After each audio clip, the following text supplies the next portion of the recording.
interesting show. Of course, this runs the risk of being a bit of a go-home show, but that's okay. We know that we are less than a week away now. It is this weekend, the Royal Rumble, the show that I would say most wrestling fans anticipate and look forward to the most. It's either that or WrestleMania. But if you ask a lot of wrestling fans, they'll tell you their favorite show is the Royal Rumble. Obviously, people love surprises. They love the moments that the Rumble can provide. I mean, it is such an enjoyable watch. It is a part of the year that we really do look forward to. And I mean, that's probably truer than ever for this year's Rumble. This year's Rumble is going to be something very, very special. So let's not talk about that, though. Let's jump over and let's have a look and see what we've got on this week's Raw. So you can see here that we got Sami Zayn going head-to-head with Drew McIntyre. Again, maybe not a match that people are going to be super excited about because it's a match that we've seen before. I've got a feeling, though, that it's going to play into storyline. And I don't know, is this where Sami gets the win and then maybe starts really moving towards, you know, a big WrestleMania season? I don't know. Is it a bit early for that? What are the plans for Sami for WrestleMania? Then we've got Undisputed Champion Cody Rhodes. He's going to be on the show. War Raiders are going to defend their tag titles against Dominic and JD McDonough. Logan Paul is going to make his Raw debut. And we got Bianca Belair and Naomi taking on Liv and Raquel. We know that Jakara and Lash are going to get an opportunity at these tag titles. I believe they're actually going to be on the show. So Bianca and Naomi, I believe, are scheduled to be on NXT tomorrow. So I don't know if the titles are on the line, but we are going to be getting a pretty big NXT. Bayley is going to be on that show. Bianca and Naomi are going to be on that show. I think we've got a Grayson Waller effect on that show. So NXT tomorrow has got a little something about it. And NXT has been on fire recently. NXT has been absolutely cooking. So, yeah, we're in a really, really good place with the shows as we head towards the Rumble. Tonight might be a little bit throwaway, I'm just going to be honest, but it is, week 4 of being on Netflix, so I don't think it's going to be that throwaway. I don't think they can afford for it to be that throwaway. So, hopefully we still end up with a pretty decent show. So, there we go. That is the breakdown. That is the preview. I do want to jump into the chat. You know that. I want to jump in, say hello to people, but I want to get to Mitchell's acceptance speech. Of course, we have a community Hall of Fame, and Mitchell has been desperately trying to get into that Hall of Fame. He finally achieved it on Saturday. I asked him to send over a little acceptance speech. That is what he has done. And I'm going to read it out now, right? So this is from Mitchell, who has gone into our Hall of Fame, right? So, dear my fellow Dazians, I would like to formally accept my induction into the Hall of Fame and thank all of those who voted for me. As someone that joined this community to watch the 2021 Summer Olympics, I never thought that I would go on to call this community home. That is crazy to think that's how you found us. Those Olympic streams were so much fun. But what a weird way to find new wrestling fans. Never in my wildest dreams did I think that we would find new wrestling fans that way. That is crazy, isn't it? During the almost 4 years that I've been a part of this community, I've gotten to know many people that I now consider some of my best friends. I've gotten to know rock lobsters, sunny wolves, sexy truckers, sports fans, 21-year-olds, jerks who aren't really jerks, brackets, looking at you, James. And most of all, fellow people who love wrestling as much as I do, and possibly even more, brackets, again, looking at you, James. Getting nominated multiple times is a victory in itself. So to those who got nominated with me, you should consider that a big honor. I personally never thought I would actually make it into the Hall of Fame, and I clung to the fact that I came up with the idea of the we eating good emoji. and get to ask a weekly question on the members stream. It is true, I do like Mitchell's weekly questions. I would really like to take a second to thank everyone who engages with me on Twitter and X. You guys know who you are. Except for Aubrey, he conspired against me to never get in, but I still love you though. Here's your shout out, Uncle Revel. One of the best things about this community is how invested everyone is in wrestling as a whole. I would have never cared about something like the Wyatt Six if it wasn't for this community and their endless dedication to someone as beloved as Bray Wyatt. Rather, the show sucks or they make it into a prestigious 8 club, we watch it, because at the end of the day, we are fans of pro wrestling. Wrestling is fun, and it's meant to be fun, and it's way more fun getting to watch it along with a community of boomers. Oh my God, what a lovely line. And that is exactly what we are. There are so many people that I would like to thank who I interact with in the chat, so I thank you guys in the chat personally. Lastly, I want to thank everyone for always greeting me and making me feel like I'm family. No matter what's going on in real life, it's nice to have a place to escape for a few hours and chit-chat with people. Life isn't about the destination. It's about the friends we bully along the way. Oh my God, what a great line. It's not the destination, it's the friends we bully along the way. Oh God, I so subscribe. That's going to be on my tombstone. I'll leave you all with this. God bless this community. God bless wrestling. God bless AJ Styles. And most of all, God bless our one true tribal chief, The Rock. P.S. Roman sucks eggs and will forever suck eggs. Very good. Some wonderful lines in there. I do like that. Life is not about the destination. It's about the friends we bully along the way. I so subscribe to that as well. I so subscribe to that. I am borderline wondering if I didn't write that. But it was Mitchell. It was Mitchell, and absolutely brilliant. I thought that was really, really good. So well done, Mitchell. I don't know if he's around. I did tell him that we would read it in that kind of first. Imagine if he wasn't even here after I read all that out for him. Oh, he is. There he is. Love you all. There he is. Look, there he is. Brilliant. Hey, look, there's a family reunion going on. That's so nice. That is so nice. That is so nice to see them all together again, isn't it? God bless. God bless.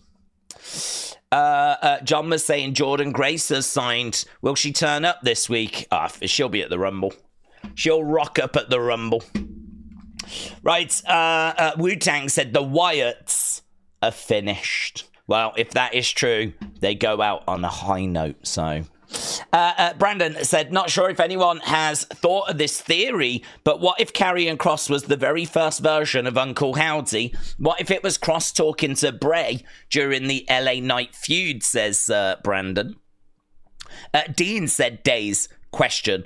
If a champion, say Gunther, decided to enter the Rumble and win, does he then not have to defend his title at WrestleMania? Well, we've never quite crossed that bridge, so the only thing I would imagine is that he would likely be made to fight the other champion. You know, you get to main events, WrestleMania in a title match. I'm guessing the option would be his. You can either fight the other champion, because you can choose which champion to face. So I'm guessing the option would be you can either choose which champion to face, or you're going to be in the main event. Like, the prize is you're in a title match at WrestleMania. It's not that you get the night off. So I'm guessing then he would win the right to select his opponent and choose, like, whoever he wanted. So I'm guessing those would be the two options on the table. I don't think there'd be any option for him to not defend it, unless he negotiated that in advance, and you could make an interesting story out of that, of course. But to be honest, I mean, you just wouldn't have them win, would you? You wouldn't have a champion win the Rumble if their prize was they weren't going to have to defend at WrestleMania, because obviously there'd be some twists and turns in that story, because there's no way that they wouldn't even want to miss WrestleMania. So many casual eyes watch him. You know, if there's one show that you wouldn't want to miss, it would be that one.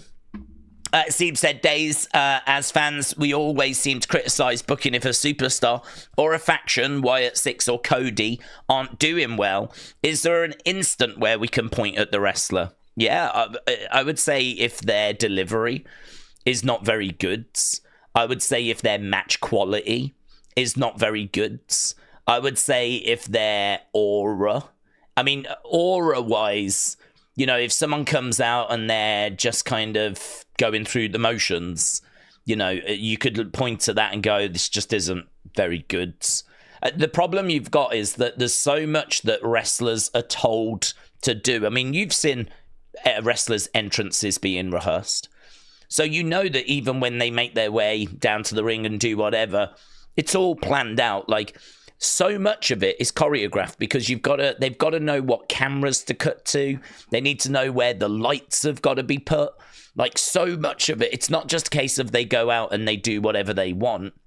It's a case of a lot of it is really structured because it's a TV show. So the lighting, the presentation, the camera angles, like all of that is run through in rehearsal to make sure that, you know, they can put on the best product possible. So, I mean, I would say that if someone like Cody or someone like the Wyatt Six are stuck with this creative that they're given, how much of that is their fault? How much of that do you point the finger at the wrestler?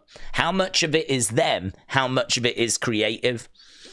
Sometimes you'll never quite know, but where I draw the line is like, if I watch a match, for me, as soon as that bell rings, you know, I put a lot onto the wrestler. I know there's a producer that's involved, but I still put a lot on the wrestler. We still know who the great wrestlers are. We still know who the great in-ring performers are. You know, Bryan Danielson is regarded as one of the modern greats. AJ Styles is regarded as one of the modern greats. Seth Rollins is regarded as one of the modern greats. Like Shawn Michaels was regarded as one of the modern greats. And so we know what makes a good wrestler. We know what makes a bad wrestler. So I put a lot on when the bell rings. That's what I judge a wrestler on. I put a lot on when they're cutting promos. You can have a bad promo scripted for you, but what about the delivery? There's nothing in the delivery that really should be on creative unless they've said, I want you to deliver this really monotone, you know? We can judge Ronda for her promos because her promos and her delivery was quite flat, wasn't it? It was all like,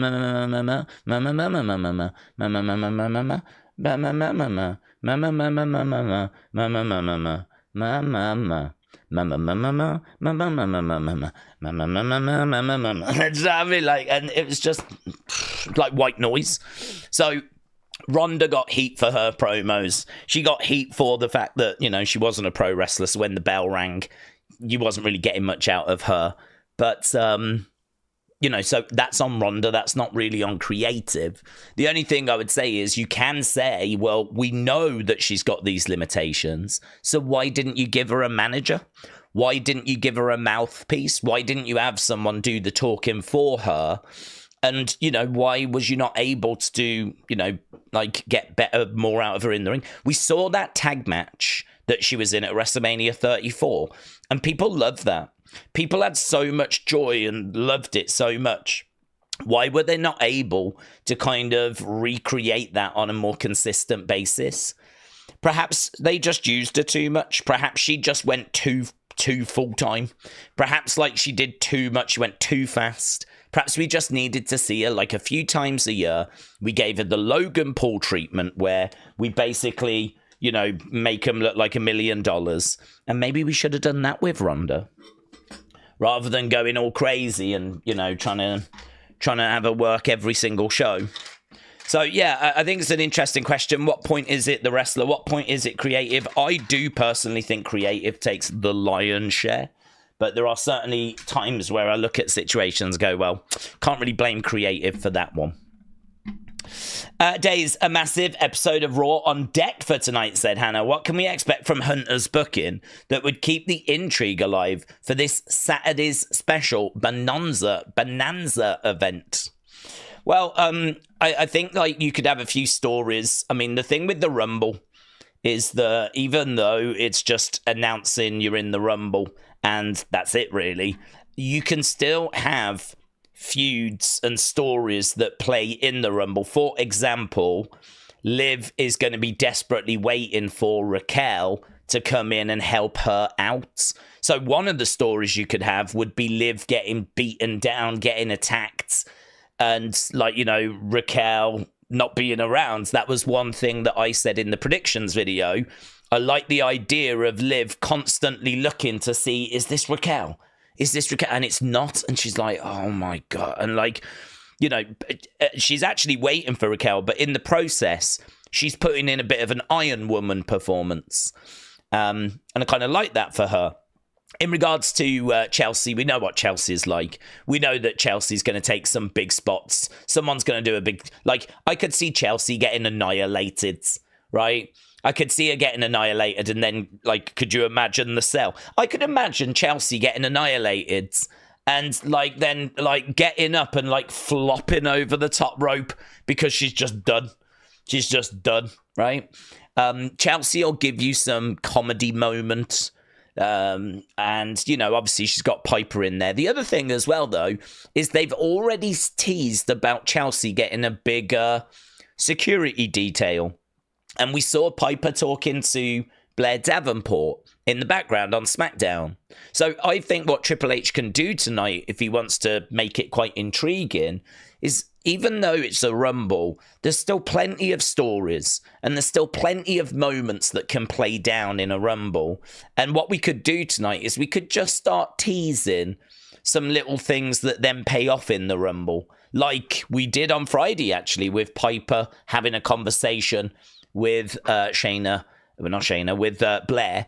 And so it seems like when Blair comes into the Women's Rumble, if she does, is she going to work with Piper? Is she going to work with Chelsea? Are we going to see something happening there? We know that, if Masha Slamovich is in, Cora Jade will come down and go straight after her. They're in a feud at the moment. It's going to be very interesting to see what happens if Kofi and Xavier come down.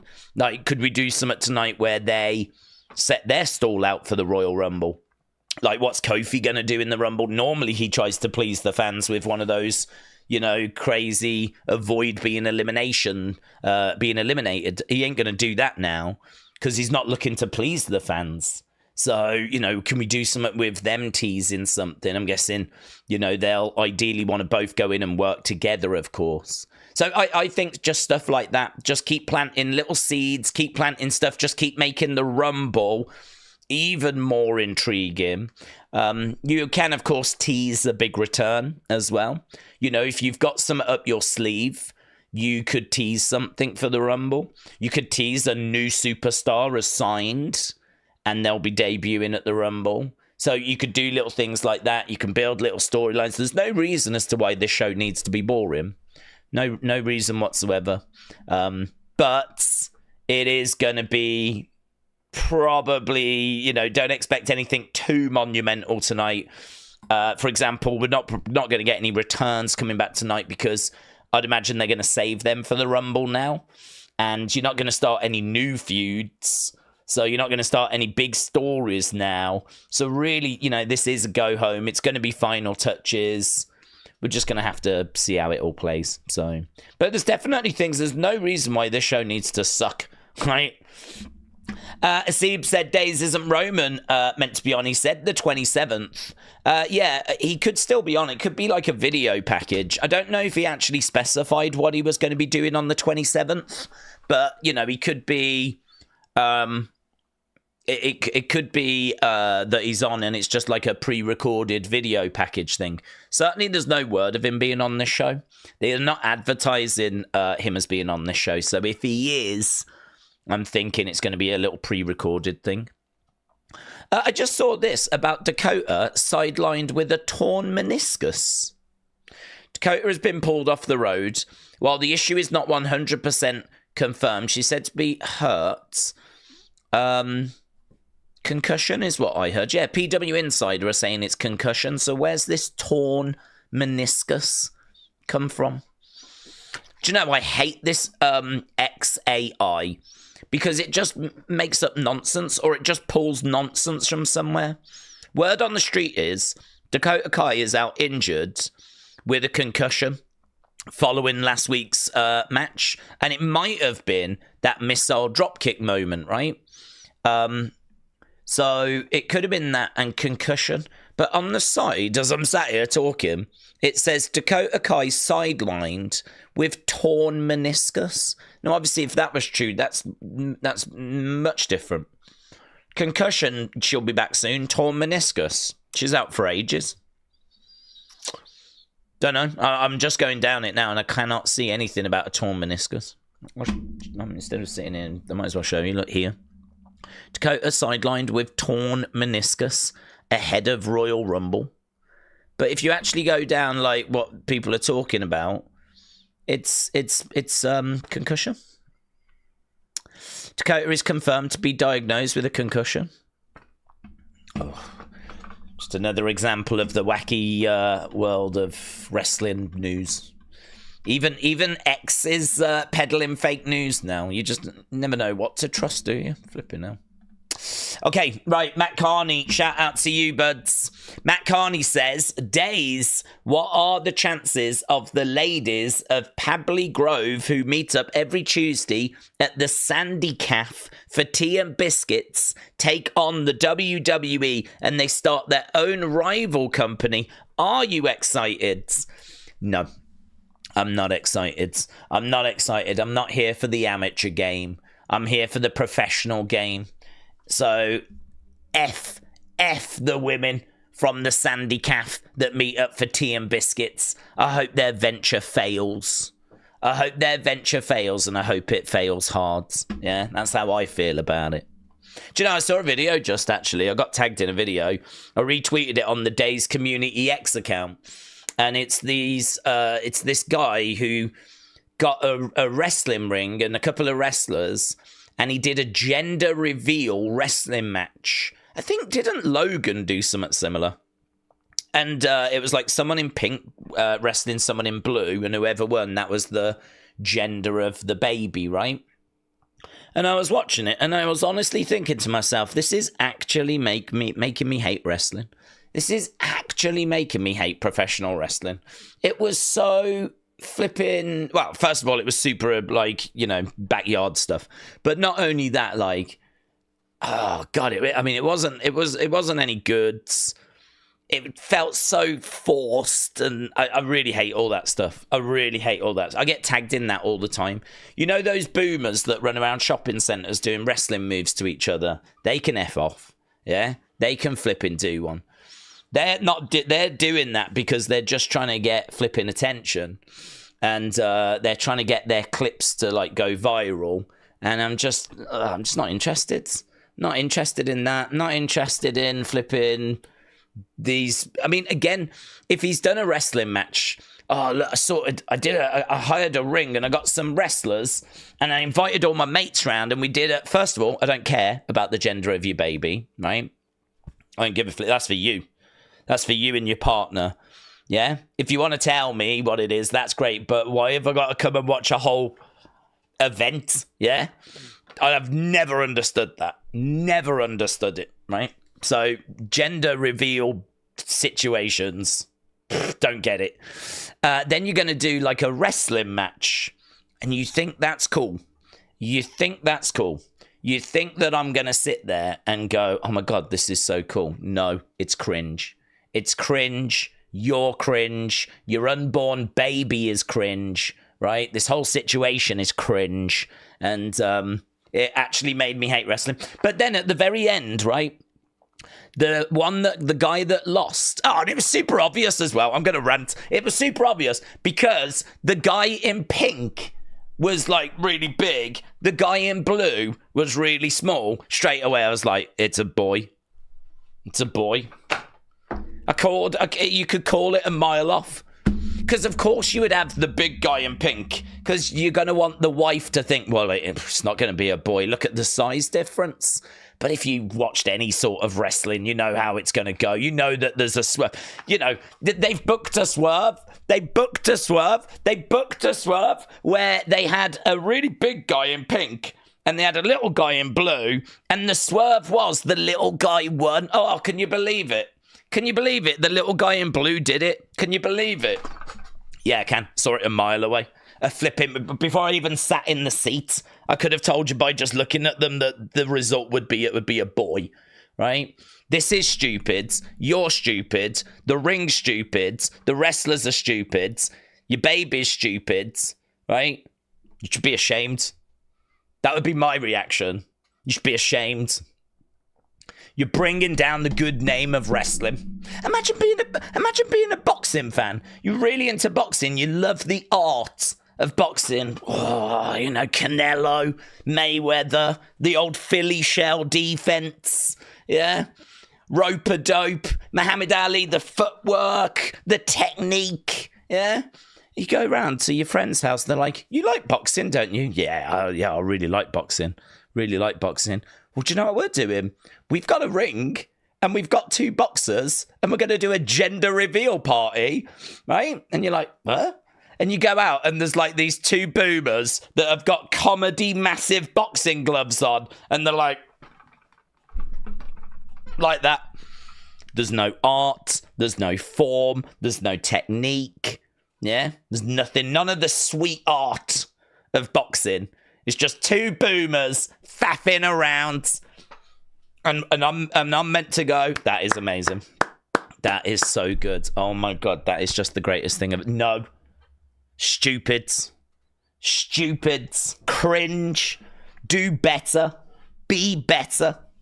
And you know they only did it to get attention. You know they only did it to get attention. Oh my god, what we'll do, right? It'll blow up. Like everyone will share it. What we'll do is the gender reveal, right? We'll do a wrestling match. And you know his wife was like, no, I don't want to do that. He's like, no, it'll be so good for the page. It'll be so good, honestly. I want to hurt him. I want to hurt that person.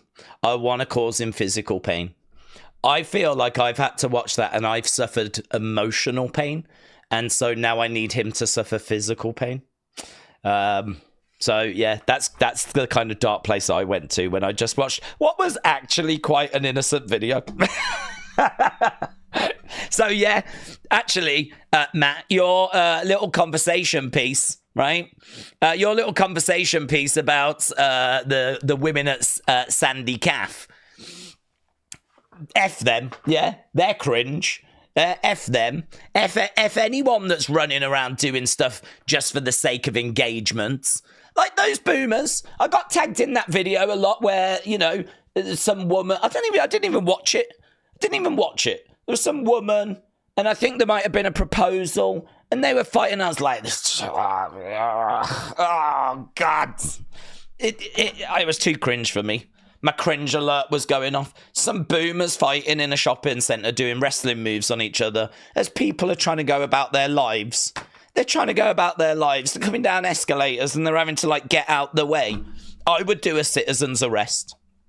I don't even know how you do it, but I would be like, no, this is unacceptable. These people are just trying to go about their lives and you're goofing around. Yeah? You're goofing around. So I'm arresting you, yeah, and I'd arrest everyone at that gender reveal as well. They'd all be arrested as well. Honestly, we need to get wrestling back. Yeah, we need to bring it back. At the moment, it's been flipping hijacked by clowns. King Yeti said, I blame the baby. Do you know what? So do I. If that baby wasn't around, there wouldn't have been that gender reveal. There wouldn't have been a need for a gender reveal party, would there? I agree with you. I agree. I'm going to show you it, actually. Here. I've got it in my... Who was it that tagged me? Dead Man Talking. Are you watching? Are you around? It's your fault. You tagged me in it. Yeah? And now flipping had to watch it. Look at this. It made it onto the Internet Hall of Fame. Even they said these gender reveals are getting out of hand. That's what they said. All right. Here, look. You see what I mean? Like, little guy in blue, massive guy in pink. Look at this. This actually happened. This actually happened. Oh, and it's just awful as well, isn't it? Look, oh my God. What's he look like? I'm gonna cause him physical pain. I need to know if I could. Is he big? If he's big, it won't happen. What do you look like? Nah, I could take him. I could take him. Look at him. Just absolute goofing around. Goofing around. Look, did you see how they didn't even applaud? Did you see? Oh, that's better. Look at these. Look at that woman. She don't want to be there. She don't want to be. None of these want to be there. I hosted Who? Whatever color wins is the gender of the bid. What's your name? Ross Smith. You're a disgrace. You're a flipping disgrace. Yeah? Look at this. Look at the music. Boomer tripped on the flipping rope as well. Look at this. Look at this. Look at the ropes. Look. Oh, my God. It's just, oh my God. Dude, oh my God. Oh my God. Honestly, I just, oh my God. Spoiler. Well, she was smiling at the end. But that's only because she actually found out what it was. That's only because she actually got an answer at the end of it. Poor woman had to sit there in the cold just to find out it was a boy. Could have just told her that, saved her all the hassle. Oh my God. 14-year Twitch, shout out to you, bud. Hope you're doing well. 14-year Twitch said, I said in the live chat, the moment that Dakota started to move after that missile drop kick, that she would probably be out for another several weeks. Her body language and the look on her face was obvious that she had suffered a concussion. 14-year Twitch, shout out to you, buds. Shout out to you. Yeah, I mean, I didn't pay it that close attention, to be honest. I thought it was an absolute sick moment, and I don't know. It raises the question, doesn't it, of like, was it worth it? Because it was an amazing moment that actually I think really raised Zoe Stark's stock. Like, I genuinely think it was a moment that really made me quite excited to see Zoe again. And I don't think I'm alone in that. It played really well on social media, but obviously you don't want someone getting hurt from it. So, if you could go back and take it out now, would you take it out? I mean, I suppose you would, because it's resulted in a concussion. Concussions, we know that, they're serious. So I suppose you would, but it was such an amazing moment. It was such an amazing moment. It's a little bit like Mick Foley and the injuries he suffered from like doing all the stuff he did. Would he go back and take some of those moments back? Maybe he would now that he knows what his life is like post wrestling. But it was so good, and it genuinely made me look at Zoe a little different. I looked at Zoe as like, oh God, she is capable of special stuff. She is capable of doing some stuff that really makes her stand out. But there's no point if it's going to go around and injure everyone, I don't know if she's free for like a gender reveal party, but if she wants to dish out some of those missile drop kicks on a couple of boomers, I've got a couple in mind. I've got a TikTok account she can head over to where she can, that old woman can get it. Just missile drop kick, flipping all of these boomers. So, yeah, she is, it's very, very unfortunate that it's gone the way that it's gone. But I hope it means that that's it. We don't see that move again, because it was so impressive. It was so good. But in retrospect, you probably would have to pull it out, wouldn't you? You probably would have to remove it. So, 14-year Twitch, shout out to you, buds. Shout out to you. Well done for spotting it. Nico said, Daze, I hope you are well. I'm assuming that we see Cena and Cody at Mania. Do we think that Cena wins? If not, who will be the one to dethrone Cody? I would guess Randy would be the one to dethrone Cody.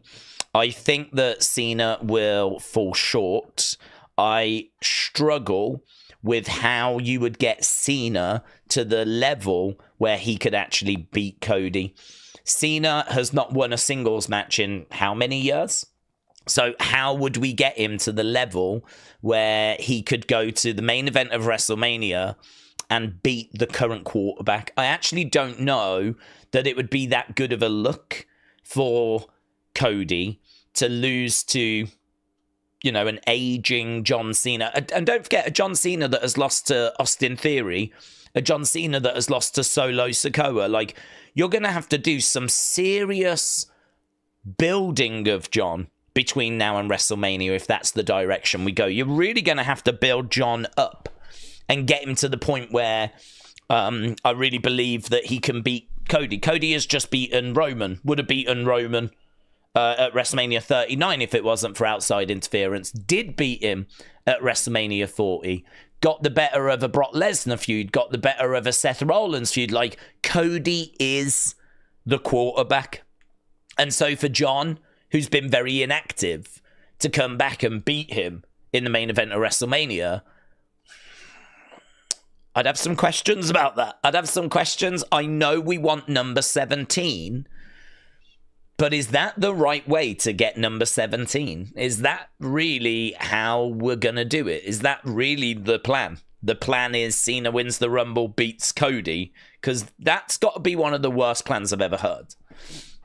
Honestly, as plans go, that's one of the most uncreative plans I've ever heard. The most obvious way to get to WrestleMania is to win the Rumble, and then you're going to face Cody, who's a face, who people and kids all cheer for.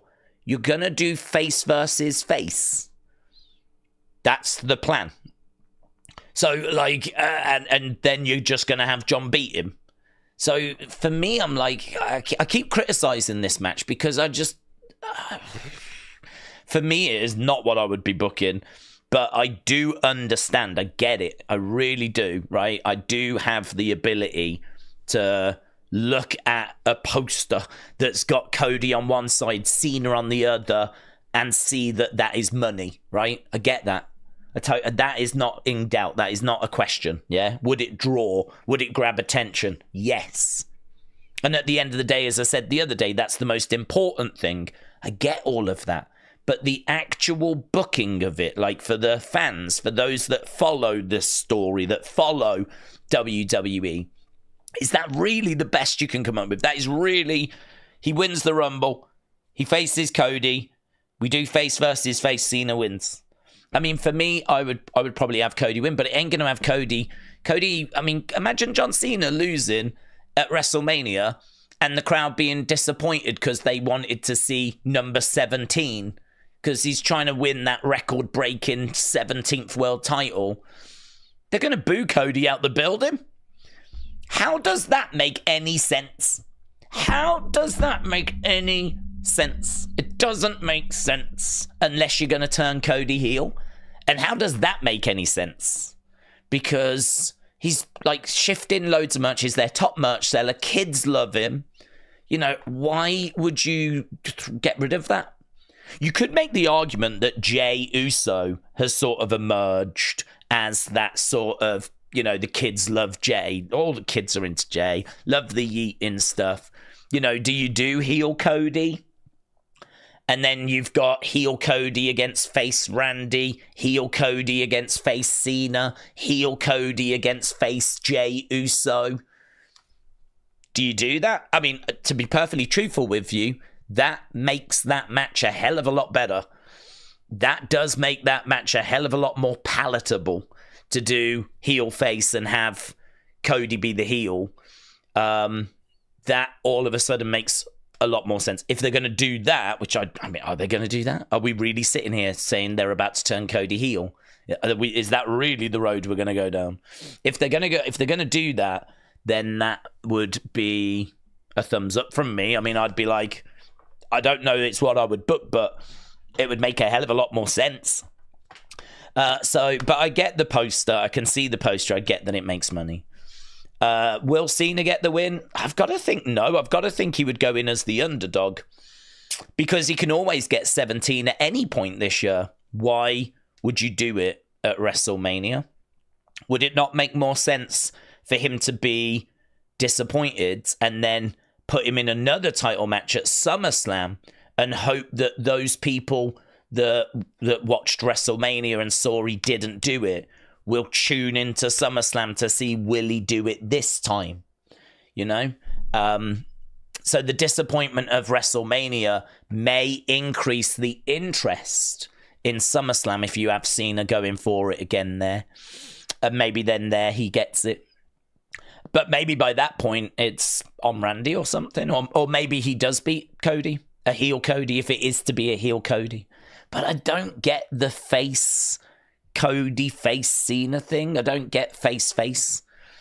It's fine. Face versus face is fine. You can do that match, right? I mean, that is a lot more easier to understand than heel versus heel, where there's no one to cheer for. Face versus face, you just pick your side. The problem you've got is that this isn't a normal situation where you just pick your side. This is Cena in his final year trying to win number 17. Who is cheering against John Cena at WrestleMania? Who? There's no other option. There's no other time. This is his last WrestleMania. There's no other. He'll get it next year. It's now or never. It's this year or it doesn't happen. Who's gonna boo Cena? No one's gonna boo Cena. So this is where my struggles are with the match. But in Papa H we trust, sort of, not really. Not after Wyatt 6. And so we'll have to see what he's got up his sleeve. I'm sure there will be twists and turns. I'm sure that they will have some sort of creative plan. But the nightmare scenario for me is what I just said. Cena wins the Rumble, goes to WrestleMania. He's busy, so the build is, just a few promos. And then he faces Cody in a face versus face match. That, to me, would be the nightmare scenario, considering all the other options we could do that would, add in Randy into the match, or, turning Cody heel, or, there's lots of things we could do. But we'll have to wait and see. Netforce said, howdy, I would have Cena lose in the Rumble in a controversial way, but have him win Elimination Chamber. What do you think? I just worry that you've got it. This is Cena's last WrestleMania. You don't want what happened to CM Punk to happen to Cena. So as much as I would be like, yes, I agree, I think there has to be a bit of consideration for his age and for his inactivity. And he's in great shape. He still goes to the gym, but he's not in ring shape. He's not in wrestling shape. Like, when was his last match? I don't even know when his last match was. But, he is not in a, when was his last match? Was it SummerSlam or something? He's not in peak wrestling condition, let's put it that way, right? Will he survive an Elimination Chamber match? Would he get through that unharmed, where he would then be okay to go in the WrestleMania main event, Because the nightmare scenario would be, he's in Elimination Chamber, he gets banged up and he's out for a couple of months and he's out of Mania. And that's it. His last Mania is done. I don't know if it's I think after Mania, you can take a few more gambles. You can take a few more risks.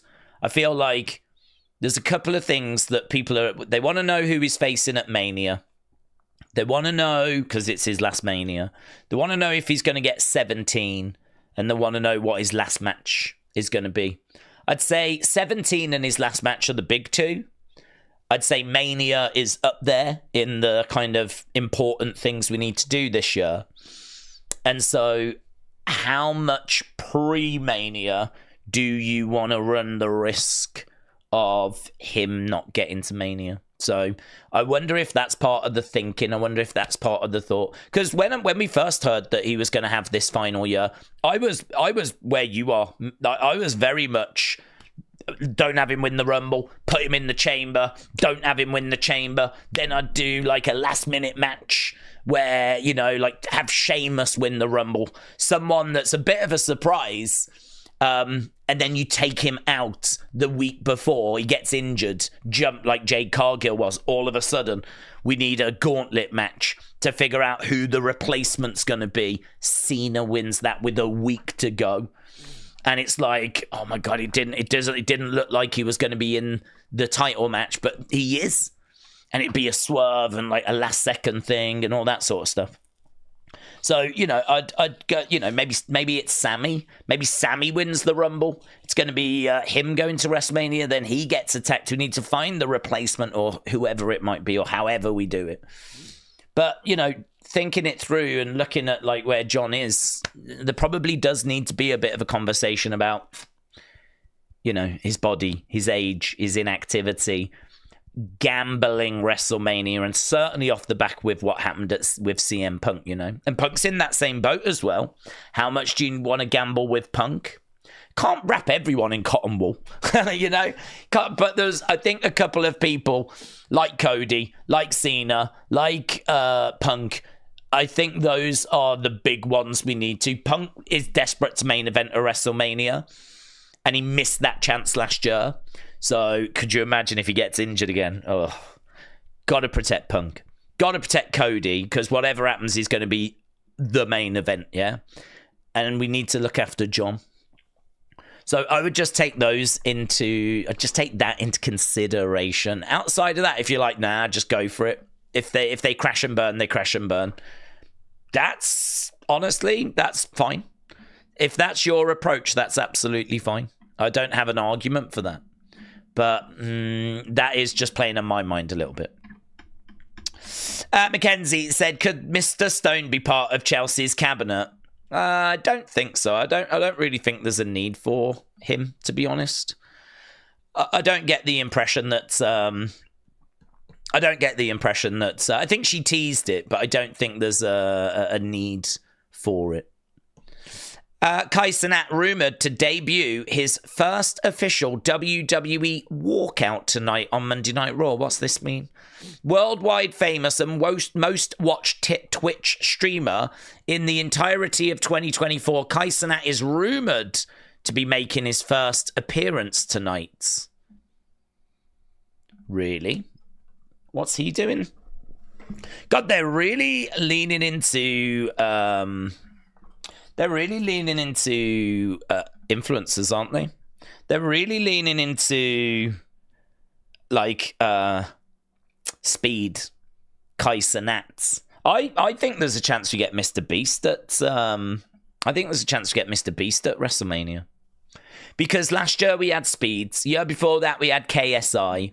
We know that because of Lunchley, Logan has got a working relationship with Mr. Beast. So, and why would Mr. Beast not be up for doing that? I've got to think he would. So, I think there's a chance we could get Mr. Beast at WrestleMania. Okay, 14-year Twitch said, one question. Could they do where Cody gets the Universal belt off the hanger, KO knocks him from the ladder, removes the winged eagle at the end of the ladder match? They could do that, yes. I don't know what purpose that would serve, because nothing would be resolved. The winged eagle doesn't mean anything. The winged eagle has no, like, that's not a belt. It is a belt, but it doesn't represent anything. It's the old version of the WWE Championship, but it's not the current version. That was just used for one night. Cody won the match, and he's got the belt. So I don't know, like, if Cody was to get the winged eagle and Kevin was to get the current WWE Championship, there would be a serious question then as to who the champion actually is. They would both have one of the belts, but the belt is the one that Cody carries. Like, that is the belt. The nicer looking belt is the winged eagle, but it's not the belt. It's basically just a flipping replica. It does. It's just about so. If they were to do something screwy like that, I don't know what purpose it would serve. We don't need 3 world champions if they're going to make Kevin a world champion. We definitely don't need 3. We don't need Gunther, Kevin, and Cody. So I feel like they could do that, but there's not a need to do that. So let's hopefully tidy this up, get this situation tidied up. And let's get it where we can just have, one champion again and move forwards, which I'm guessing is what they're going to do. And I'm guessing it'll end up being Cody. But yeah, I mean, there is potential for shenanigans, but I would I'd advise against it. I'd really advise against it. So for Inya Twitch, shout out to you. It's a good thought. It's a good thought. What with there being 2 belts, definitely opens it up for shenanigans, but yeah. The Beach Kevin said if Cena gets 17, he's gonna need time for a title run and to drop the title before he leaves at the end of the year, so he should win it by SummerSlam, said the Beach Kevin. Okay. The only thing I'd say is I don't know that he's gonna have a run that's gonna be like taking on different people each week and all that sort of stuff. I don't know. From my understanding is that he's going to do like 30 dates, but not all of those are going to be wrestling. So this means that he's probably going to wrestle, I don't know, 50% of those, say 15 matches. If that is true, you're looking at him competing like once a month, and then, a couple of months he'll do, a couple of extra matches. There'll be lots of promos and whatnot, promo bits that are in there. But again, at this stage in his career, can I see him doing a weekly, like, open challenge type thing? It'd be really fun if he did. But I don't know. I don't know that I can see him doing something like that. If he gets 17, I don't think he's getting 17 for any kind of run. I think he's getting 17 to tick the 17 box. I mean, part of me wouldn't be shocked if his final match is him getting 17 and then he forfeits it the next night. Because to be honest with you, it's not about the run. It's about, does he get 17? I really feel like that's the story of this year. And you could tell the story where he tries to get it and fails, and then gets one last shot in his final match. His very last match. It's like, it's now or never. Are they going to do it? Are they going to pull the trigger on him getting number 17? Or does he retire at 16? Does he stay level with the Nature Boy Ric Flair? Maybe have Ric Flair there at ringside. I would have Ric Flair there, actually, because that would spark rumours of people saying, like, do you think Ric Flair's going to stop him? Do you think Ric Flair's going to get in the ring and stop him? And it would spark those kind of rumours. But you could do it where by December, special John Cena's last match type event, gets one last shot at the world title, stack it so that there's enough doubt, like whoever the champion is could have it so that there's, let's say that it's flipping like Roman when he was a heel. The bloodline could get involved. You got Ric Flair at ringside. Like, there's enough moving parts where it'd be like, he might not do this, It would be very hard to get that doubt in your mind because it would be such a feel-good moment. So, but you just have to do the best you could. But then he could win 17 in his last match. And then, forfeit the title. Like the next night on Raw or something. If you do it on the Saturday, John Cena's last match, and then announce he will be at Raw, he'll be speaking on Raw, that's when he can say goodbye. Do that at, like, I don't know, Christmas, just before Christmas, around Christmas time, John Cena says goodbye, and forfeits the title. You could do it that way. I don't think that would be a problem. So I don't know. I'm a bit torn as to whether, like, do you do Cena winning and then have him go on a run? I don't really feel like the run matters. Or do you do it where he keeps trying and failing, and you do everything you can to make it seem like he's not going to get 17 this year?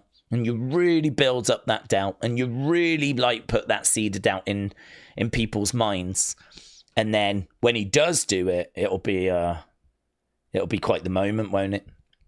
I mean, if he does it anyway, it'll be quite the moment, but I suppose it comes down to, should he do it first time of asking? Should he do it at SummerSlam? Should he have a run? Should he do an open challenge? That was really fun when he did. I would not be against that. When he did that US Open challenge, it was really good. And maybe that would be a good way of just banging through a few Bron Breakker type matches, you know. I don't know that he'll face a Bron Breakker at a PLE, but he could certainly face him on a Raw. You know, PLEs, I'm thinking Randy, Punk, Cody, you know, those kinds of names. Will he face a Bron Breakker? I'm not sure. I think he might face a Bron Breakker, but he'll probably do it on a Raw or something. They'll do a John Cena match on a Raw. Netflix will want it, won't they? So there'll be some on Raws. I've no doubt about that. Hopefully not in like throwaway tag matches, though. I'm not interested in that. I don't want to see John Cena in tag matches in 2025. We're only going to have so many John Cena matches. Don't put him in stupid tag matches. Unless they're going for the tag titles. Unless it's him and R-Truth going for the tag belts. Then I don't want to see no stupid tag matches. But, I don't know. The booking is so interesting. I can't remember if we've done a video on it. How would you book John Cena's 2025? I feel like it's an excellent video, like opinion video. I keep saying that. Oh, that would be a great opinion video. That'd be a great. I never get time to do them. That'd be a great opinion video. That'd be a great opinion video. But I think that would be a really good opinion video. So, The Beach Kevin, thank you. Very thought provoking. Does he get a run? Does he get it at the end of the year? Right, Asib said, Daze, don't forget, we need to protect you also. That's right, Asib. I also need protecting on the road to WrestleMania. Thank you. You are correct. WrestleBuzz, hello, said, with the average age of the current main eventers being towards the high end as we get close to it, I wonder how many backup plans they will have for the WrestleMania main events.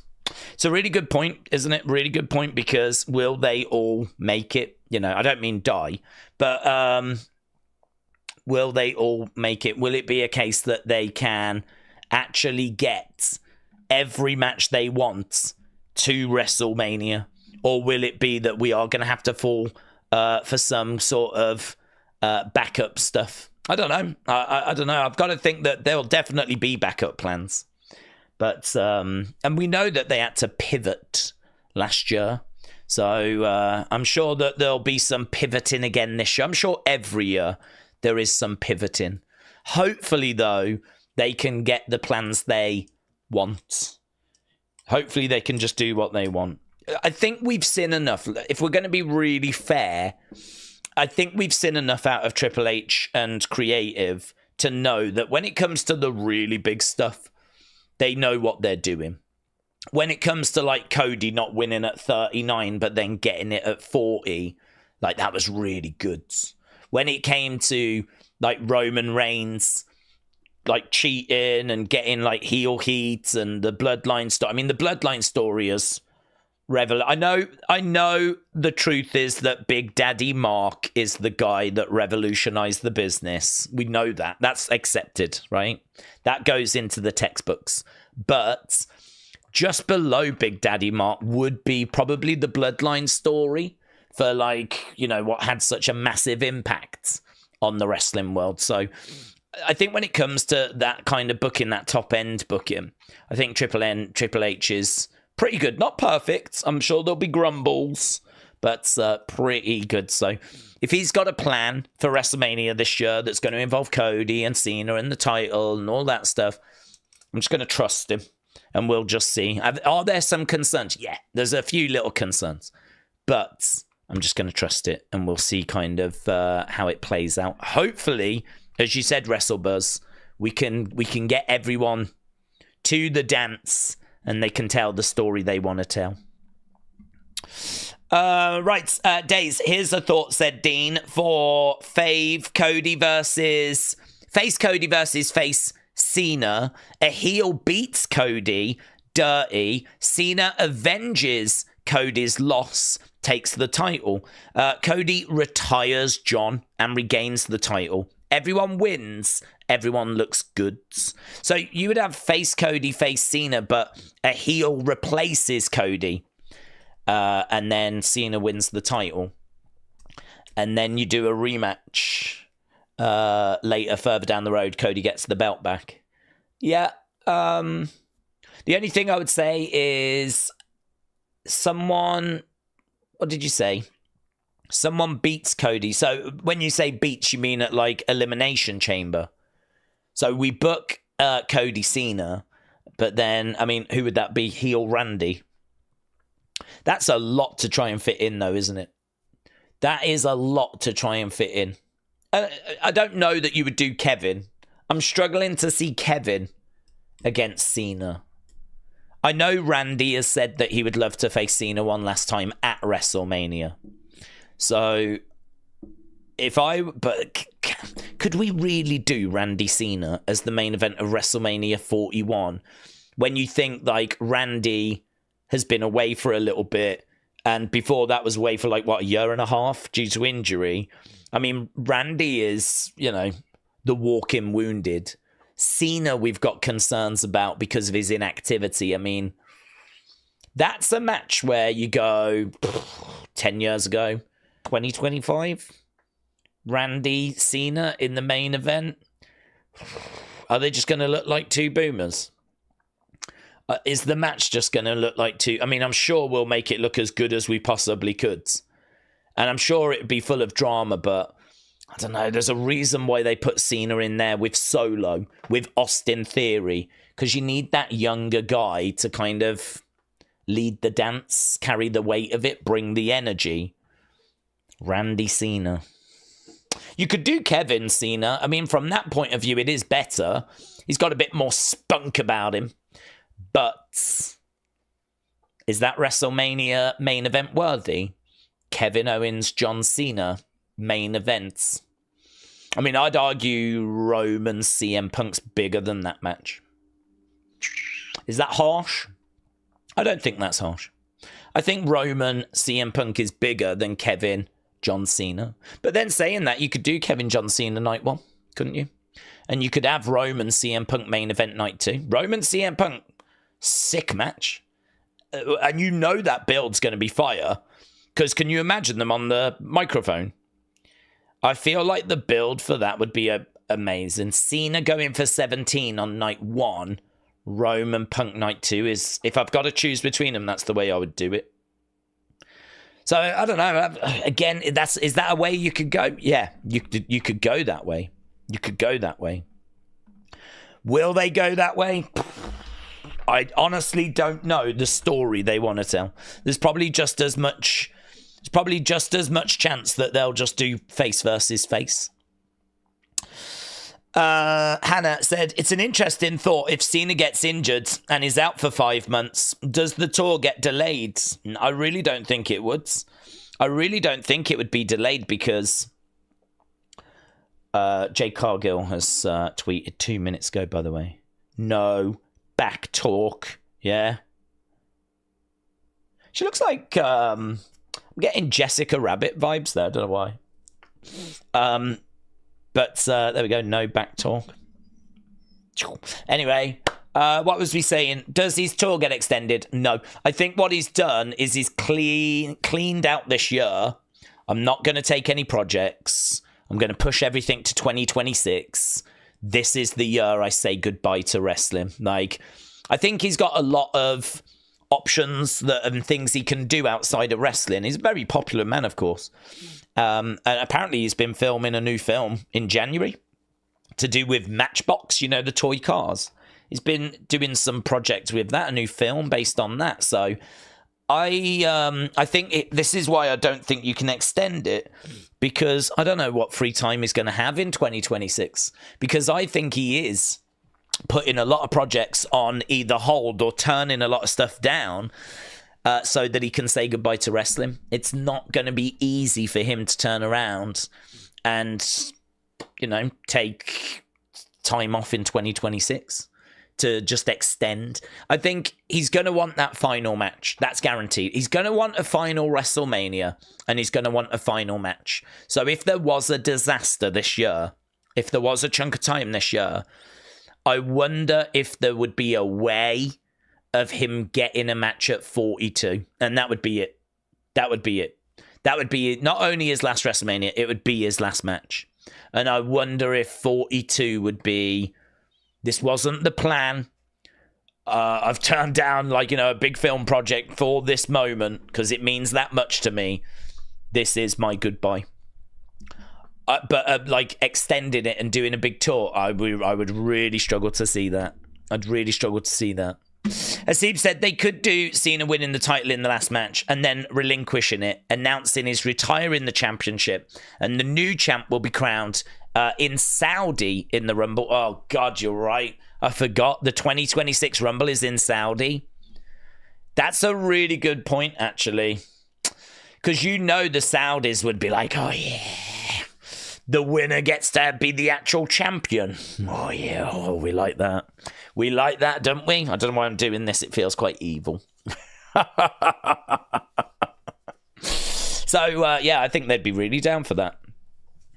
Oh, that would make the Rumble better.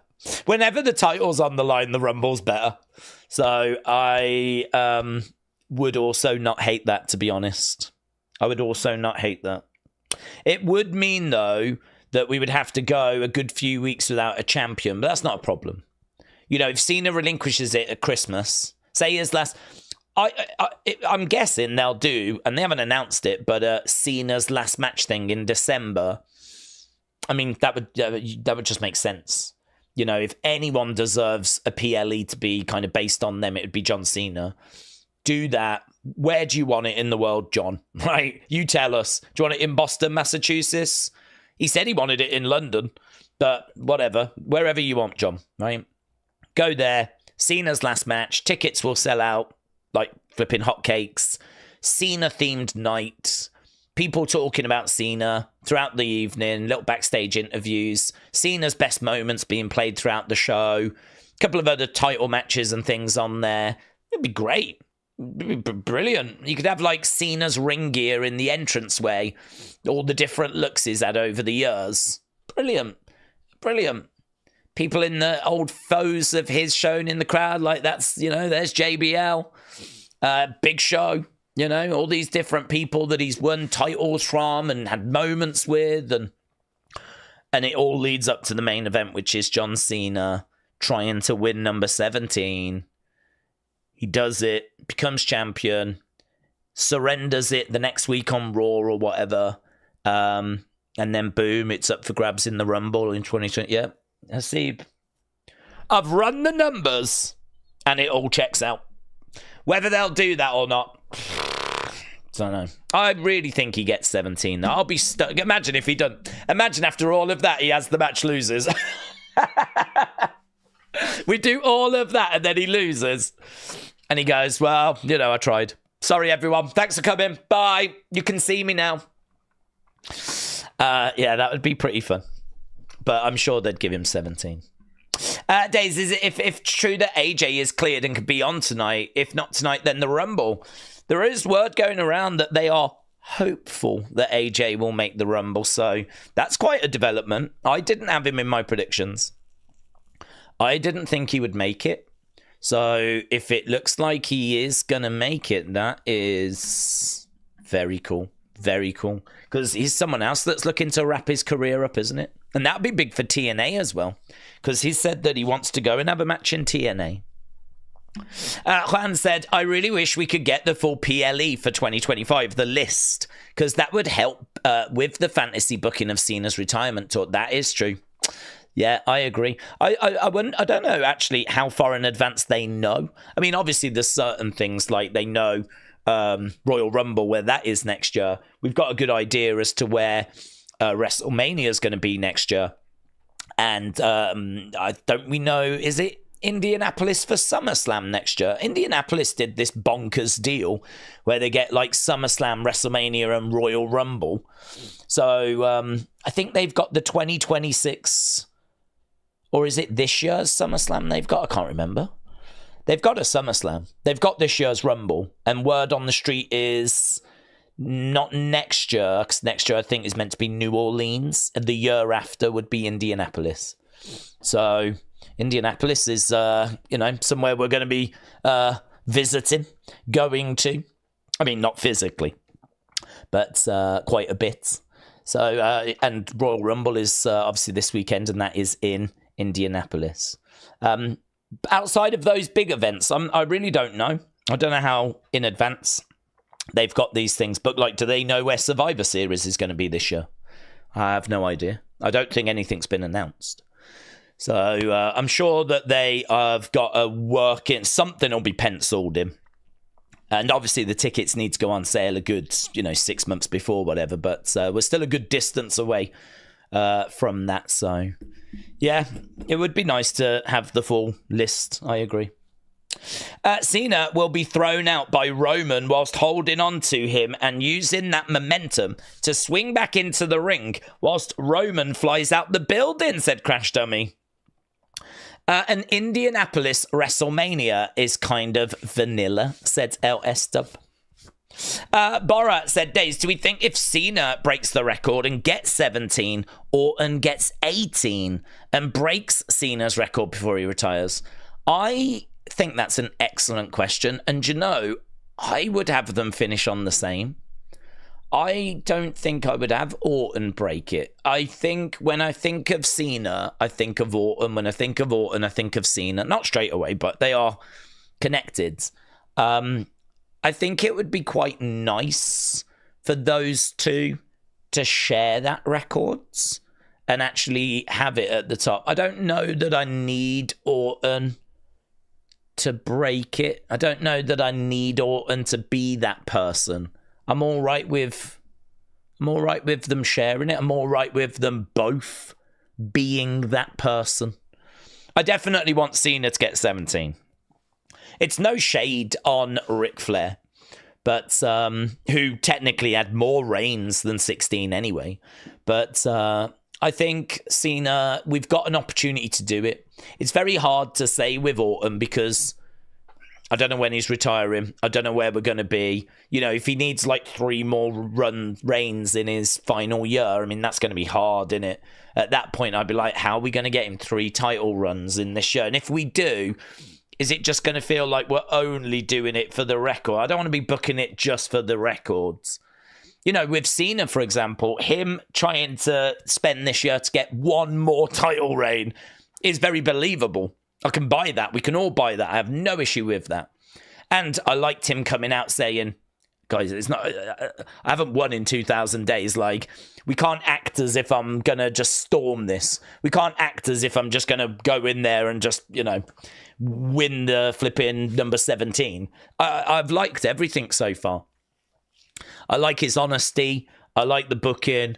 With Randy, he's still, what's he on, 14? I think he's on 14. I think if he was to get 18, he would need another 4 world title runs. I mean, if we're really going to get Randy there, I feel like he's going to need to get something this year.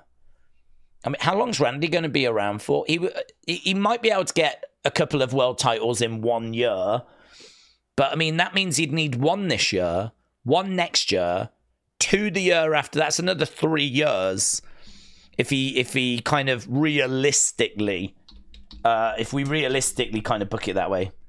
I know things were pretty bonkers during the Attitude Era, but we have sort of left that era behind. Triple H doesn't flip-flop the world titles around. We just don't do that anymore. Let's have a look at this WWE. So he has had 10 WWE Championship reigns and 4 World Heavyweight Championship reigns. He's a 14-time world champion. So that means if he was going to break it, he would need 4. I personally, sitting here right now, would have him finish on 17. And I'd have him share it with Cena. Who beats that record? I don't even know if that person is born yet. I mean, honestly, to my knowledge, there's no one even close. There's no one even close. I'm sure we've looked at this record before. Most world title reigns in Wrestling. I'm sure we've looked at this record before.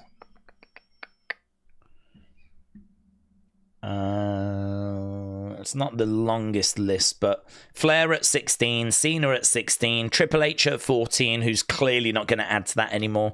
Randy has got a chance. He's on 14. Hogan 12. He's not adding to that anymore. Edge on 11. I don't know, and I've said this before, I don't know that the AEW World title is recognized as a world title. It probably should be, because they are the second biggest promotion. But I don't know how these things get recognized. I don't know, you know, can anyone start a promotion, have a world title, and it's then recognized? Because there's loads of indie promotions with world titles, and they're not recognized. So the AEW one probably should be recognized. They are the second biggest promotion, I think, in the world. I think, you know, size-wise, financial turnover, all of that, I'm sure they're ahead of New Japan and CMLL, AAA. They're clearly ahead of TNA in those departments. So it probably should be. Is Edge going to get another flipping, I don't know, what's he going to need? Another 6 world title runs? I mean, he might get another 1 or 2 in AEW. I can't see Edge beating that record. Unless AEW want to be really petty, just keep spamming it onto him, but I can't see it. Plus also he's called Cope. So, do you know what I mean? He's not Edge, is he? Yeah. Then we've got Brock Lesnar. He might add another 1 or 2 if he does come back, but I can't see him breaking that record. The Rock might add another 1 or 2. I can't see him breaking the records. Sting's retired. Vern Gagne is not active. To my knowledge, if you go further down, you're still struggling to find anyone that's on the active roster that can really beat this. I don't think there's anyone within touching distance. You know, this is why the Cena thing is really interesting, because he can break a records that, other than Orton, I don't see anyone else coming close to. And certainly not with Triple H's booking. He really does not have those belts flying. Don't forget, a lot of these people got their title runs because of, you know, Attitude Era and kind of into Ruthless Aggression Era, where the belts were just flying all over the show. But we're not doing that now. Now Triple H likes to really give people a good run with the titles. We don't have those titles flying around quite so much. So, yeah, very interesting. We'll have to obviously keep an eye on that situation. I think Cena gets 17. Orton. Gonna have to wait and see. Daze, maybe Orton turns heel down the line, beats Cena. Cena's last match could be against Orton for the title. Then Orton gets another title, and Cena gets his 17th. Seeb said, find a bigger list. I did just search for, like, World Championship. Most reigns.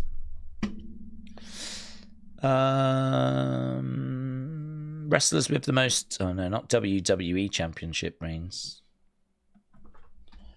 Most world title reigns wrestling. I think I have seen a bigger list somewhere, but I don't know that I'll be able to hunt it down. Who has won the most championships? No, even that's just a top 10. Without sitting down and like really digging into loads of sites, loads of different sites, I don't think I'd be able to find a bigger list at the moment. If anyone finds one, feel free to tag it over. It's something we've looked at before. Gresham is actually at Raw. So does that sort of indicate Jordynne Grace might make her presence felt tonight? That's her partner, isn't it? Joshua Gresham. So I think it is, isn't it? Am I right on that? So, and obviously word on the street is she has signed. So with WWE. Oh, they changed the thing. That was Gunther. But it looks like they've done a Dominic one as well. They had a Gunther one of those, didn't they? But where Gunther came and was chopping it. Looks like they've changed it over to... I'd imagine the Gunther one probably got battered quite a bit. I'd imagine a lot of people obviously had a go on it. Well, they've changed it over to Dirty Dom now. Bang! Liv walloping it with a chair as well. Oh, that's really good. J Omega, shout out to you, buds. That's good. I like those. That was just a fun thing they did for the launch of Raw on Netflix. But it was Gunther, and they've now changed it. Okay. Jordan Gray's husband is Jonathan Gresham. Oh, who was that? Was that Josh Gresham? Who was that then? Oh, I've lost it now. It was Joshua Gresham. Ah, right.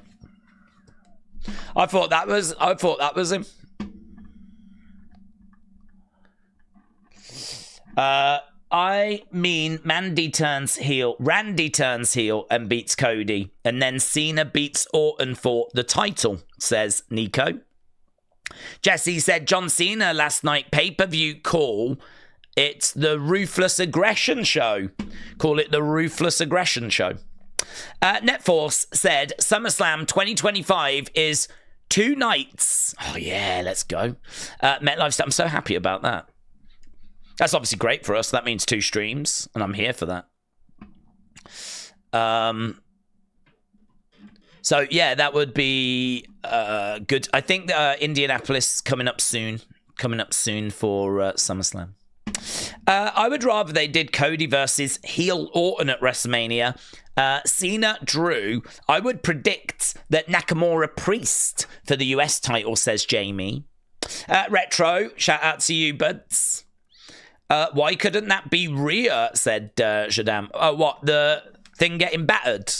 It could be. I mean, they're changing it, aren't they? So it could be that they are going to change it over again. I'm sure there will be a woman that gets put on there at some point.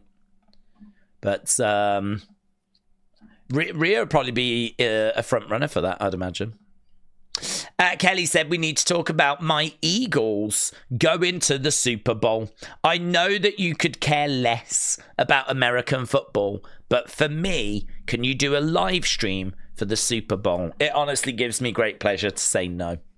It gives me a lot of pleasure to say there is absolutely zero chance of that happening. The Eagles suck. American football is pretty fun, actually. I was gonna throw some shade for a bit of fun, but every time I've watched the Super Bowl, it's been fun. So NFL is fine. Yeah, it's absolutely fine. Kendrick Lamar's halftime show will be good. What I might do, Kelly, just for you. Oh God, don't hold me to this, right? But just for you, I might watch it and not stream it so that I can watch Kendrick Lamar. Yeah. Don't hold me to that, though. Don't hold me to that. I'm not going to promise anything. I don't want people getting excited and all of that kind of stuff. But I might, not the game, but I might, just the halftime bit, I might watch that bit. Probably after it's aired on YouTube, I might do that. I won't refer to it. We'll never talk of it. I won't stream it, but I still might watch it. And we'll see. We'll see how I feel, though. We'll see how I feel. Yeah, might be washing my hair that night. So, Kelly, shout out to you. Shout out to the Eagles. It's obviously a shame that Patrick Mahomes is going to shoot them down. Yeah. He is going eagle hunting, and he is going to be shooting them down one by one. Hopefully, there's going to be a vet at the MetLife Stadium. They might as well call it the Vet Life Stadium, because I believe that the Chiefs are going to be hurting, are going to be injuring, are going to be maiming some Eagles. Thank you. Oh my God, I should be like one of those NFL kind of correspondents. That's the kind of thing that they say. I'd be a natural. Kendrick is about to have the whole Super Bowl singing Not Like Us and dissing Drake. Yes. I wonder what he'll do, actually, because I find he's obviously a very creative, very thought-provoking artist. Is someone that doesn't just go out there and sing songs. Like, there's always like meaning and there's always a depth to his work. I wonder, like, what that's going to be. What's the message going to be for his halftime? Normally, if it's like Katy Perry, she goes out there, there's a dancing shark, right? But with Kendrick, you sort of expect there to be a bit of a message. And I don't know what that message is going to be. That message might be that Drake is a pedo. I don't know. It's not the message that I would go with, right? It's not the message I would go with, right? And that's obviously allegedly. But he'll have some sort of message. And he'll have guests as well. I mean, the guests will be bonkers. There'll be a load of cool people that I've never heard of, you know? There'll be a load of, like, cool hip-hop artists that are emerging, that are the hot thing that I'm going to have to pretend like I've heard of so that I seem cooler than I actually am. You know, like I did with Brat. And then, although I do own that album. Yeah. I have got that album. And Von Dutch is sick, right? I'll have nothing said against it. And so, yeah, I'll be very interested to see what he does. Hannah said, it's about 10 years from the infamous 2015 one where the audience turned down the fight. Maybe you should stream that as a bonus. I think I stream enough, thank you. Yeah, I don't think we just did 2009. Before that, we did Saturday Night's Main Event. Before that, we did SmackDown. Before that, I did the members stream. Before that, I did Wrestling Escape Pods. Before that, I did NXT. Before that, I did Raw. I'm all right, thanks. Daze, stop phoning it in and stream the Super Bowl. Oh, God, not you as well. Not you as well. Have you got a team in there, Ellis Dub? Are you excited for this? Is America excited? Oh, no, it's been Taylor Swift. It's going to be the Taylor Swift Bowl. You lot want to watch the Taylor Swift Bowl again? Oh, my God.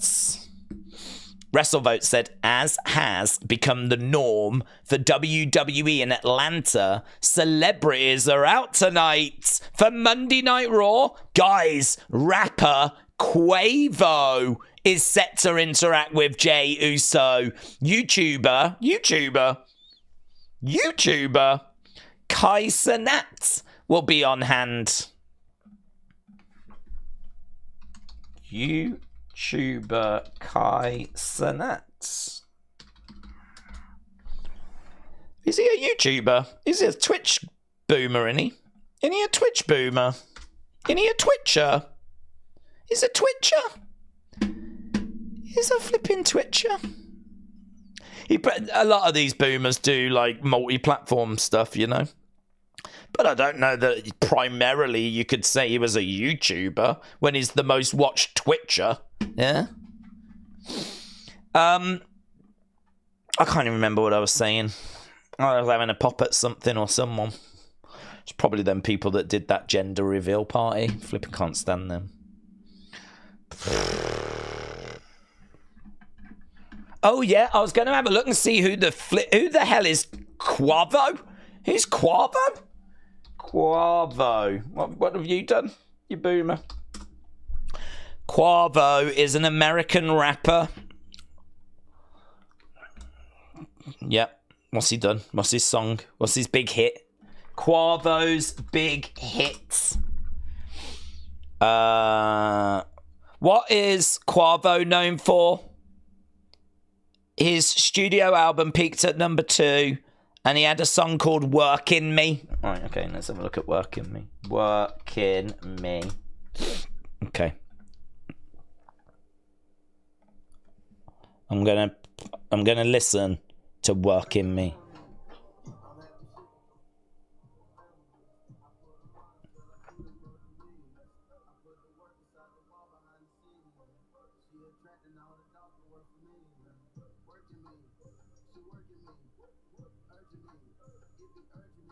It's rubbish. It's rubbish. That's my review. It's just coming. It sounds like Offset. Working me. Man, I'm working me. Ma.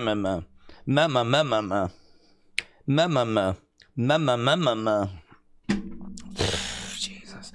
I don't know what happens. Honestly, I don't know what's happened with the world. We've got to a point where you just don't even need talent anymore. Isn't that mental, innit? It's mental. I don't know what's happened. I don't know what's gone on. Back in my day, we had Frank Sinatra. Yeah? Elvis Presley. Billie Holiday. Weird Al Yankovic, right? Carrot Top. We had all these big, talented boomers running around. And now we've just got people going, and we're like, yeah, that's sick. That is so good. I mean, to be honest with you, it'd probably grow on me, but, you know. Haters gonna hate. Austin said, Daze, is the doc taking care of you? The real question, I'm assuming that JD split this year. Do we see Dirty Dom US title run? Take care, Boomer. Thank you, Boomer. Is the doc taking care? What, Britt Baker? Oh, God, I wish. That'd be good, wouldn't it? That'd be good. That'd be good for her, actually. It'd give us something to do. It would give us something to do. I think she'd enjoy that.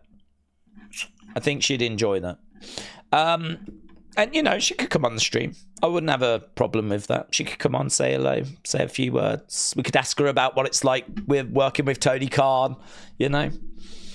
Get it off your chest, love. Yeah? Get it off your chest. Come on. What's gone on? Yeah? What do you really think about Thunder Rosa? Come on. So that would be good. So is the doc taking care of me? Sadly not. But the invitation is definitely there. Real question. I'm assuming that JD split this year.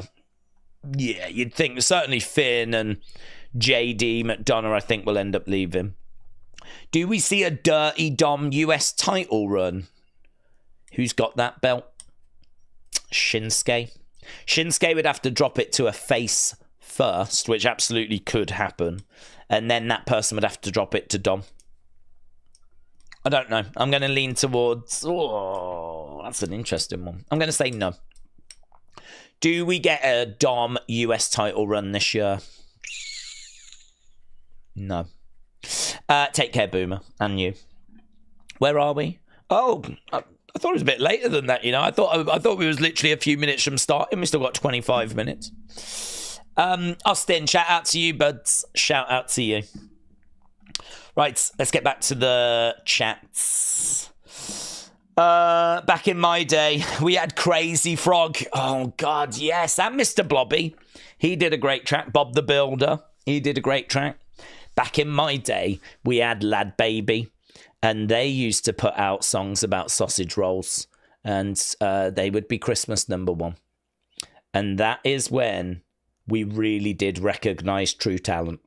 That is where, and back in my day, we had this guy that used to sing entrance theme songs. Time to play the game. Like that, right? Amazing. And he revolutionised wrestling. His skills were that good. He actually made wrestling relevant again. So there's, you know, and now I look around and I just don't see anyone with that level of talent anymore. It's very disappointing. Angie, hello, said Daze. I am now 4 days post neck surgery. Oh my God.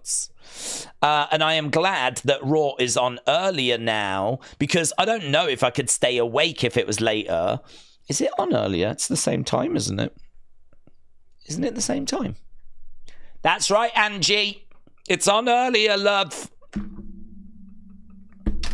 Just go with it. Just go with it. She's had neck surgery. Do you know what I mean? She's in recovery. I'm looking forward to tonight's go-home episode for the Rumble. Angie, shout out to you. And yes, we are all enjoying these earlier episodes of Raw. It does make a big difference. So, Angie, shout out to you. John said, I know, good luck with the recovery, by the way. All joking aside, good luck with the recovery. John said, I know you don't follow AEW much days, but the Tony Storm segment this week was a masterpiece. You have to see the whole saga to really feel it, but my God, it made me feel wrestling. I watched a gender reveal clip that made me hate wrestling, so I can't imagine loving wrestling anymore. I can't imagine what it must be like to love wrestling. Now I just hate it, and I think it's the worst thing that's ever happened to humanity. So I might have to watch that, John, and see if it'll cleanse my palate. Do you know what else might cleanse our palate? If we go over to CM Punk, what the flip's this? It's only 3 seconds long.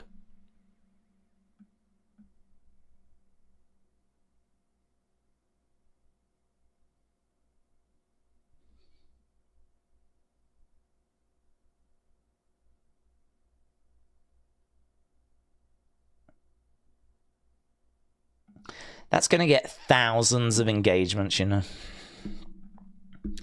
That's going to get thousands of engagements, and it doesn't mean anything, does it?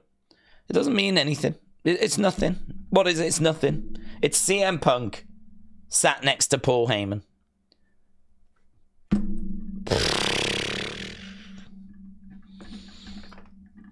And it's getting shared by everyone. Honestly. Sometimes I look at the hours and hours and hours and hours of streaming that I do, and I'm like, I'm playing this game wrong. I'm playing this game completely wrong. I mean, like, do you know what I mean? If I could live my life again, there's no need to learn this lesson, kids. It's not about how hard you work, right? It's a flipping lie. They say work hard.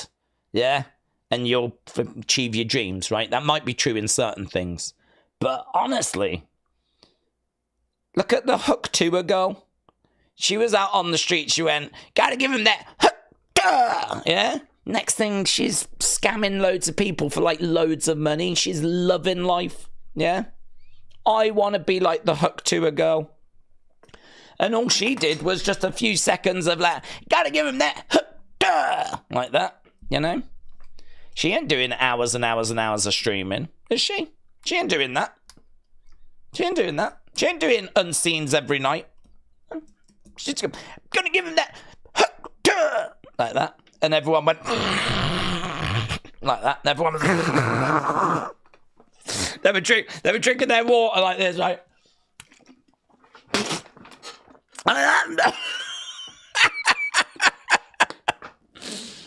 And then she was allowed to scam a load of people. I want to scam a load of people. It should have been me. I should be scamming people. Yeah? Instead, I'm sitting here, flipping hour after hour after hour. I'm done, mate. Honestly, that gender reveal party, it ruined me. It ruined me. It showed me how much I hate wrestling. It showed me my true colours. I don't even know what started that. I don't even know what started that rant. It was CM Punk sharing a 3-second clip that's going to go everywhere, and it's not even entertaining. That's what started the rant. He's basically the 2025 hook to a girl. Hello, Dormouse. How you doing? Dormouse said, runs out of shadows. Bailey to Belly's days. What you did? You ran out of the shadow and you Bailey to bellied me. Oh, that's not very nice. Dormouse, I thought we were on good terms, but maybe I deserve it. Maybe I deserve it. Dormouse, lovely to see you around. Hope you're doing well. Marok said, will Goldberg return tonight? Wasn't he meant to be on this show, actually? I think he was meant to be on this show. There's no word of him. It's up in the air. Will he return tonight? I don't know. Would you bring him in tonight and then sort of ruin a surprise for the Rumble? A potential surprise? There's got to be a good chance he'll be there. I didn't have him in my rundown list because I don't know what's happening with him. It's all radio silent. So is it just a case that we're going to bring him into the Rumble and we're going to have like a moment in the Rumble? Or could it be they just couldn't negotiate and work out like the money side of it? Perhaps financially they were not in the same neighborhood. Yeah. Perhaps is sort of like the male Alexa Bliss, where he also won't do anything unless he gets paid loads of money that he probably doesn't deserve. I'm only joking. I just know there's a lot of Alexa Bliss fans that join us and I like trolling. Nah, she'll be back. She'll definitely be back. She'll be back. She'll probably be in the crowd at the Hall of Fame, you know? They'll probably invite her to that. So she'll be there, like, applauding, whatever. She should be there, actually, for if Bray goes in. So you've always got that, Alexa Bliss fans, haven't you? You've always got that. Fingers crossed Bray goes in the Hall of Fame, because then there's probably a good chance she'll be in the crowds. Yeah. And that'll be her appearance for WrestleMania weekend. Yeah. Don't hate the player. Yeah. Don't hate the player. Hate the game. Yeah. Hate the game. Marok, shout out to you. Mr. Unfamiliar said, since you do reacts now, you should react to the Drake and Kendrick disses. They're funny when you don't know anything about them. Dude, I know all about them. I know all about them. Yeah. He did that one track that was big, Not Like Us. That was all about how Drake was like, A minor. Yeah. A minor. Right? And then Drake came back and he was like, you need to do your research. We gave you that info because we knew you'd just bite on it. And everyone was like, yeah, that's cool and all, but this track's dull. Like, it's all well and good going, tricked ya. But if you're going to deliver it in a really dull track, like you're taking the L. You've took the L there, Drake. And so he took the L. And instead, we all carried running around going A minor, like that. So, and then there was some other bits that happened before, but they're unimportant. So that's basically the beef, really, to be honest with you. That's kind of for those that don't know what's happening. There you go. So, Mr. Unfamiliar, shout out to you. Steve M, gifting some Wrestling Daze memberships. Appreciate it, buds. Thank you for the support. It is greatly appreciated. And I was just trying to think, what are we doing this week? We're going to do the... I hope Matter's around. Is Matter around? He might be here somewhere. Matter, current champ. Over here. Yeah. Dyes his beard grey, just like me. He is our current champ. Hopefully Matter's available on Wednesday, because we're going to look to do a stream on Wednesday, probably just before the Wrestling Escape Pods, where we'll have him defend against whoever. We'll do a special championship one, and then that means on Thursday, member stream can go back to normal. It was a lot to try and fit into a member stream. We ended up going an hour and a half, so which is fine, but I don't think people want to do that each week. I think get the member stream back to what it was normally like. We'll do a championship stream on Wednesday, so we'll do that this week. I need to get all that sorted, so that is what the members can expect. And I still need to do this week's Reacts video as well, actually, which is on the jobs list. BB Yipsy said, speaking of Hall of Fame, I believe that Haku, Lillian Garcia, Brooklyn Brawler, Barry Horowitz deserve to go into the Hall of Fame. The all-time jobbers did their job well, and they deserve to be honoured. I agree. I don't know if you'd put them both in the same year, of course, but yeah, Lillian Garcia, definitely. Haku, definitely. Brooklyn Brawler, Barry Horowitz. I have no problem with any of those. I really think Hall of Fame should be to recognise your contributions, and that does not have to be just for those that contributed at the top of the card. Like, if you're a jobber, that's one thing. If you was a jobber that had longevity, 15 years, 20 years of, night after night after night, putting people over, working shows, playing your part to entertain the crowd. I completely agree. Nat4 said there's no official date yet for SummerSlam in Indianapolis. SummerSlam 2026 is in Minneapolis. Oh, there's lots of Appalises. Okay, Netforce, thank you. So I wonder if they'll get 2027 maybe. Let's go down. Days, I'm looking forward to the WEP. It begs the question whether Tommy and Tony had a falling out. And that's what led to Tommy refusing to do the streams for Tony's business. You'll have to ask him. You'll have to ask. James, hello. What is one thing from the past that you wish that WWE brought back in today's era? That's a fun question, James. I don't know. That's fun. I like that. One thing from the past that we wish they would bring in to the modern age. That is an excellent question. And it's a bit of a thinker as well, because what did we do in the past that we don't do anymore that was better and we've lost it, we've dropped it? I wouldn't want to name like specific shows. Some people might be like Cyber Sunday or something like that, I'm thinking bigger than that, really. I'm thinking bigger. I'm thinking like the way we book heels and faces, the way that we book champions. Trying to think back to like the 90s. Women's division is so much better now. Probably the tag division. The way the tag division was stacked. If you think about the Hart Foundation, the British Bulldogs, lots of great teams.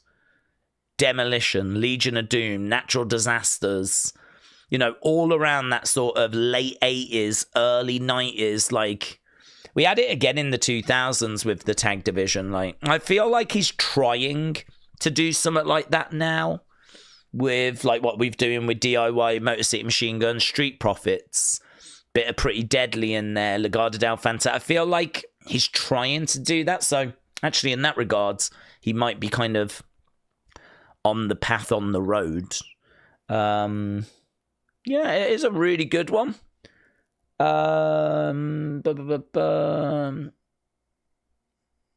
Great Balls of Fire. Great Balls of Fire. Steiner's Harlem Heat said BBB Ipsy. I'd like the refs to do the arm thing again, the drop in the arm. I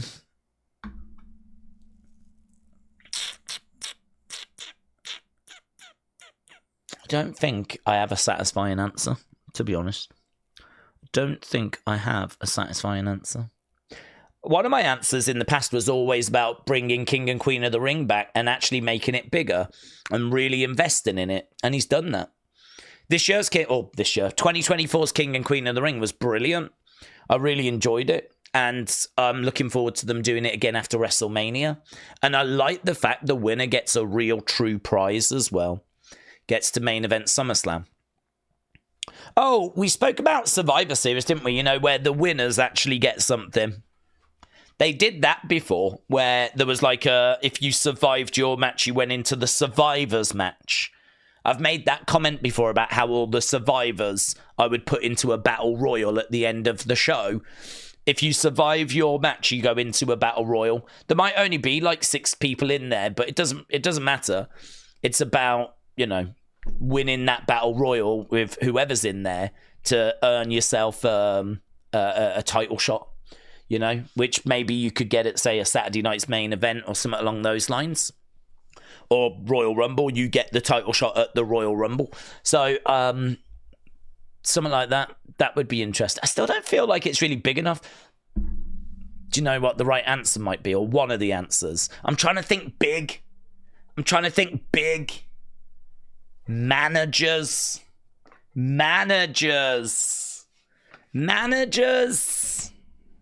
Something like managers, or how about like a primetime wrestling type show, you know? Or a Tuesday Night Titans type show, like a real different show. You've got your Raw, you got your SmackDown, but what about something that's a little bit different, like Tuesday Night Titans, where they used to sit down and interview the wrestlers, and it was a bit more like a talk show? It had a bit more of like a late night talk show vibe to it, and they had like segments, and then they would show like matches, of course. I mean, you could show matches from house shows. Show matches from house shows that we've never seen before. Do sit-down interviews with the wrestlers. Have some fun segments on where you get the wrestlers to play like a bit of a game. I suppose it'd be a little bit bump-esque.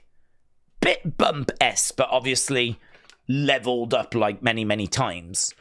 Something like that would be fun. That would be a really fun addition to the weekly schedule. Managers, bringing them back would be good. Tag teams, investing in them would be good.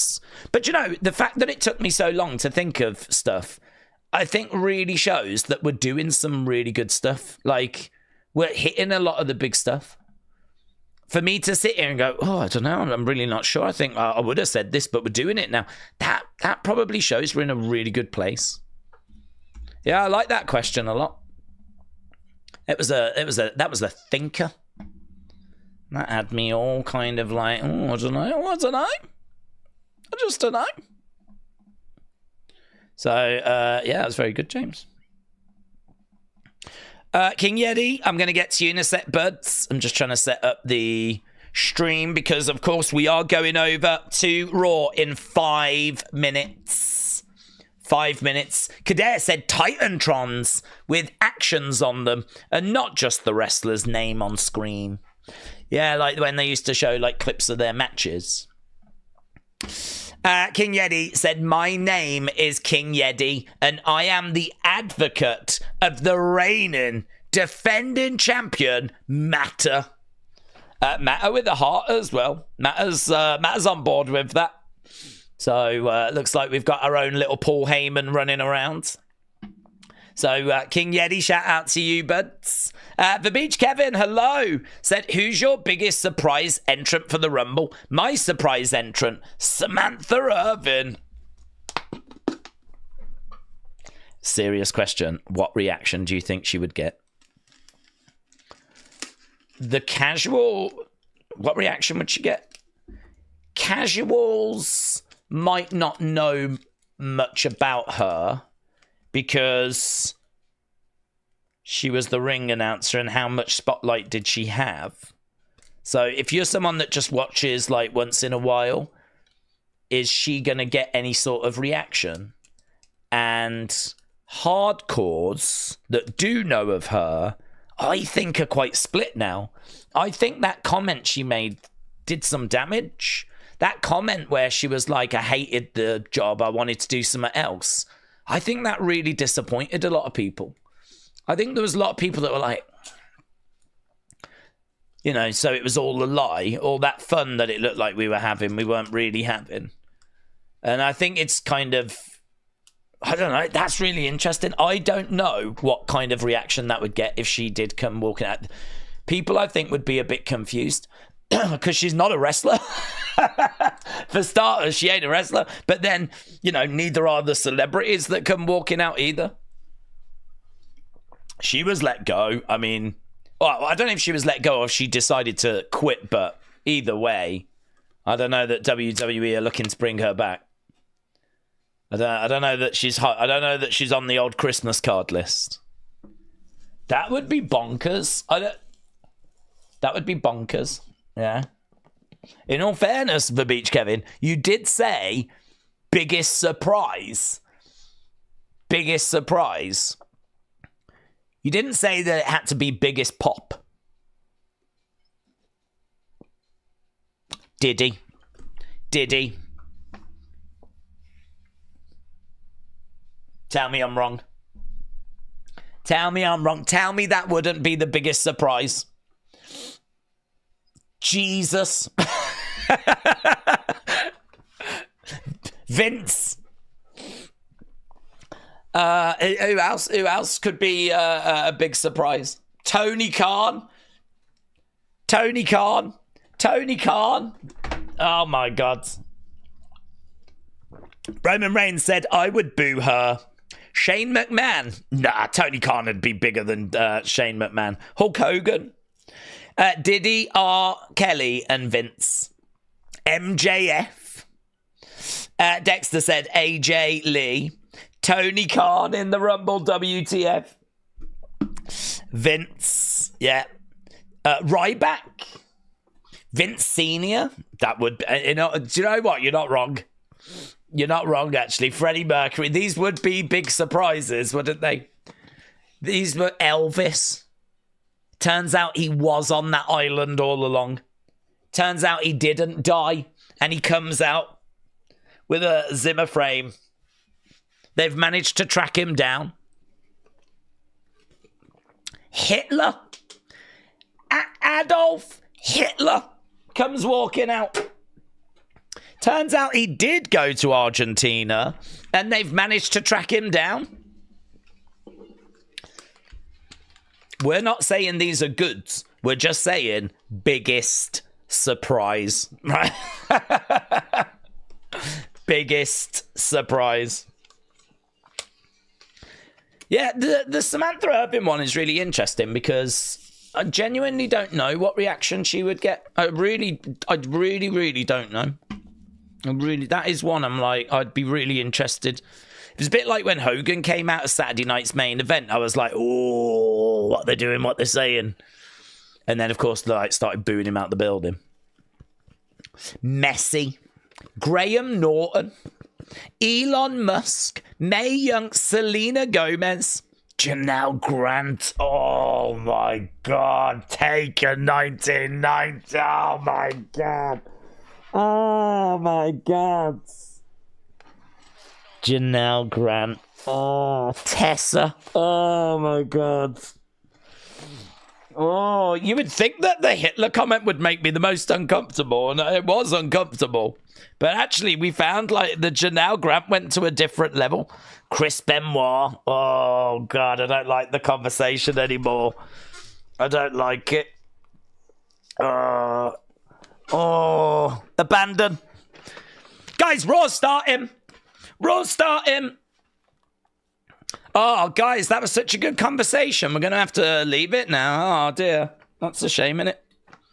Oh, we'll have to watch boring Raw instead. Oh, dear. The live event is about to start. Let's go. Raw, Raw, Raw, Raw, Raw, Raw. There is allegedly more than meets the eye with Hogan missing Saturday night's main event. Really? This is coming from No DQ. Oh, really? I'm shocked.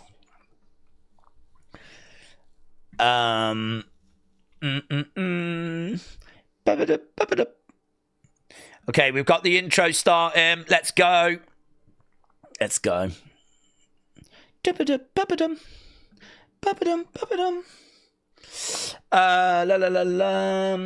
Daze, you look like Dewey from Scream 6. I've never seen Scream 6. I can only imagine he is fit. Here's Atlanta. Undertaker said, I think it's going to be a great swan song year for him. It's going to be the equivalent in the NBA when those legends go on there last year and they get their flowers in each town. Got,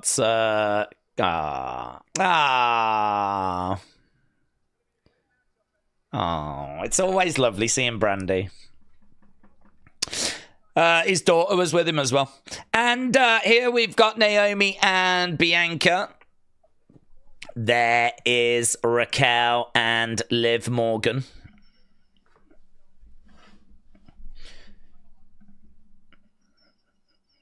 There's Sami Zayn with a sick Bob Dylan shirt by the looks of it. Oh, this is that boring Travis Scott track, you know.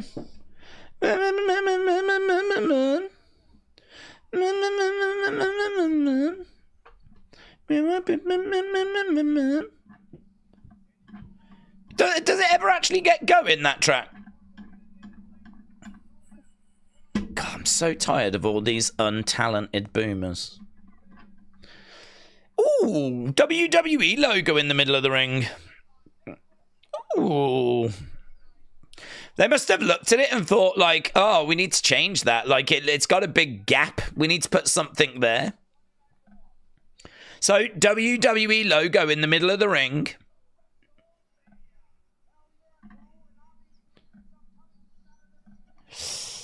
Sounds like Travis Scott. Oh, it is Travis Scott. It is Travis Scott.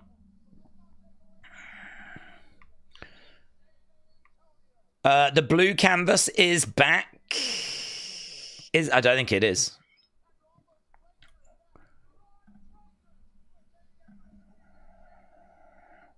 I don't think I hate the logo in the middle, said Stone.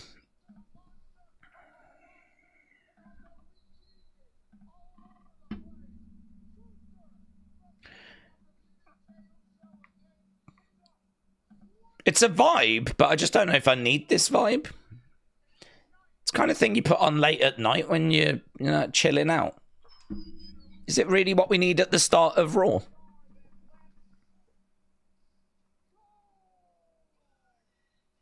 Right, here's Seth. Dun-na. Seth Rollins. Whoa. Whoa.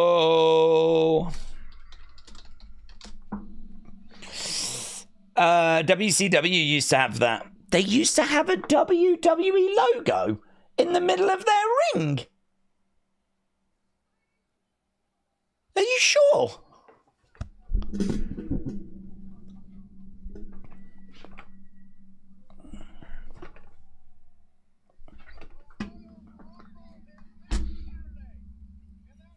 Royal Rumble this Saturday, apparently. There's the Rumble winner, said Toby. Dun.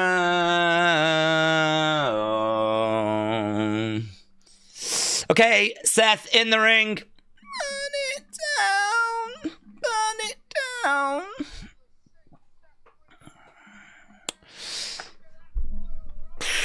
He looks like he's come from Club Tropicana, doesn't he?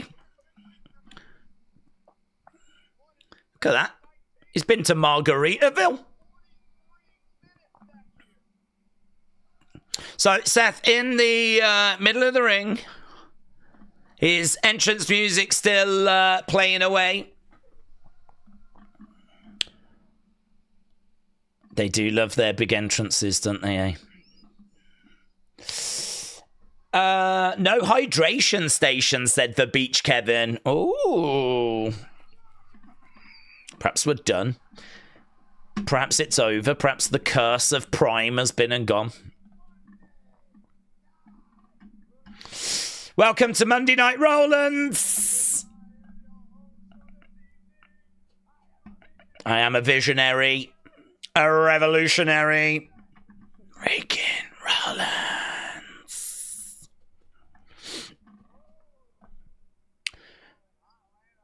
They call it Hot Lanta for a reason.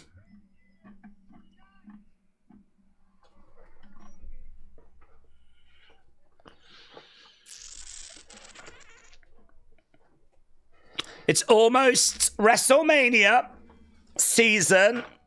It's my favorite time of the year, says Seth.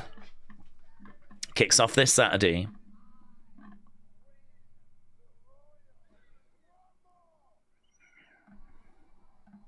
Apparently creative plans for Asuka have been discussed. Here comes Seth Rollins dressed like your grandmother's couch.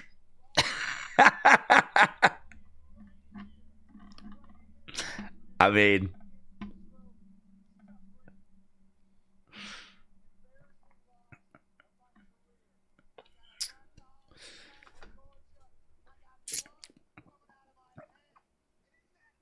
In that moment, I thought to myself, what a wonderful world. CM Punk, CM Punk. Yeah. He didn't look no better than I did.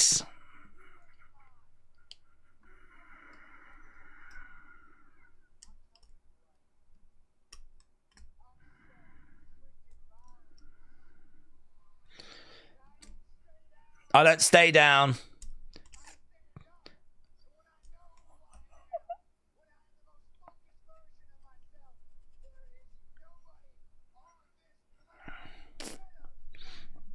There's no one on this planet better than me, says Seth.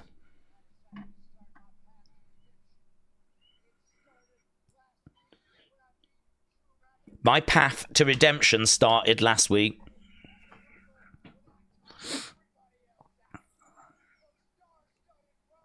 This is a bit of a nothing burger at the moment, isn't it? I was really sad that I lost, but I'm on my way back now.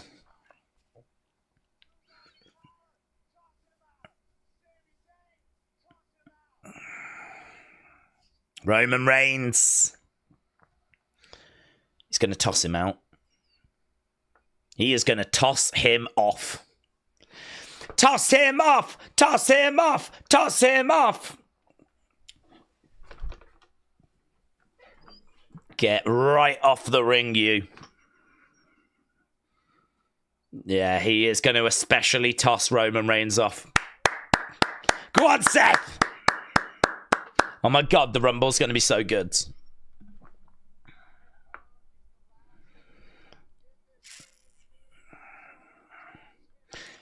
Yeah, he's tossing CM Punk off as well.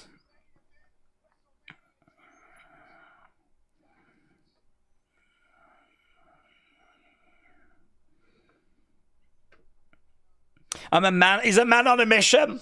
He's a man on a mission.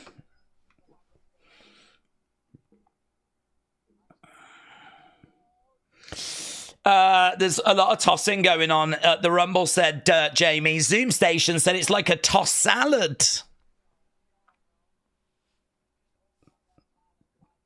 Oh.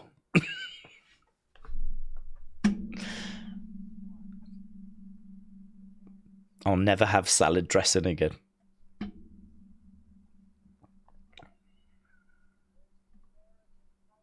There's the American Nightmare. So he's talking about when I win, who am I going to go after? I don't know, Boomer. Just win it first. Worry about that when you win it, yeah.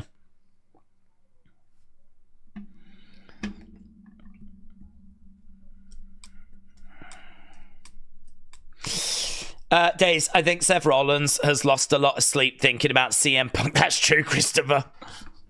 That's true. You know he's lying there, like, looking up to the heavens late at night, thinking about CM Punk. Gunter! Here is the ring general. Yeah, good luck tossing him off. Here he comes. Gunter. Gunter making his way down. Seth is writing checks his ass can't cash, said Taker 1990. The Jey Uso killer making his way down to the ring.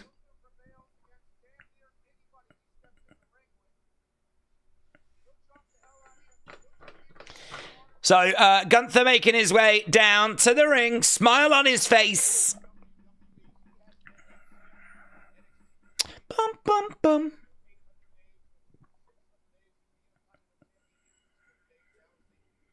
Okay, Gunther getting into the ring.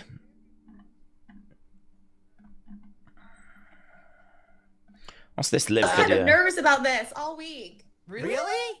Yeah, like in a good way, a good nerve. But you know, I just feel like I grew up watching you guys, so I was like a little bit intimidated, but also felt like I was gonna catch up with like old besties.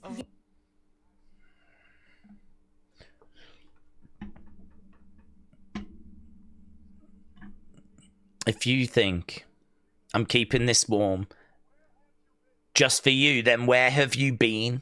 Is this a glimpse to WrestleMania?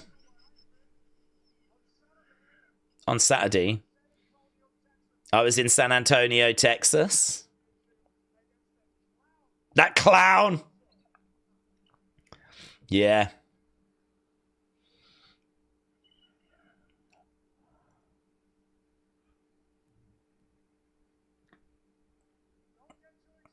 Don't get too excited. Because I beat his ass! Yes! Oh my god, I'm a Gunther stan. I am a Gunther stan. Go on, Gunther! You tell them. I know where you've been. Crying. Complaining. Go on. You've forgotten what really matters.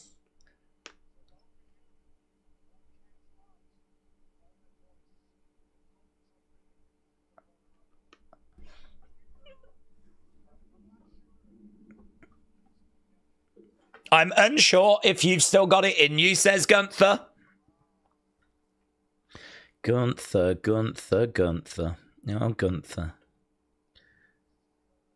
Oh, he almost touched it. You see that title? Seth Gunther, is this a glimpse of WrestleMania? It's feeling it, isn't it?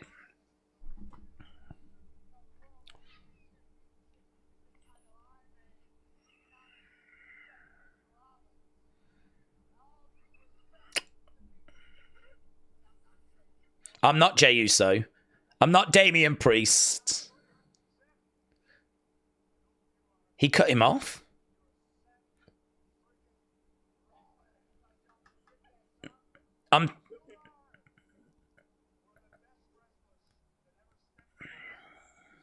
You're one of the best wrestlers that ever stepped foot in this company.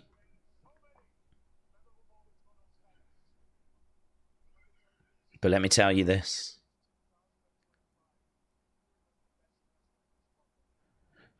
It's 2025 and you are not the best wrestler in this company anymore. Okay. Okay, I've seen enough. Seth versus Gunther, WrestleMania. Get it booked. Get it booked. You are not the best wrestler in this company anymore. Please challenge me.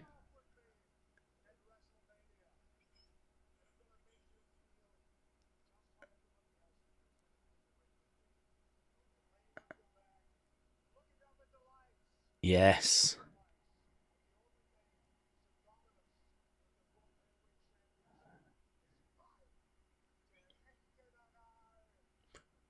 Gunther.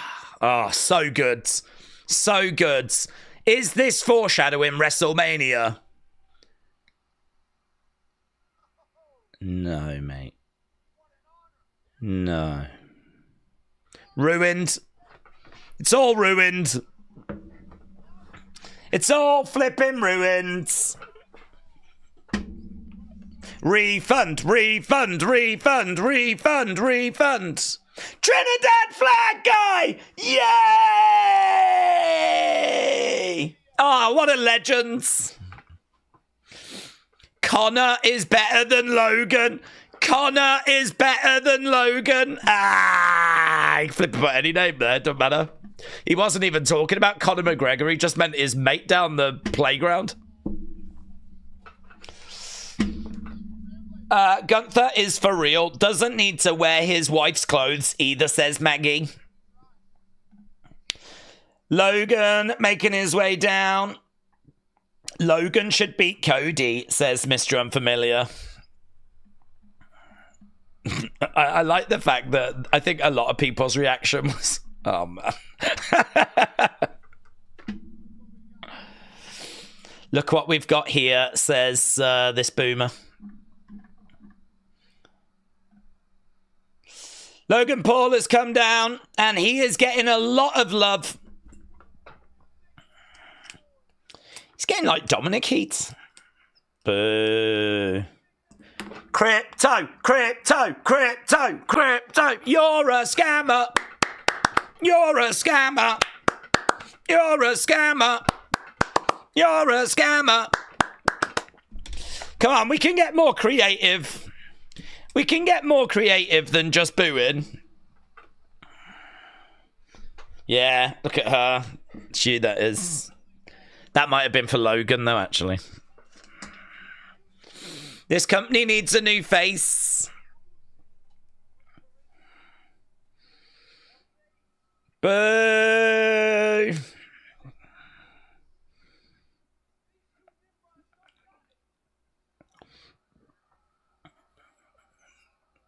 Oh, can't they hurt him? Go on, Gunther. Mess him up. Mess him up, Gunther. You suck. You suck. You suck. He's struggling to talk. He's struggling to talk. He can't get a word out. The crowd are all over Logan Paul right now.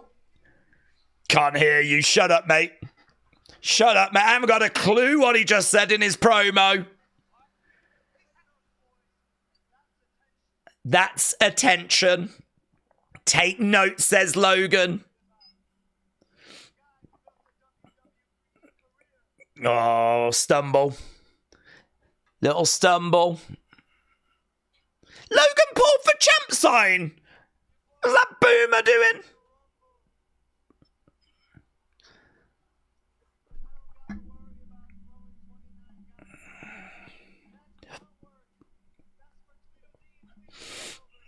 That's for Tweedledee and Tweedledum.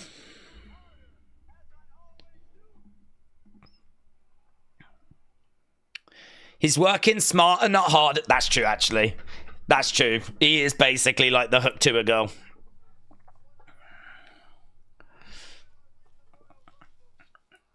Oh my God, they're all over him. That Logan Paul for champ sign, I think WWE hired that guy. What? What? I could choose you, Gunther. Oh, gods. Part of me wants to see the match, but part of me is worried as well. I've changed. Gunther said, I've changed my mind. I want you to win the Rumble.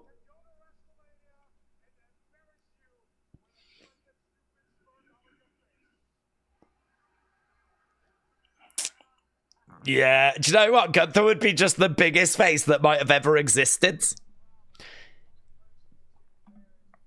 Oh, God, imagine if they do have Logan getting down to, like, the final four. They could do it, you know. They could have him getting down to the final four. Loud reaction, loud boos. Loud boos. Apparently he's got new merch. Still humble. Everything is designed to irritate, isn't it? Everything is designed to wind us up. Loud boos. I mean, off the chart. We're backstage with CM Punk.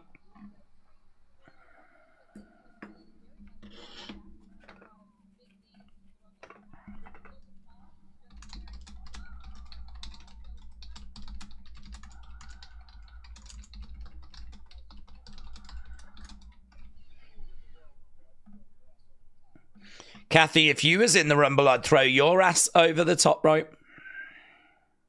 Here's Sami.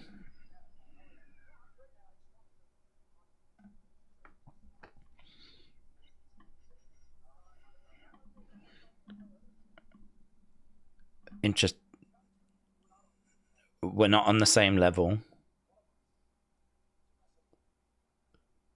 Oh!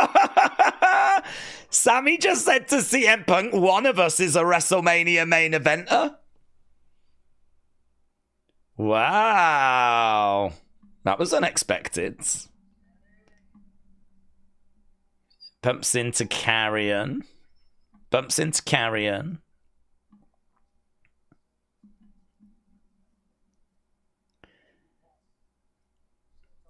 I'm going to tell you this once. Whatever this is. Stop. I don't need this.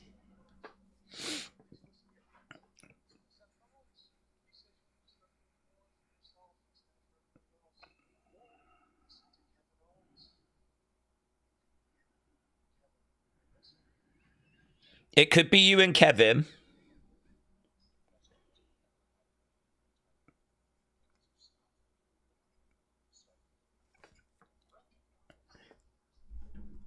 Recognize there's a world of opportunity.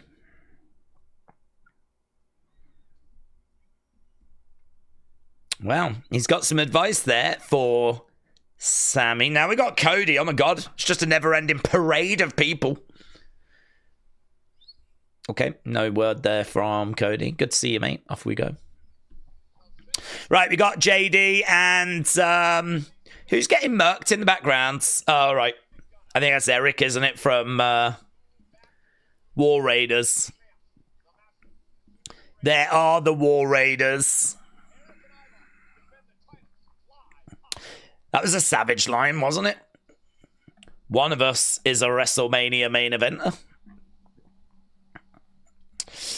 Right, I saw there was some super chats that we need to get to. The mat is sacred, said the Ring General. Delete the yeet. Logan Paul needs a chop and stomp, said the Ring General. The Ring General, shout out to you. We've got Jackie Redmond. Oh, she is with A Town Down Under. So she has got Grayson Waller and Austin Theory. They're in the crowds.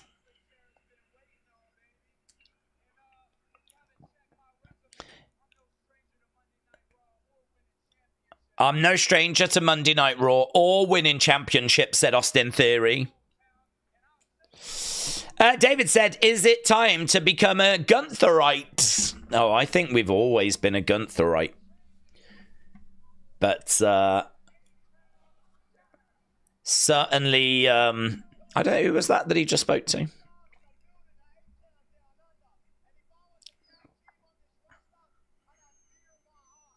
If I was a tag team on this roster, I would have fear in my heart. Yeah, no, we've always rode with Gunther.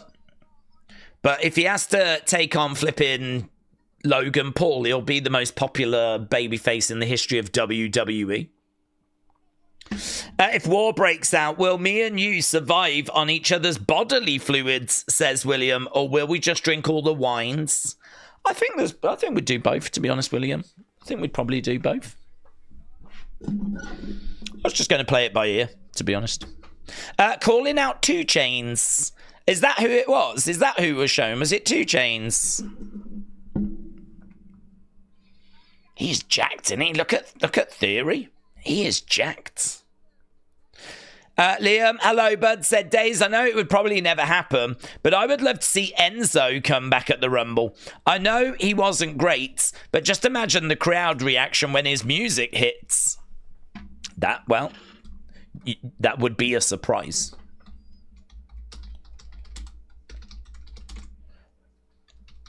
I don't think he's on great terms with them, is he? Judgment Day against War Raiders. This is going to be our first match.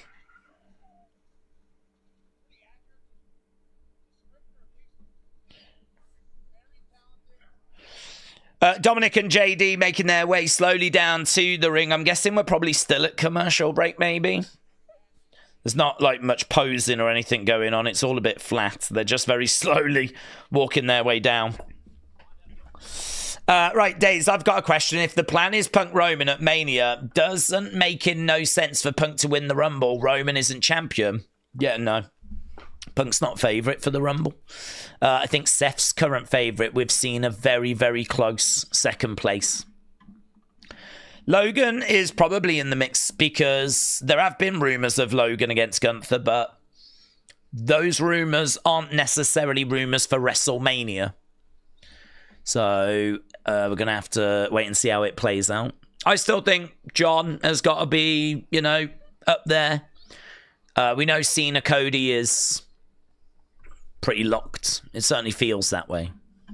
I am certainly not expecting the whole 31 Rock thing. I think it's a fun idea, but I just don't expect The Rock at any point, so that's why I'm not thinking he comes out at 31. I threw up in my mouth when Logan came out, said Lisa. Joe said, has been Gunther been Neo? No idea. Has Gunther been disrespected as champion? Not only was he on the first Raw cards, it was Jay on the poster. Little Yachty, yes! He's come to see the boat. Natalia. How about my guy?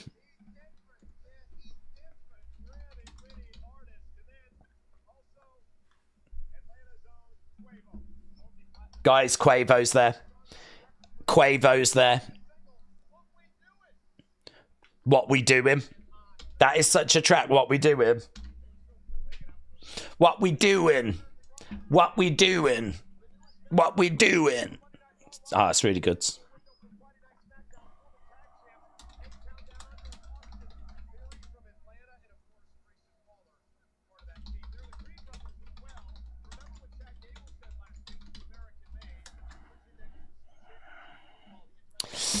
If Mello ain't in the Rumble, I'm going to be peeved, said Felix.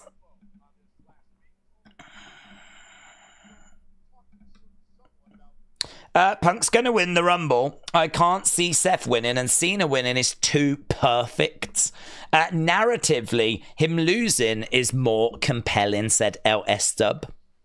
Aussie bloke said Logan taking someone's spot at Mania would be a tragedy. I always struggle with that words.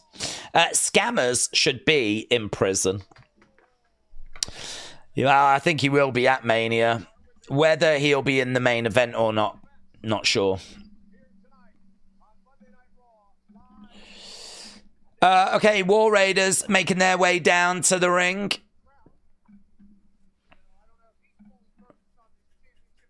We are back to the action, JD and Dominic. We've had half an hour of this show already. I like it when Daze acts like he knows who hip-hop artists are. His fronting said that's what she said. Nah, I'm very much into the game. The rapper as well.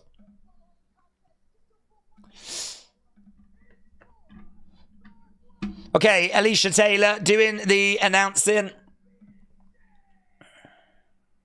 That's a very funky jacket that she's wearing. Wrestling said, Daze, do we think fans could ever collectively agree to not react to a wrestler that they disliked? I don't know how that would work, to be honest. I don't know how everyone would get the memo, you know? That would be a challenge. That would be a challenge. For the 2K fans, WWE 2K25 will feature Deadman and Bloodline editions alongside the standard game, with covers featuring Undertaker, Roman Reigns, and the Bloodline.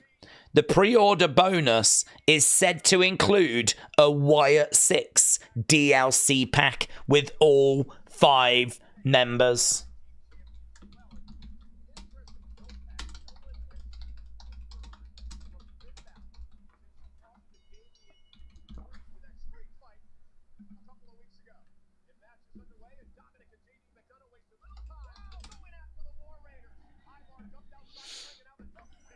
Big. That's pretty big news. That's just dropped 2 minutes ago from WrestleVotes.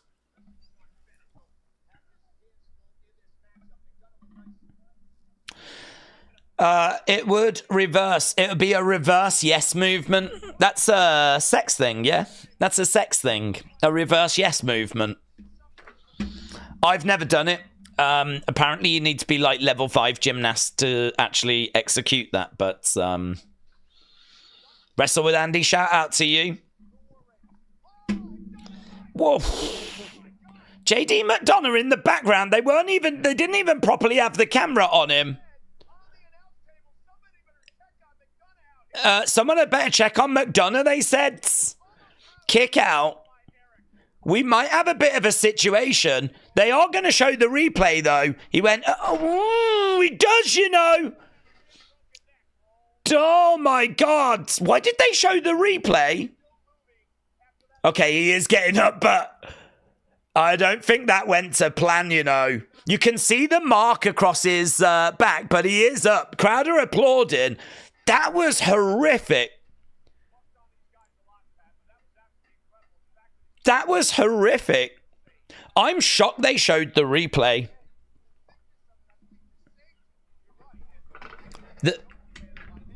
Yeah, they said the thickness of his back. That is the downside when you've got an absolutely massive head. When you've got like a really giant head, it's always going to bobble around. Oh my God, that was really bad. Good thing he's got a big melon. Yeah, K-Dub, yes. Yes, I agree.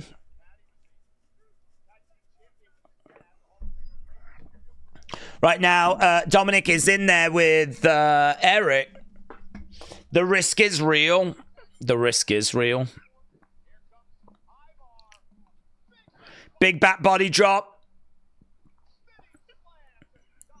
Dominic goes down. Oh, big splash. Do you know what? He could still be injured.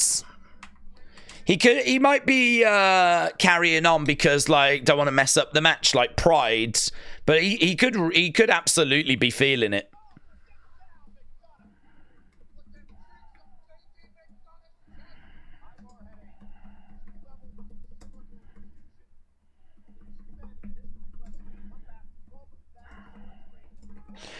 Oh, into the timekeeper's area goes Ivar.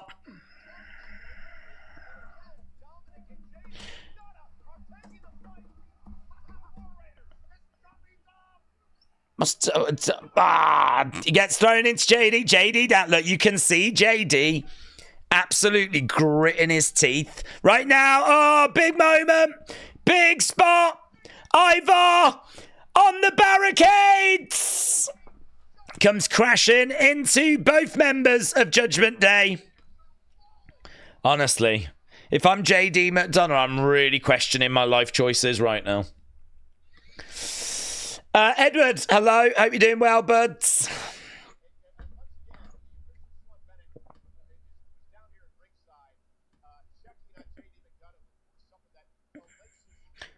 Are they checking on him again?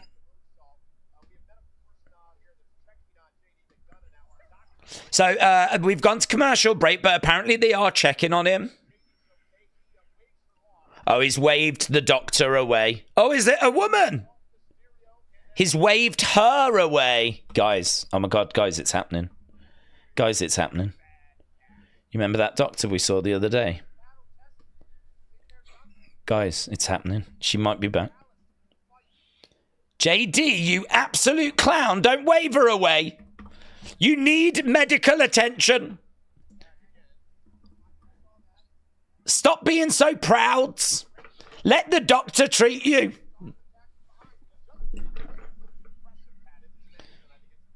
Oh.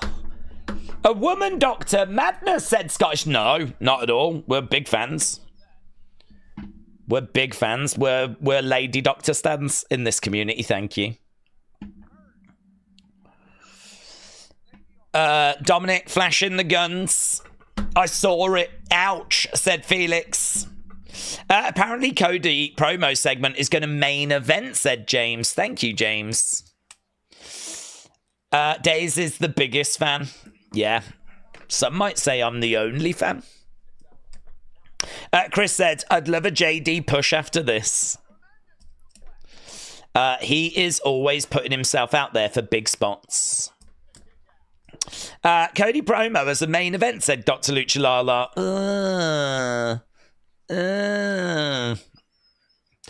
Right now he's grabbing the head of Ivar, keeping him grounded.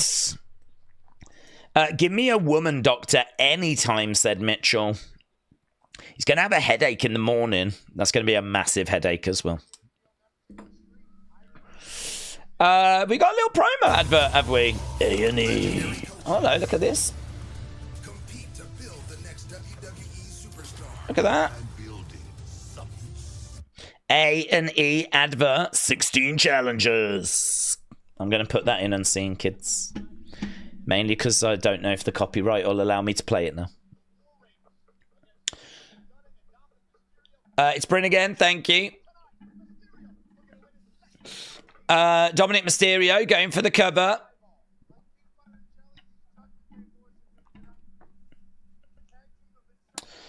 Cody, Roman, Punk will possibly close the show.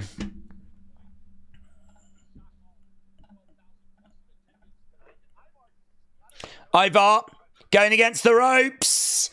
Couple of back elbows, connects. Ivar, so we are back from commercial break.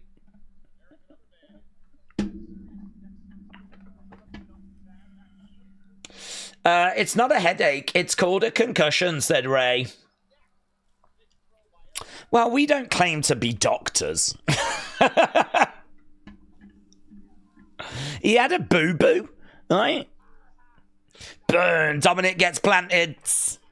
There's 3 more big predictions for this year. The Paul brothers win tag titles. Tommy makes a groundbreaking web announcement. WBD warns Khan to step up AEW or step aside. Against the ropes. Slammed down. Slammed down.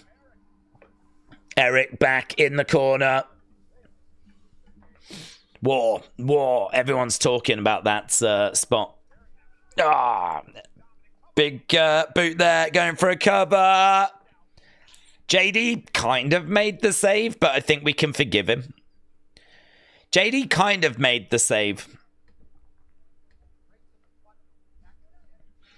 I think if he's not quite at the races, we would understand. It would be absolutely fine. Tag titles up for grabs, but right now I feel like people are just in survival mode. Oh, knee to the midsection. Knee to the head. He's just getting murked. JD is down on his knees, probably just wishing he was anywhere else. Right now we've got Ivar, and he misses. Headbutt there by... Oof, down goes Eric.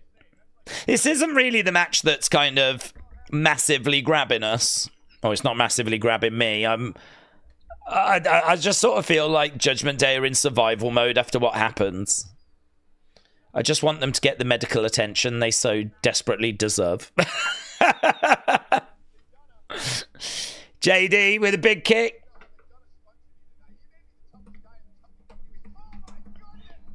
Plants. 1, 2. Kick out.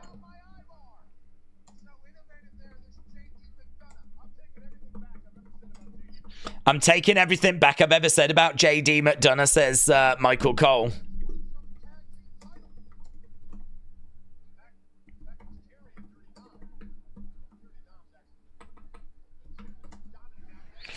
Dominic's going up top. Oh, comes down. Going over. Gets smashed. Need to be looked at. I hope this match ends soon, said Penny for your thoughts. It does need to be looked at. You are correct. Michael Cole said he's not even standing up on the apron. I don't know if he even quite knows where he is. Here's Carlito. Carlito spits the apple in the face. Dirty Dom against the rope. 619. Going over the other side. JD tagged in. JD going up top. Comes down on Ivar. Dominic going up top. Dominic, boom, connects. What? Oh, and he makes the save. Very good. Eric makes the save. Yeah, that was good.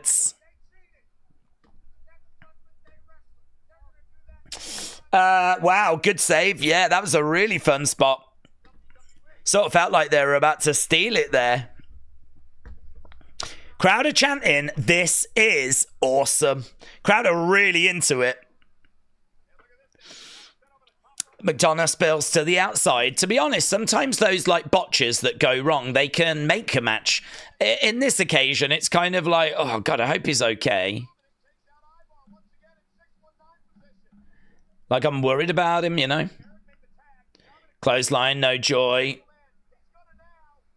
Round the other sides. Coming off the ropes. That'll put him away. That'll do it. That'll do it. 1, 2, 3.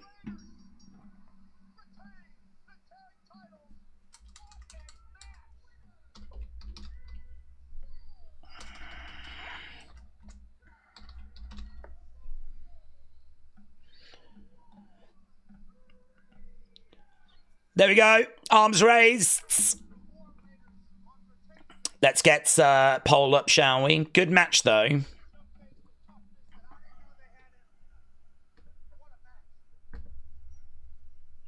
Okay, we're backstage with Pete Dunne. Who's coming over? Oh, Ludwig's coming over.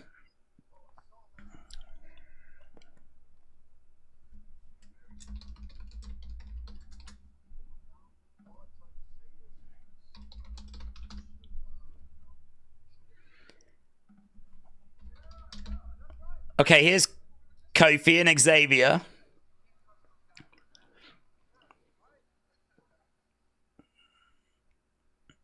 Okay, Ludwig's going to walk away here. So's Pete Dunne. I can't get any love from anyone. Here's Kathy.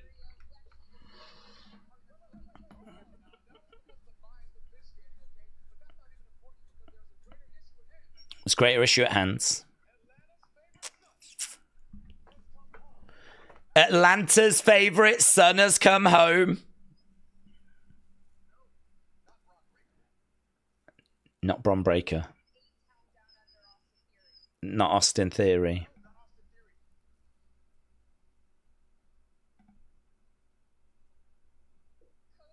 Cody Rhodes. No one's talking about that paper champion.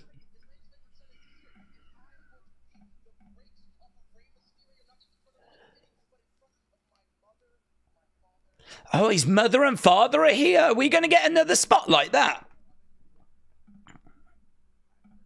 Okay, they're not actually here yet.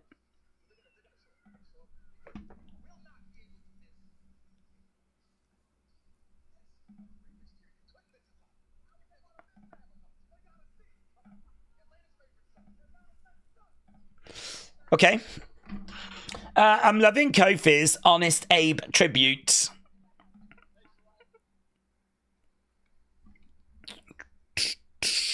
New Day is awesome. Stop hating Kathy, said Dr. Luchalala. Okay, we are at the State Farm Arena. I don't have any voiceover stuff again.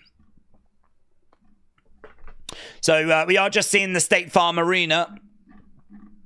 We found out, I think, Xavier is going to be taking on Rey Mysterio tonight. I love how them saying some truth to ears made them so unlikable. Wrestlers have done way worse. People just really feel for E, don't they? They just really feel for him. And we just won't take E slander. It will not be accepted. I've still got no voiceover on this thing, you know. Just seeing this State Farm Arena from different angles. Right, looks like we might be going over to that Rey Mysterio match now. Kaboyaka. Boyaka, boyaka. Okay, Rey Mysterio making his way out. coming out with the rest of the LWO.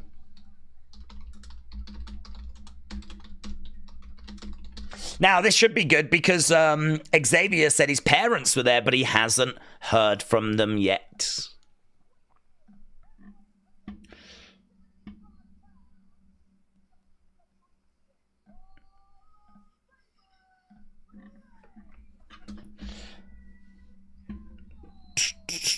Right, Rey Mysterio.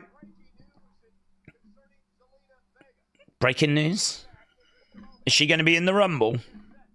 Zelina Vega, breaking news. Big Time said, Daze, when it comes to a weekly WWE TV show, there's really a sense of staleness with the same boring, formulaic segments and promos. Is there just a lack of passion? I don't know. I mean, we're at the Rumble season, aren't we? I mean, it's a go-home show for the Rumble. I don't think we were really expecting much great shakes from this show. We went in knowing that this was going to be go-home.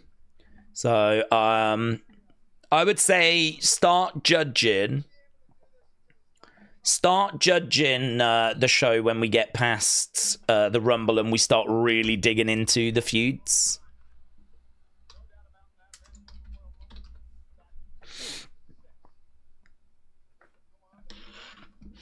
Daze, we've got voiceover in America. I don't know why we don't get it. It must be because you're advertising something or doing something. It must be talking about. I don't know. I don't really get it. I don't get why we get those moments where we don't get a voiceover, but you lot do. What are they talking about? What do we miss out on? What is it that can't be broadcast internationally? Is it very US specific stuff? Selena's got like a mask attached to her ring gear, which looks a bit weird.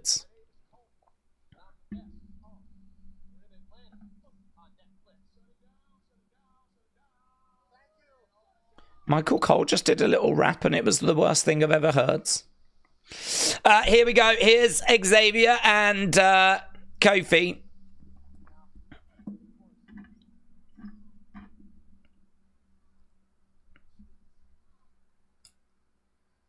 Is that a new tattoo that Xavier has got on his shoulder?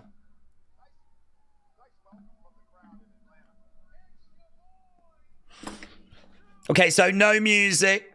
No music for the New Day. They're just making their way down. Crowd are booing. Kofi's skipping. Do not touch me!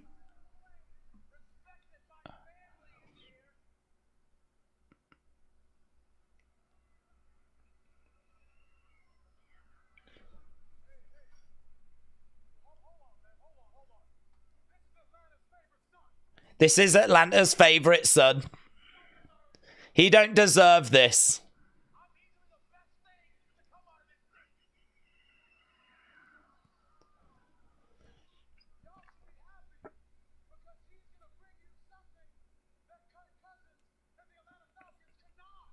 He's going to bring you something Kirk Cousins and the Atlanta Falcons could not. He's going to bring a win. Yeah, a lot of you won't know. That's like a really famous netball team in America. Oh, was you at... You didn't see that. Was you at... No. Are we going... Oh, I don't even know when we're at commercial break anymore. Oh, my God. Kofi is paying tribute to the great wrestler Abe Lincoln. Hannah said, Daze, do you have the premium I don't know. Explains why you get no ads. I don't know what I have. Honestly, I just signed up for it. It doesn't cost me loads of money. I'm not sat here with like a gold flipping £30 a month membership. I think I pay like $12.99 or something a month, something like that. Is that premium? I don't know. Would you put Omos in the New Day? I wouldn't hate it. I wouldn't be against it. I don't know if he would if we would use him that much, to be honest. To have him on the show like that regular. Have T-Mobile for phone and you get Netflix for free, said Drew. I switched to my UK server, said A. Jobson. Killer Mike's there! Killer Mike! Yes, love Killer Mike. Love all of his albums. Killer Mike. Dub Killer Mike, said Ace, yep. Lots of reserved seating for his family, but they must be held up in traffic at the moment because there's no one there right now. Okay, the bell has sounded and we are underway with match number 2.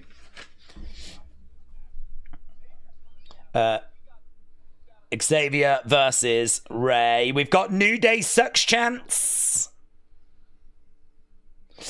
Daze, when it comes to NXT, I really feel like I don't know what wacky segment or angle HBK has in the pipeline. There's a sense of unpredictability, out-of-the-box ideas. Taking risks is why I love NXT. Nice takeover there by Xavier. Do we like 2 nights of WrestleMania? Yes, I do. I do. It gets more people onto the show, and WrestleMania 35 was a flipping chore. It was, I think it's still going. That thing with kickoff show and everything was like, it was like an endurance test. Off the middle rope, crossbody there. We were all burnt out by the time we got to that women's main event match. And then it wasn't very good.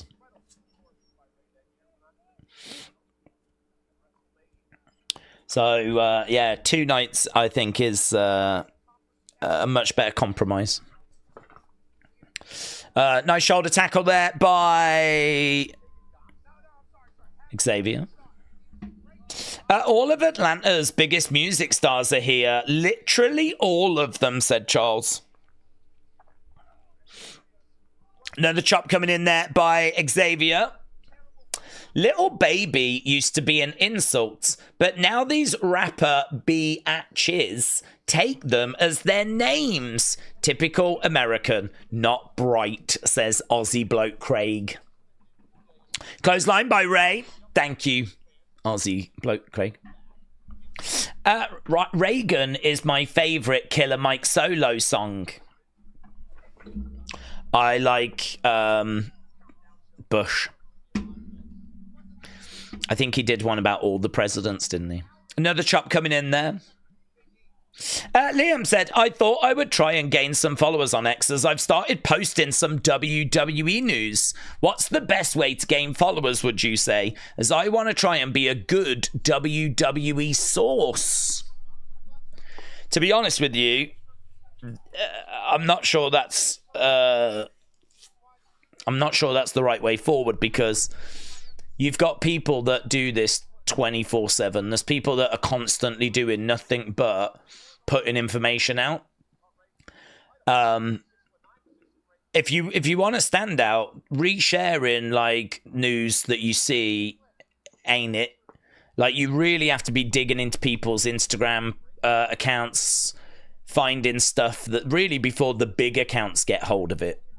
You need to be like, I think Fadeaway Media does a brilliant job. Like, he goes and finds really interesting bits from like the wrestlers' Instagram accounts, from their Facebook accounts, and he gets there before the big accounts get to it. And you'd need to be 24/7, because that's who you'd be competing against. So to be honest with you, if you can't give it that kind of time, and I would understand that, it might be worth not even going down that road and seeing if you can find a bit of a niche. Standing out is always very, very important. And something which I struggle to do, to be honest, because, like, obviously it's just so crowded. The wrestling landscape is ever changing, ever evolving. There's constantly people coming into the space. It's very, very difficult. Very, very difficult. So I would say you'd have to go into it with very little, hope of success. It would be hard. It would be a slog. You would have to do it because you enjoy it.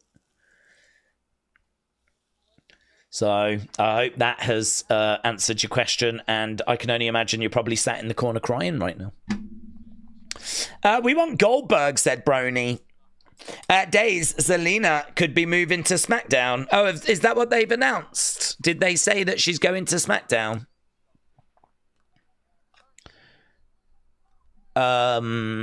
Is she going on her own, is she? That's good. Get her away from this group. I think that's a really good positive move for her. Everyone needs a change, said Michael Cole.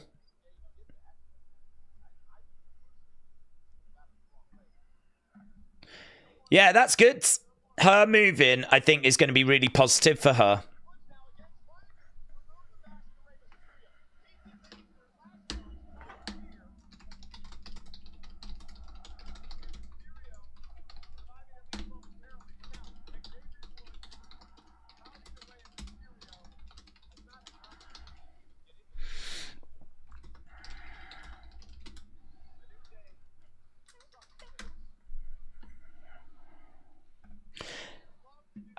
Fade is a thief. Does he not credit his sources? What's the beef?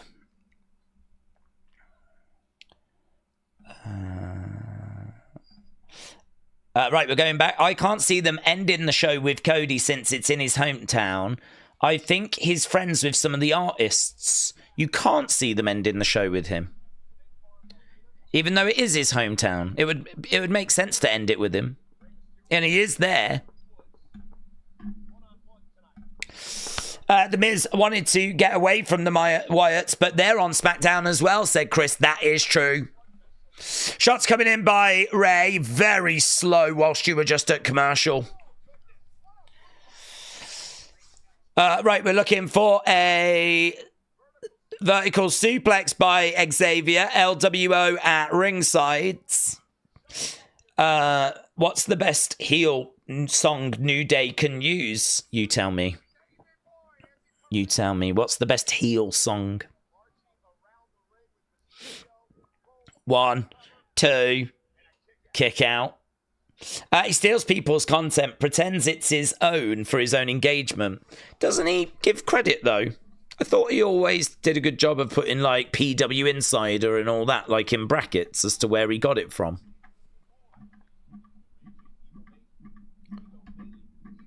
Actually, I haven't got anything here to look at from him.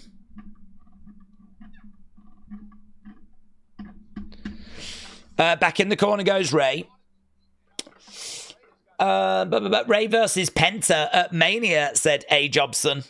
Jessica said, I'm going to make a boomer sign if I go to SmackDown this spring. You won't have to. Make your face or say enough. Boomers don't have to say they're boomers. We all just know. Ray going up. Todd said, Daze, do all the pay-per-views have to be in an outside arena with a short entrance? Couldn't they change to an indoor arena? No, they can be inside as well. James said fan footage that he takes from Twitter and IG. Does he not give credit? I'll have to keep an eye out for that. Ray on his feet. We know you're one. Yeah, no, I'm actually speaking from, like, experience. Shots coming in there by Ray. This is why whenever I go to wrestling, I always wear a lucha mask. Yeah? I always put that on. That way they can't tell you're a boomer. You just, like, look like a massive Ray fan.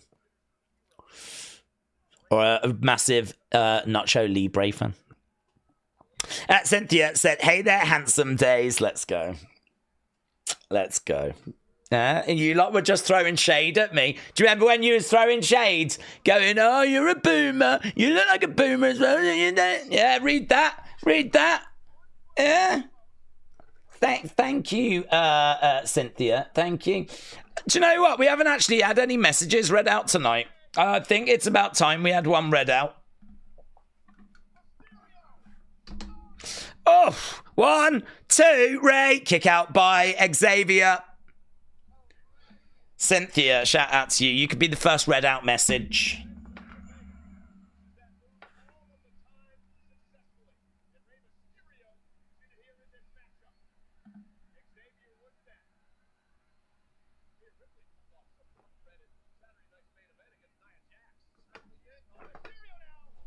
It will read it. It's just checking it out first, that's all. Cynthia Martin. Yeah. Hey there, handsome Daze. Been a long time since I have seen that handsome face of yours. Hope you are doing well. I actually didn't realise it said handsome twice. I only read the first line and that was good enough for me. Ah, here we go. Look at this. Xavier goes over to his family. What are they wearing? What are they wearing? New Day Sucks shirts! Oh my God! New Day Sucks shirts! Wow. Is that his sister? That is so disrespectful. You should always stand by family. That explains a lot, to be honest. That explains a lot. Justice for Xavier Woods. Justice for Xavier. Oh, God. And now he's just been kicked in the face. Oh, God. 1, 2, 3. Oh, God. Oh, this is a flipping nightmare. And they're applauding. Oh, my God.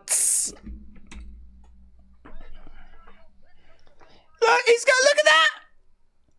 Ray's gone over to the oh, he's left him hanging. The dad was like, do I get one? Do I get... No, you don't. Yeah, Ray knows all about turning on family, doesn't he? Ray knows all about turning on family.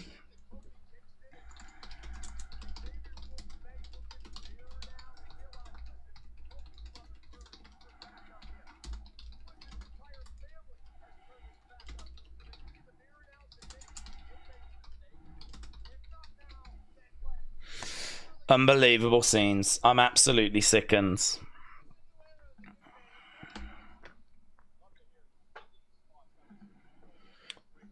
I'd love to hear Big E's thoughts on this situation.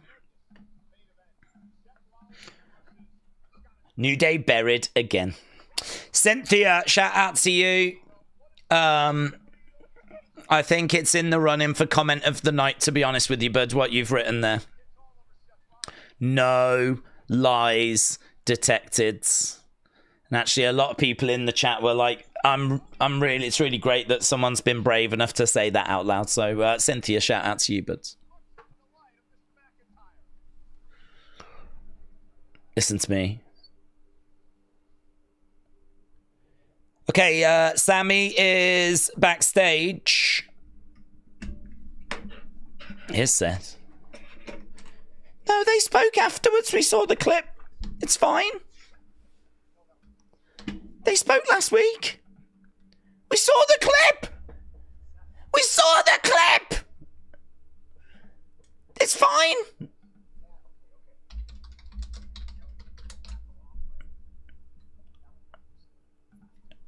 Yeah, it was a mistake. You've already had this conversation. Stupid boomers forgetting conversations you've had.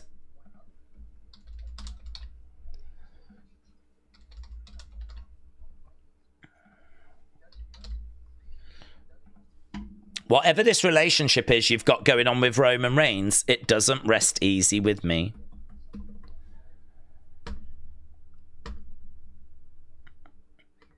If it happens again, I can't be sure it's a mistake. It's going to happen again, isn't it? It's going to flipping happen again. Go get that dub. Go get that dub. Put your hands up. Yeah, we got a kickoff on Friday for the Rumble. It's so obvious I'm your number one. There's a post show as well. Why has Michael Cole got to talk all over Brat? That's not very Brat. Number one, I'm your number one.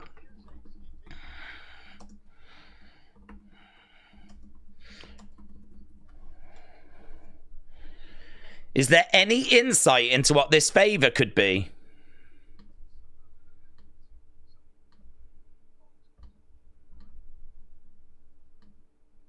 So we don't get an answer. Guys, this show is brought to you by Snickers. Yeah, eat fresh. I'm just living that life on Dutch. I'm gonna put your hands up. Snickers! You gotta want it.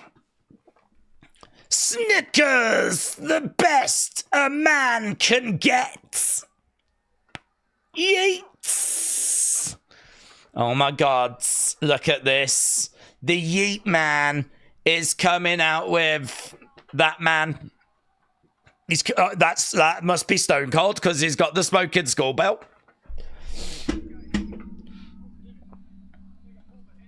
He's pulled a hammy. Michael Cole has pulled a hammy.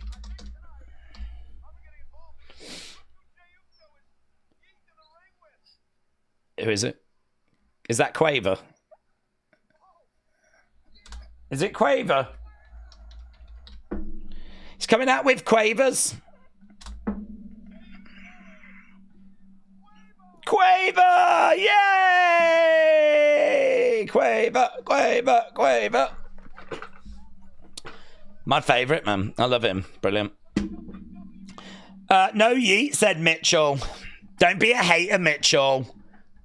God, Mitchell, don't be a hater. Day one-ish. Jay can lose every match and will still be extremely over, said Brony. Okay, we are... I don't even know what we're doing. What are we doing? We're heading to something. Is this a match?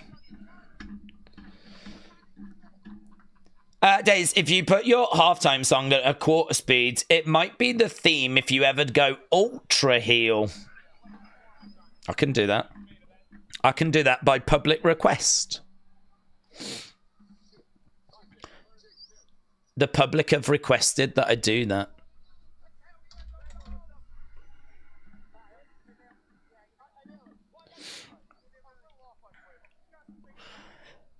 Michael Cole announced that Zelina Vega's going to SmackDown. Yes. We're very excited. Day one-ish, just me, oos. Day one-ish. Sean Ross Sapp said, when we asked, we were told that Triple H had asked a number of times if JD was okay. Michael Hayes asked if the desk was okay.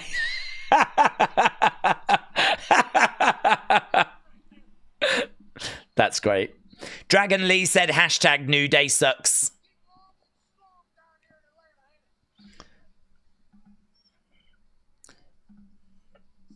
I'm about to get a moose. You go get a moose. Are we at commercial break? I just feel like I live my life. This is my life now. My life is watching Jey Uso do his entrance. That's my life now. I don't remember anything else in my life. I don't listen to music apart from Jey Uso's entrance. I don't remember seeing any other superstars. I just remember Jey coming through the crowds. Everyone doing that. And then the only next thing I remember is it all starting all over again. How many hours of this entrance do you reckon we've watched? If we added them all together, those are hours I will never get back. Yeets. Grills are gross, said old dad gamer.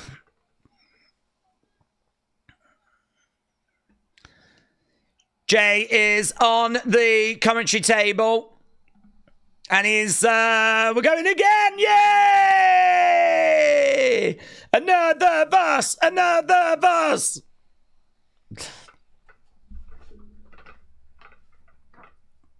In fairness, it's the most exercise most wrestling fans get.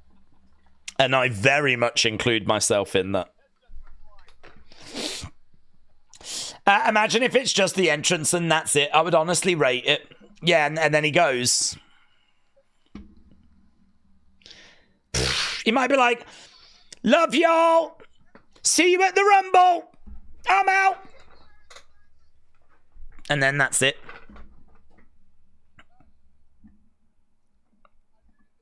He needed that. He needed it.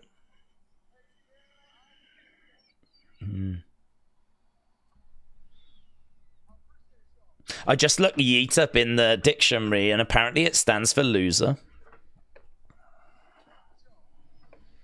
That's a shame, isn't it?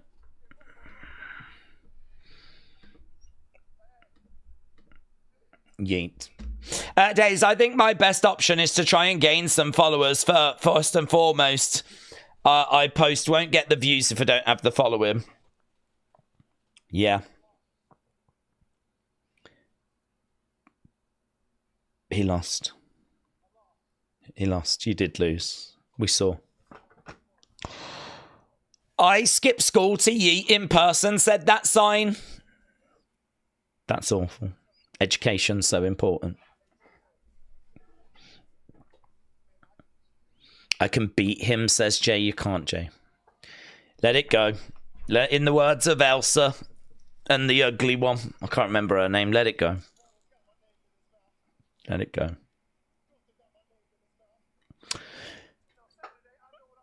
I know what I need to do. I'm going to throw all their asses over the top rope. Yeets. Yeets. Who goes to school at 9 p.m, said Dr. That's a really good point, actually. That's a good point, liar. You're a liar. James said nothing I tweet gets views and I don't care. Honestly, it's a sad existence if you care about views.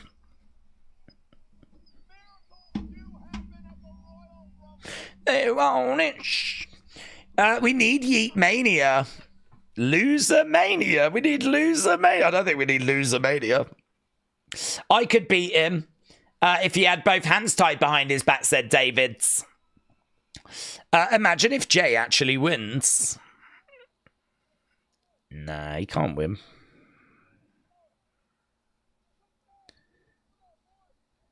What did he say? 2K. What's up, boys?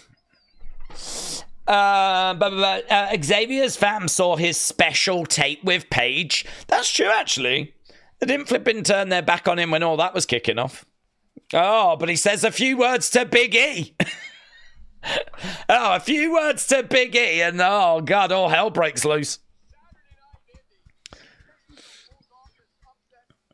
Do you know, I find Raw so confusing now, because I don't know if I'm at commercial break, if I'm not at commercial break. There are great patches now where I feel like there should be a voiceover and there isn't. Or the action slows down and it's because we're at commercial break. It is very discombobulating. What am I doing now? Now I've just got a black screen.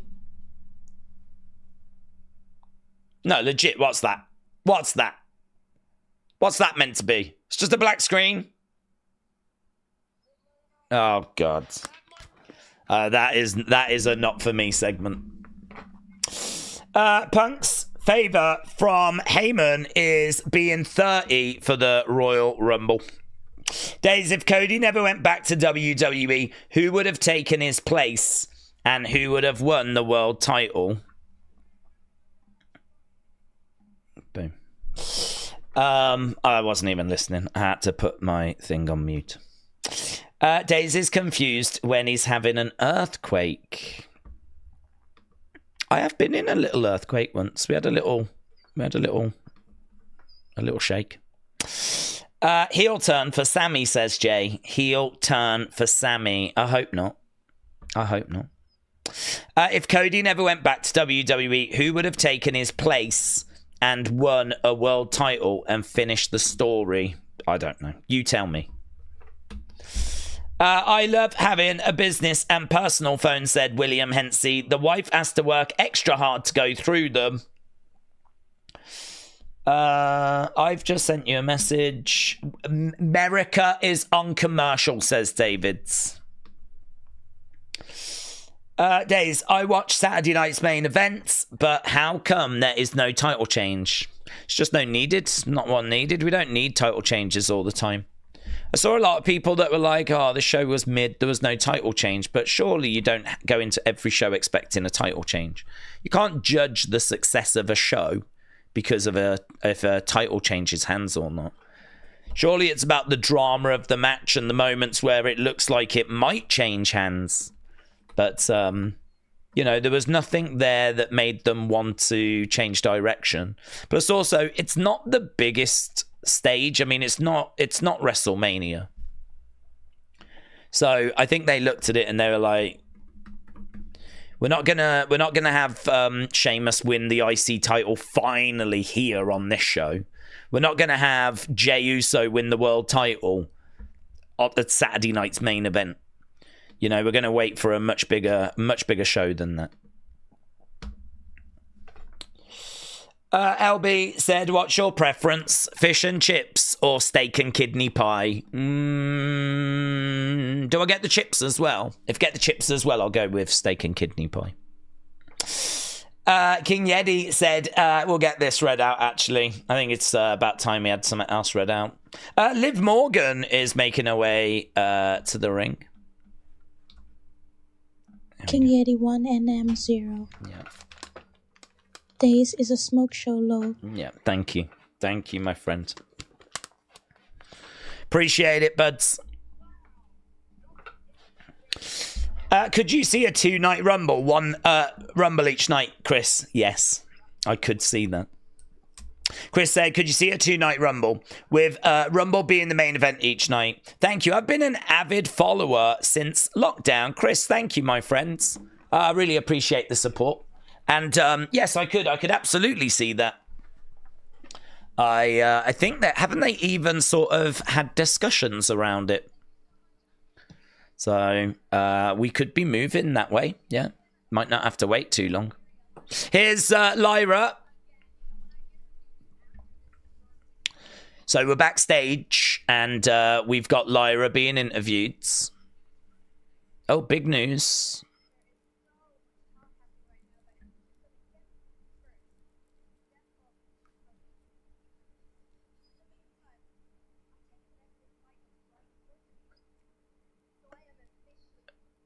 Declaring for the Rumble. She is declaring for the Rumble.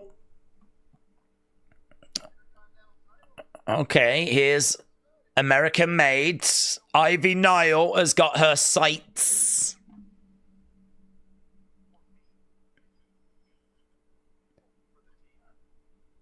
Ivy's going to take that from you for me.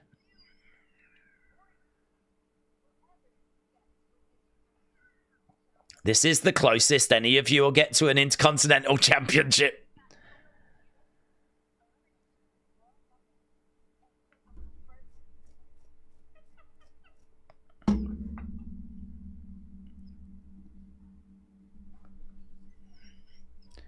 Is that Maxine?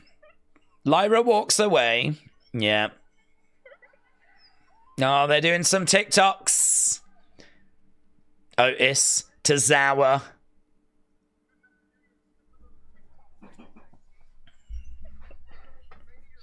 Are you proud of what you've made of your careers?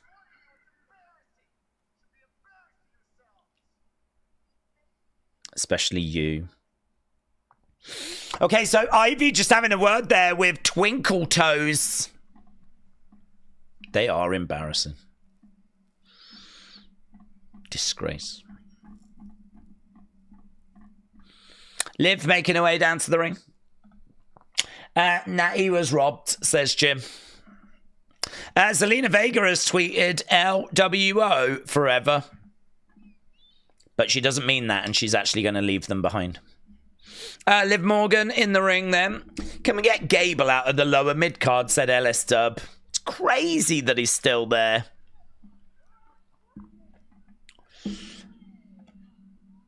This is going to be a tag match, isn't it?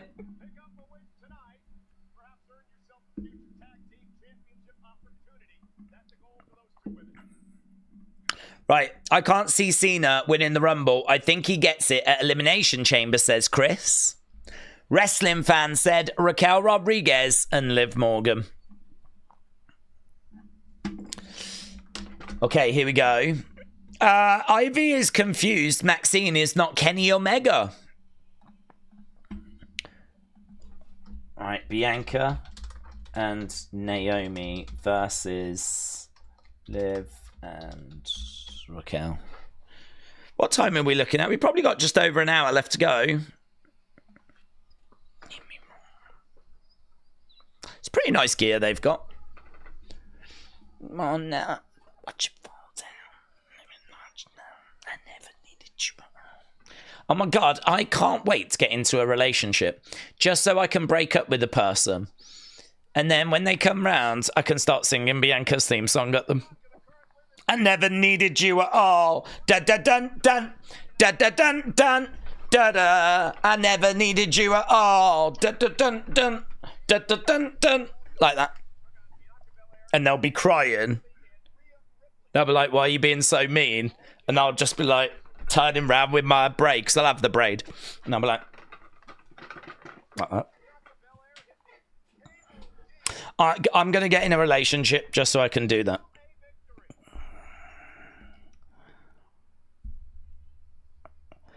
And to be honest, I'll get in a relationship with someone really ugly, because that way I won't feel any remorse. If anything, I gave them some lovely memories for the time that we were together for like a day or whatever. Do you know what I mean? I never needed you at all. Ba-ba-bum-bum. Ba-da. Never needed you at all. Ba-ba-bum-bum. Ba-ba-bum-bum. Ba-da. And then once I've done that, I'll go into Sexy Boy by Shawn Michaels. I'm just a sexy boy. Sexy boy. I'm not your boy type. Boy type. Do the pose. Why are you being so mean? Never needed you at all. Do you know, when you think about it, there's lots of fun you can have with wrestling themes, isn't there? Bianca scooping up, slamming down Liv. Patsy said this would be a great time for Jade to show up. Kipper staring over at Liv, making a tag. There's so many women to choose from in this match, if you know what I mean, says Tyler. I don't know what you mean, Tyler. Explain. What do you mean? So many women to choose from. Raquel driving Bianca back. So many women. Oh, I read that. My site was just drawn to that. Did we ever figure out who attacked Jade? Said Bishop. Yeah. Yeah. It was all revealed. Old news. It turned out to be Megan Morant. Megan Morant. Didn't see that coming, did you? Back elbow by Bianca. Goes over. They haven't shown Lash and Jakara, have they? It would be pretty crazy to fly them to Atlanta just to have them in the crowds. You could just cut to like the Performance Center, have them watching it on TV. 1, 2, kick out. Megan Morant is the worst thing that ever happened to WWE coverage. Why do you say that? What? Why? Why? I'm very interested to dig into that comment a little bit more. She is so just doesn't move the dial for me at all that, like, I don't feel any hatred towards her. I don't feel any crazy affection either, but...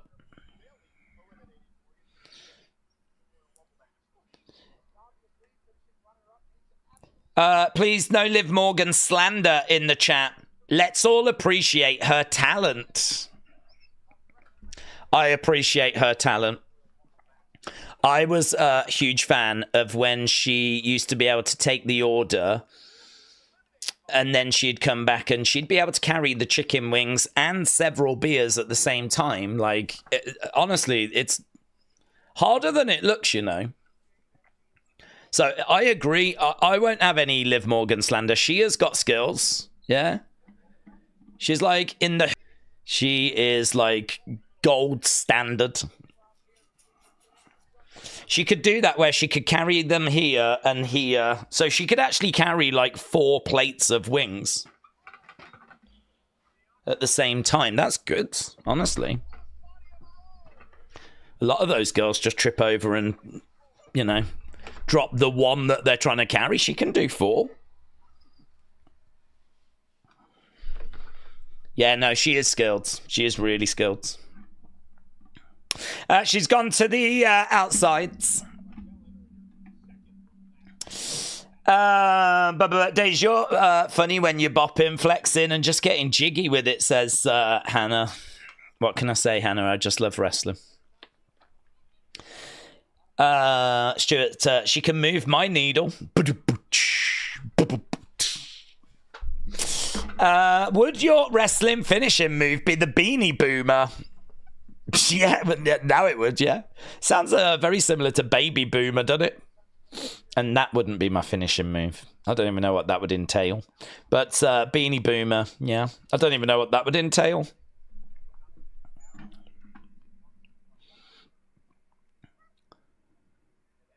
Oh, look at that. Look at that. She's getting all the groceries. She is in control. Bah! Raquel. Chuck in Naomi up in the air. Kick to the midsection. Kick to the midsection. He is. He's all flustered. He's all a fluster. TJF said, Daze, Zelina moving shows. We know what this means. Still no push, but a reunion with Andrade or Malachi. You could be right. It'd be a bit of a shame because I think she's got something to offer as a solo star. But she was always great with Andrade, and putting her with Malachi would be really fun. Definitely options.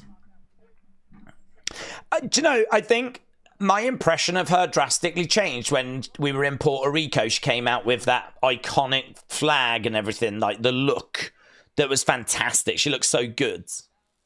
I keep thinking about getting that as a figure. I'm sure they've made it. I think they did. It might have been in a multi-set, though. That's the only problem. It's undeniably her iconic moment. And, like, tears running down her face and everything. You're like... Respect. I would like to see her have a, you know...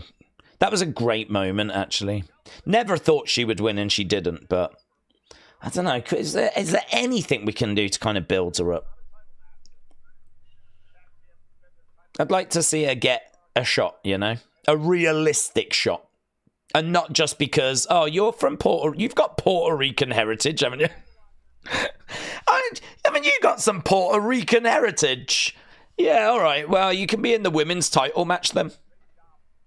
But you've not built me up. Nah, it doesn't matter. They'll just cheer for you and they're not bothered. Boom. It was very much like, oh, we're going to Scotland. Hey, Albert, Isla, you're from Scotland, aren't you? Do you want to be tag champs? Right now, we got Naomi on the outsides. Jessica said they should do more heated promos in the women's division. It is missing some of that rivalry.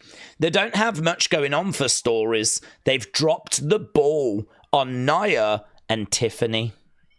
Oh, yes, they have actually. You're right. You're right. The fact that like they haven't followed that up, you are right. They should have done something there. Imagine like doing that whole build and betrayal, and then as soon as she gets the belt, like she just goes off and Nia's not bothered.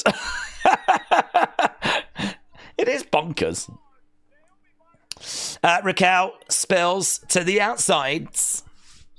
Philip said, I 100% agree with Jessica. More stories are needed. Hannah said, wait, is Daze part Puerto Rican? I think we all know the truth.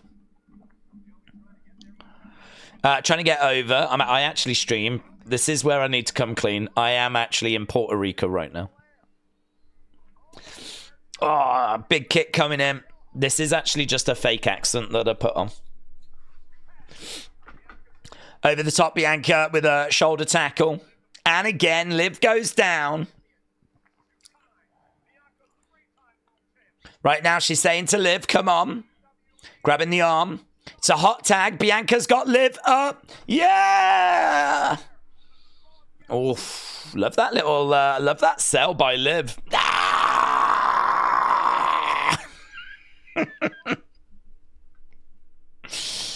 Right now, we got Bianca in the corner. Shots coming in. Flips over. Goes over the... Have we had a Bianca Liv feud? Have we had Bianca Liv? I'd be so down for that. Shots raining down by Bianca. Kian said, I reckon it is both Bianca and Naomi that attack Jades. Both Bianca and Naomi that attack Jades, because the way their attitude has been a bit funny, which is weird. Well, they must have a plan as to who it is. Belair against the ropes and lands on Liv. 1, 2. Liv gets her shoulder up. Okay. We're doing a bit of low-key cooking. Just a little low-key. We're just simmering. Bianca's always carrying Naomi. 23, great. 15 all-time. 5 bads. Good 95. Good 98. On her feet. Drop kick there by Liv. Bianca goes down. Goes over to the corner. Raquel tagged in. Right now she's got Bianca up. Oh, Bianca slammed down. Liv going for a ride. Oh. 1, 2. Kick out there by Bianca. Didn't Bianca once say that she got annihilated and she ended up like weeing herself a little bit? I always wonder that, where like they get slammed down on the stomachs and whatever. Oh, she clipped that top rope a little bit there, didn't she, Naomi? She just clipped that top rope. She got it though. She got it. It wasn't. It had a look towards like Botchville, but it didn't ever quite go there. She gets caught. Bianca comes out. Big boot there by Raquel. Fall away slam. Gets it. Right now we've got Raquel tagging in Liv. Liv going up top. Bianca down. Liv misses. Double knee. Oh my God. Double knees. Looking for Oblivion. Blocked. Blocked. KOD. KOD. KOD. Oh, boom. Connects. Dominic distracts. 1, 2, 3. Dominic distracts. Yeah, he's come down. He just saved Liv there. He just saved Liv. Bianca over the top. Crossbody to the outside. Dom goes down. Split leg moonsault. Yes. 1, 2. Oh, Raquel makes the save. We are low-key cooking. Boom. Onto the apron. Smile on the face of Raquel. She's telling Liv. Pin her. 1, 2, 3. Little flat in the finish. Well, I don't think the belts were on the line, were they? It's a win for Liv and for Raquel. Dirty Dom, look. He's got his arms stretched on the outside.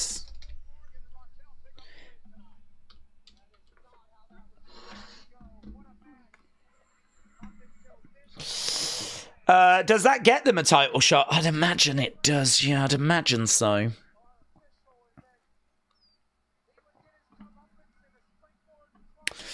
Okay, so it's a win for Liv and Raquel. They're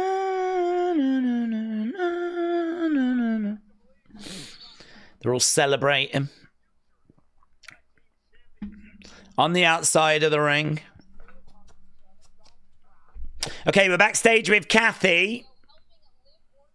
Who's she with? Who you got? Who you got, mate?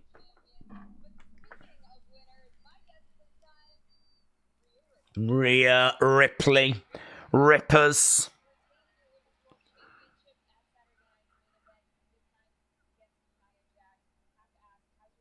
How's your body?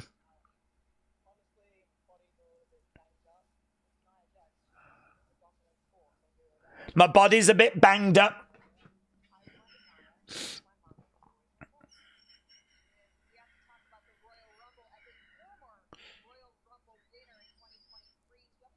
Any predictions?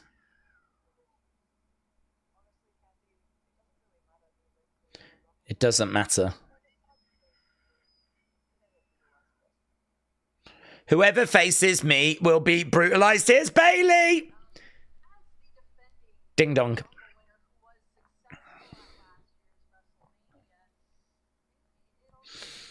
Maybe it'll be me. I'd be down for that. Good luck. Thank you. Good luck. Thank you. Oh, EO. Oh dear. See you Saturday. Oh, she's wearing little shorts as well. This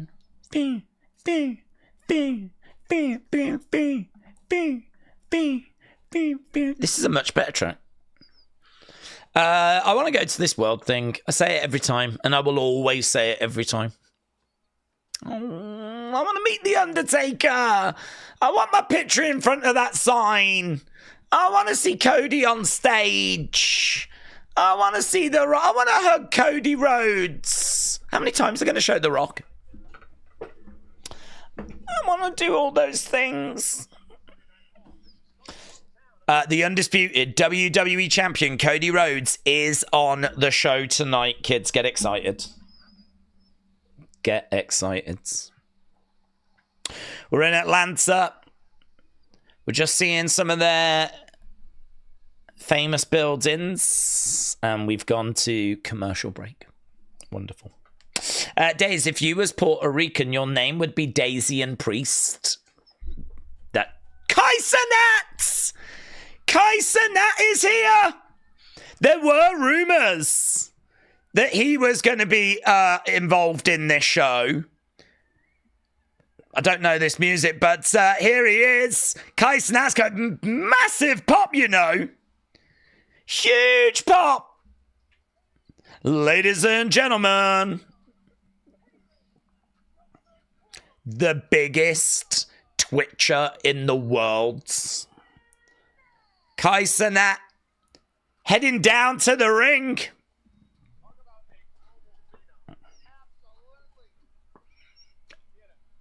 Look at that. Getting a full, I don't know what he's about to do, full entrance and whatnot. Goes over to the commentary deck. So Kaiser Nat is in the house. Oh, he left that kid hanging. We're on commercial. You're on commercial. Dude, that was sick. A lot of people are saying that was the best part of the show. You're at commercial. Kaisa Nat just came walking out, dudes. Dude, I'm not even lying. You know, like normally I lie and I say stuff that are lies. But that's not even a lie.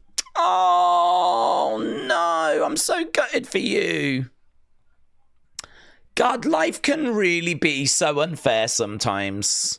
Why is it that I get to see this amazing moment and some of you miss out?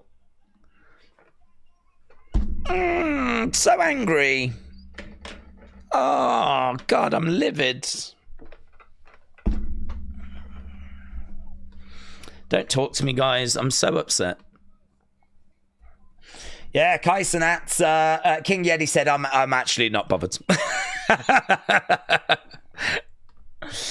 VPN Rocks said, CVMMA Puant. Shout out to you. Spartan said, dang it. Oh, I'm beside myself. Daze, I mean this wholeheartedly. I do wonder about your mental health sometimes. Thank you. Thank you.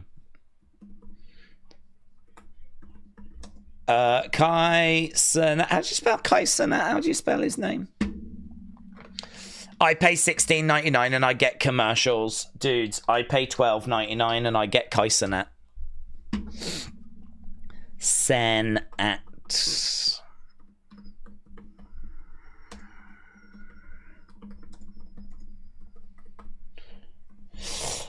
Triple H invited iShow Speeds. He did. Days, the pacing and the flow of Raw has been downright dreadful. Big time, Baxter. I just wonder sometimes if it's wrestling for you. Is it for you, buds?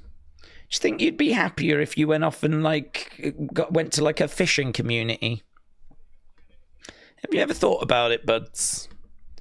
Maybe, do you know what I mean? Like maybe you could get into RuPaul's Drag Race or something, you know?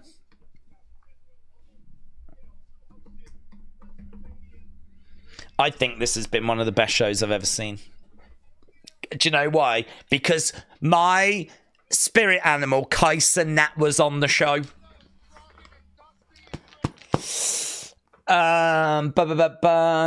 Daze, keep the beanie on to protect. He keeps the beanie on to protect his mental health. Big Time said, Daze, NXT is for me. I always praise that show. I've been giving NXT 7 and 8 out of 10. I'm always praising, but this isn't NXT, but this is the main roster. Old WWF belt is cool, said Kevin. Facts. We do. Why are we looking at footage of Michael Cole from WrestleMania 27? Why is that happening? We want wrestling at a wrestling show, not Twitchers, said Nightbirds. Are we back to the show now? WrestleMania. Oh, that's why, because it was in Atlanta. Got you. Got you.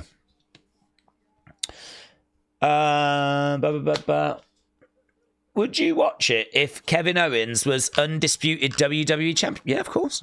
Yeah. Guys, there's Kai Cenat. We just watched him. I've already seen him. Bored of this now. This is old news. I saw him ages ago. Kai Cenat is here. Kai Cenat. Penta. We've got a Penta video. Oh. This is only the beginning. This is just the beginning. Is he going to announce for the Rumble? Is he going to announce?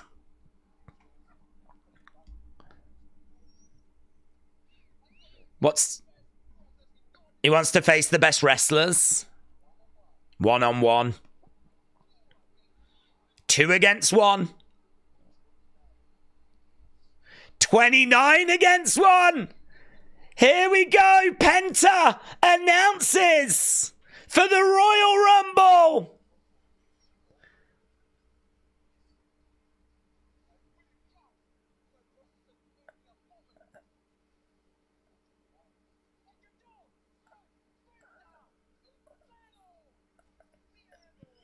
So Penta announces for the Rumble. Oh, and we get some more brat as well.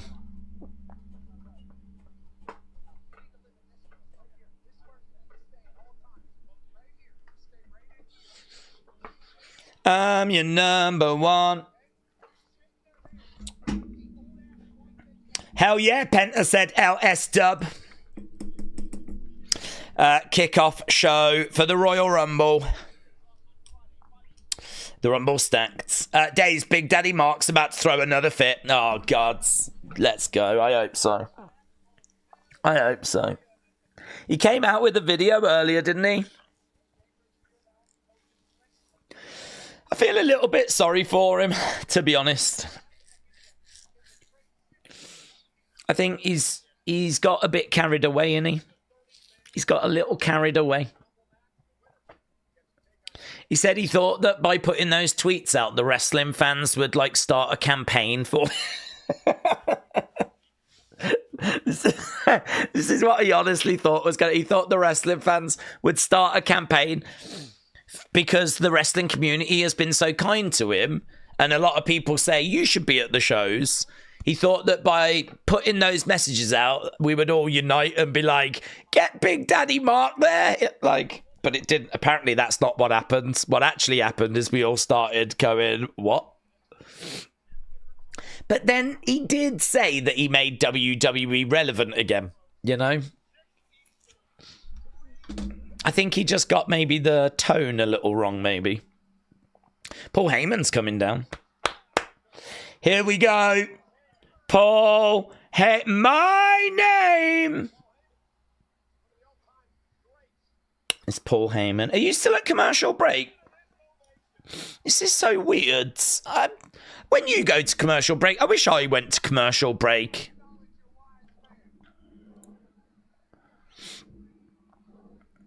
OTC, OTC, OTC. It's weird. We're not at commercial. Oh. What, he just came walking down? No big entrance or anything? Heyman in the ring. I'm the one.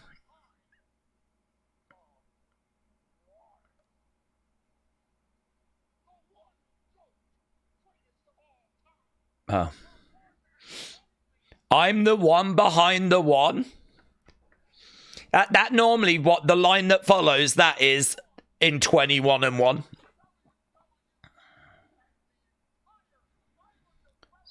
That was a line he normally used when he was talking about Brock.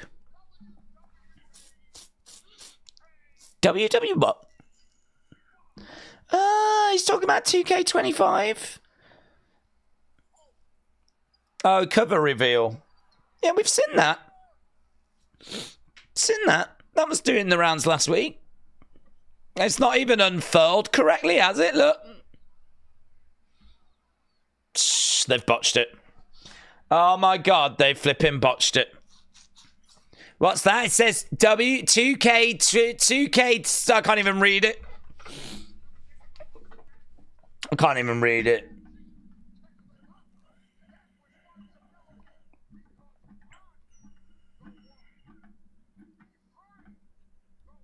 I'm the one behind the one. WWA, is that a new show? Yeah. Yeah, that's actually the big announcement. WWA is on the way.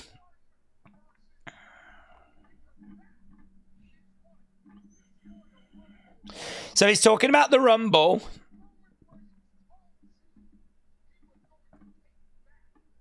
Oh, they've managed to fix that thing. Someone's very panicked, run into the ring.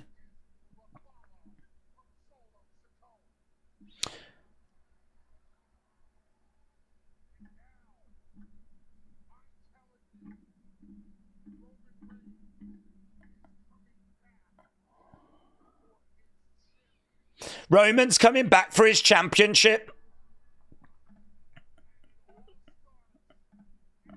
And it all starts at the Rumble.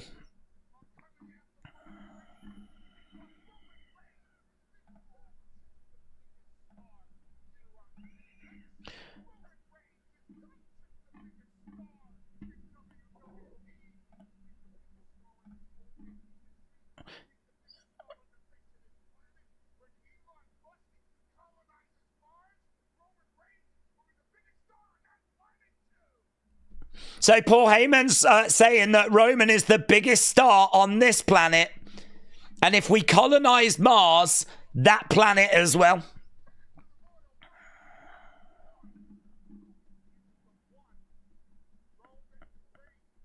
Well, he's struggling, isn't he? Why is he struggling so much? I don't remember Paul Heyman tripping over his words this often.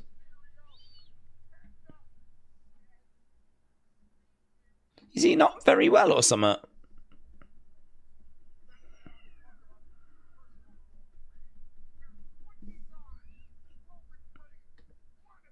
There's 29 Roman Reigns wannabes.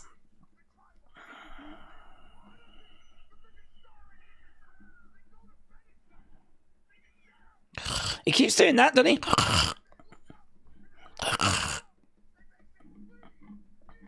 He's still on his... He's still cooking.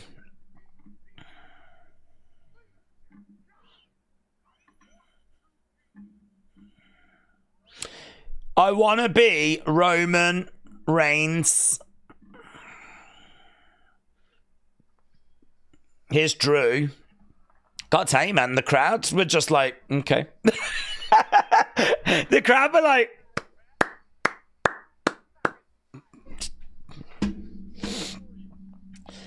Paul's babbling, says A-Jobs. I don't know what's happened.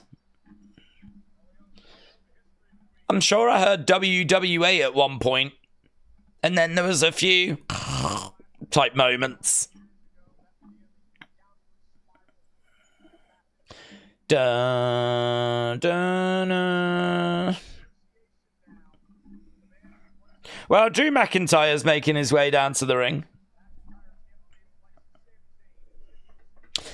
Heyman really snorting during his promo. There was a little snortage. Drew making his way down to the ring. No one's mentioning the WWE thing, you know. But of course they're dead. They paid to watch an ad of a show. That is true, actually. I mean, it is just an ad for 2K. In a ring full of ads. We've got an ad hanging above a ring full of ads. It's Adamania. Whoa, whoa, Adamania. Drew stepping up to Paul Heyman. WWE is Vince's new company. Oh my God, what a reveal. Heyman's off to join Vince in the WWE. Drew is standing in front of Heyman.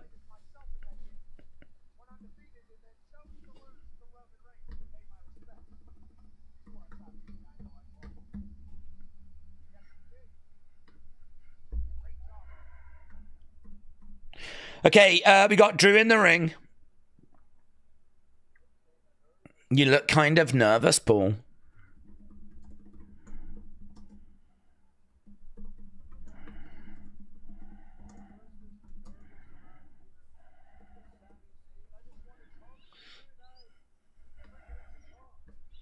We never get to talk, you and I. We want Roman is the chant. Oh my God. He's going to be really... I bet Paul's like, not now, guys. Guys, please, not now. We want Roman chant. You don't like me very much, do you? Don't open your mouth.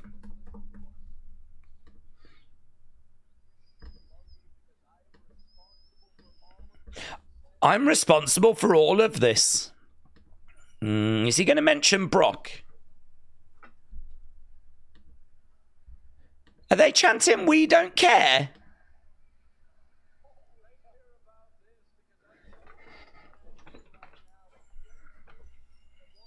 They were chanting, "We don't care."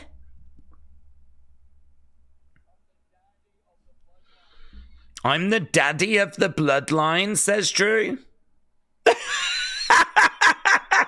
Did you see Heyman's face?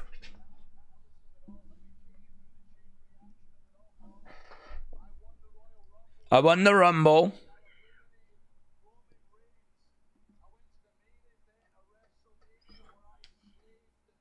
I slayed the beast.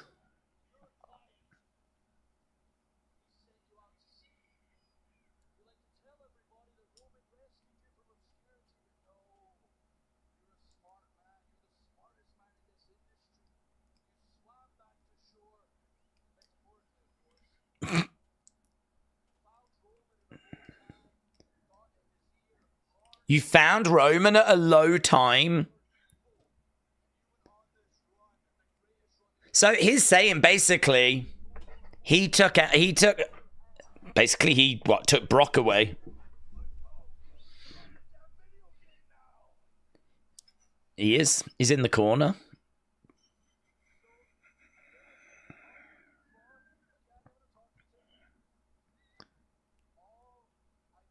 All I'm looking for is a thank you, Drew. That's all he wants.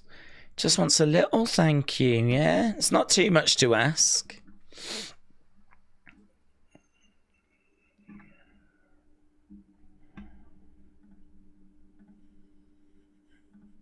Thank you. Thank you, but you're crowding me? That's brave. That's brave.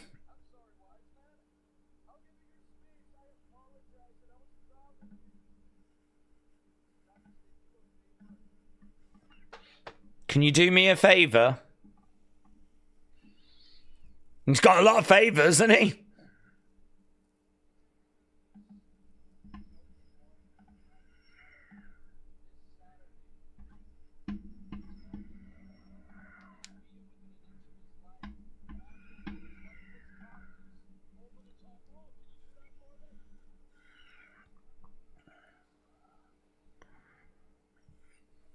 We want Roman.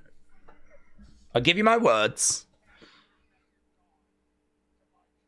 I'll pass the message to my tribal chief. Oh, you get stopped. There's a little bit extra here. There's a little bit extra.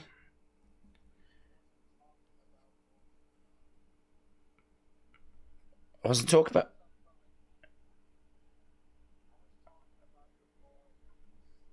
Oh, he wanted him to pass on a message. Heyman thought he was talking about Roman.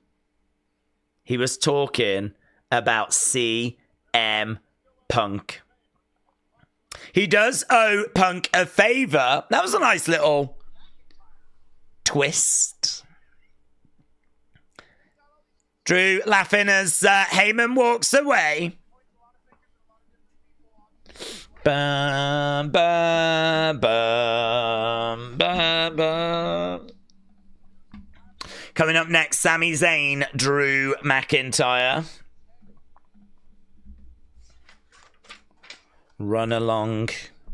He ain't running anywhere. Right. I feel like that was a lot of but actually there wasn't really much to it.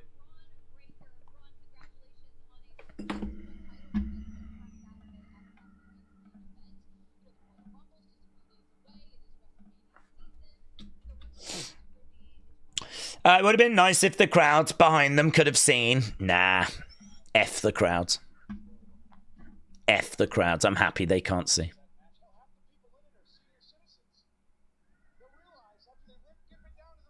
We got Bron Breakker right now. Spray tan protein boy, said JP.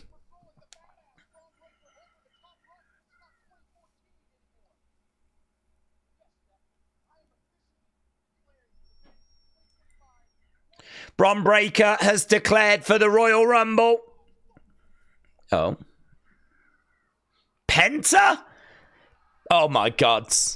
Oh my God. Penta's looking at that IC title. Penta Bron Breakker. Penta Bron Breakker. So Penta announced for the Rumble earlier. Bron just announced for the Rumble. That really feels like it's foreshadowing, and that match would be sick. That would be sick. Could you imagine Penta Bron Breakker for the IC title? Is that going to be WrestleMania?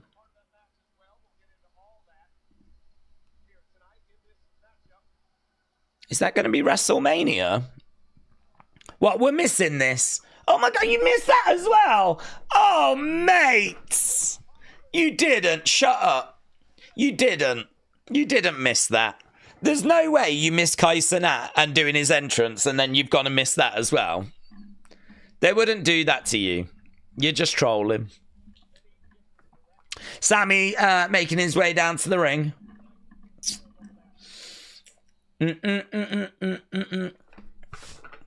Maggie, see you around, buds.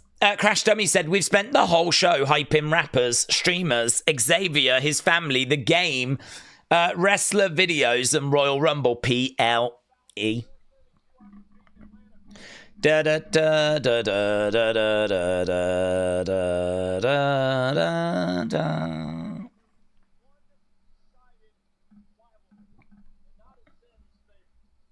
I've just retweeted that segment because Metal Mama posted it.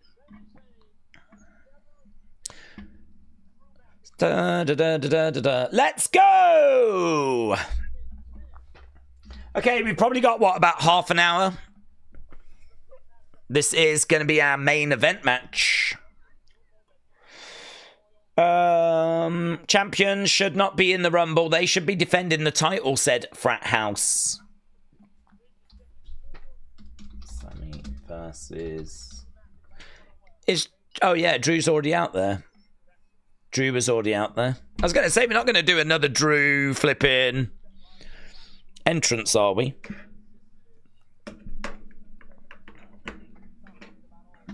Let's go, Sami.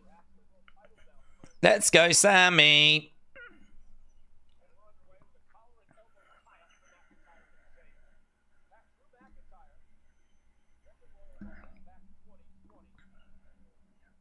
$10-0. What, is that how many times he's beaten him? Is he beating him 10 times to 0?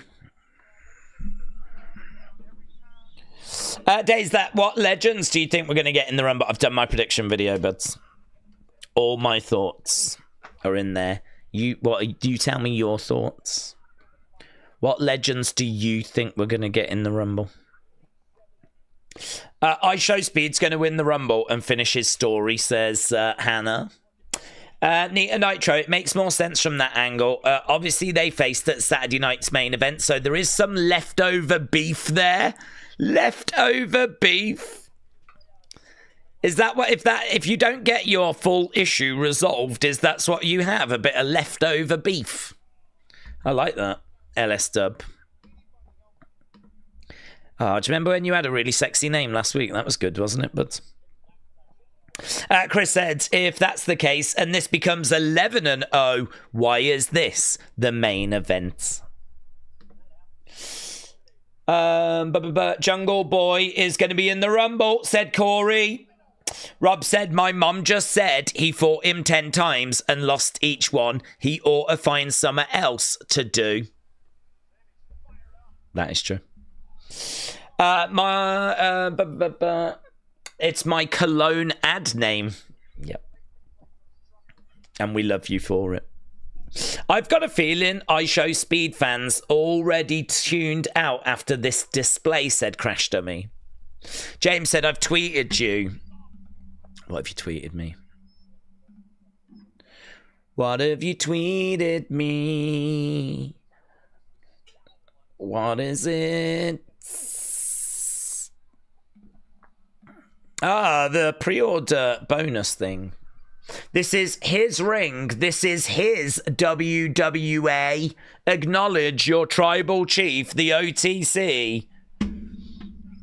There we go. So is this the first footage we're seeing? There it is. Yeah, all the games look the flipping same. Now, if that was game footage, I'd be like, yeah, that's sick. That looks so good. That looks really realistic. Oh my God, look at all that's amazing. But then it cuts to the game and I'm like, mids. Looks the same as last year. Looks the same as the year before. Pretty sure the graphics haven't changed since about 98. Where are the flipping graphics anyway? Real. It's time. That's a graphic. Yeah, rubbish. For new challengers, that's all graphics. Looks rubbish. There's Seth. Rubbish.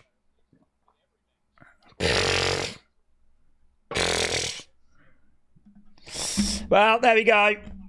If you're into video games, I'm into the song Video Games by Lana Del Rey. I like that.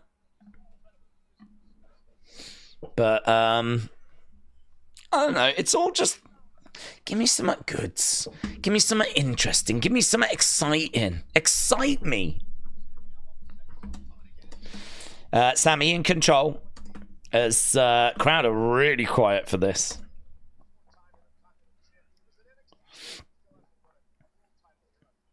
I mean, honestly, if we were to compare PS5 to PS4, I genuinely don't know if there'd be a great difference.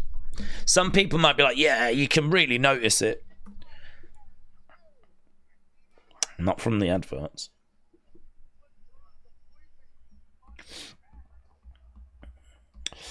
WWE has sucked ass since the move to Netflix, said Blaze Jones.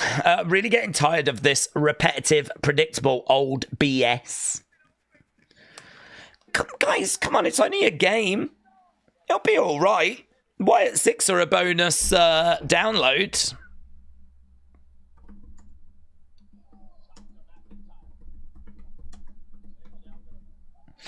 A friend just sent me a post that after the match, JD got to the back. He fell to the ground. He was taken to the local medical facility, but for real. Really? That might not be true. Is that true? That might not be true.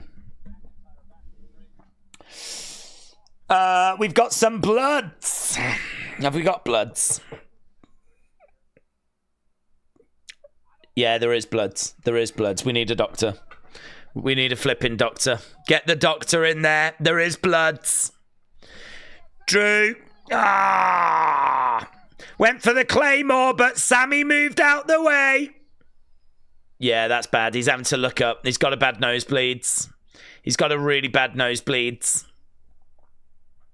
Are we coming back or are we going to commercial? Oh, God, look. You can see all the blood everywhere. Look. Sami's having to, look up. Get the doctor. Get the doctor. Where's the doctor? His nose might be broke, actually, you know. His nose might be broke. Oh. Yeah, look, he's fired up. Has he broke his nose?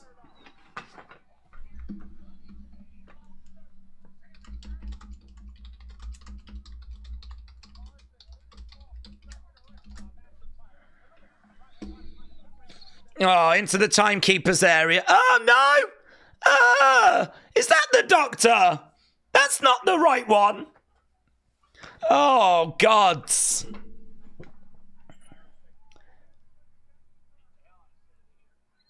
Perhaps that's not the doctor. Right now, we've got Drew in the ring. Sami is currently being counted out. He's having a word with someone. It's what are the thoughts on the show? I will put my thoughts in the review. Trying to go over, get back. Oh, he falls down. Look at him. And he makes it. He just makes it. He just makes it. So, back in the ring. Someone called the doctor. Yeah, but the fit one.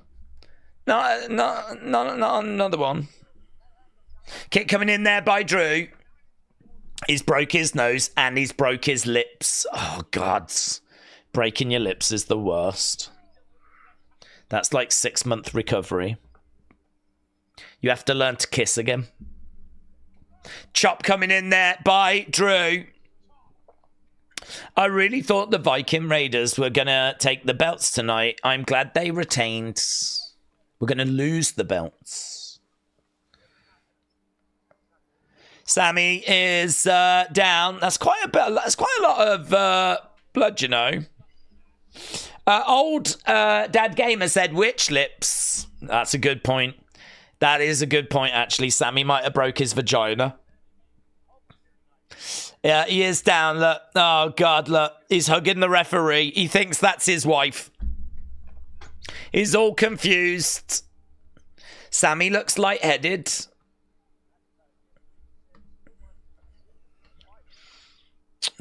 Well, I mean,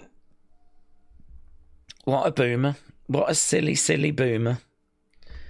He's accepted a match against someone that he's lost 10 times to, and now he might have broken his nose. I have got no sympathy. If at first you don't succeed, do something else.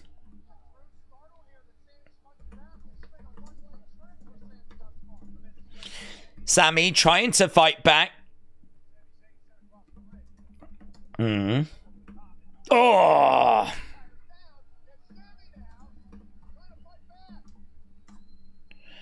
Sami looking out at the fans. Guys, I'm so upset at seeing the sight of bloods. Ah, big spine buster. It's a hell of a night for injuries, isn't it? Everyone's getting injured tonight. Everyone's having a jolly old time. Kick out. Doesn't the ref need to put on gloves? Yeah, they should. That's a good point. He should.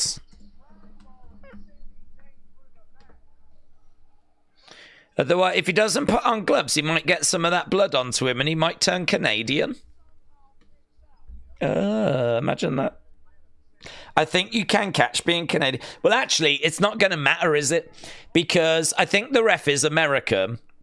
And we know that Canada's going to become a state soon. So, actually, he might run the risk of becoming Canadian, but it'll only be for a very short period of time.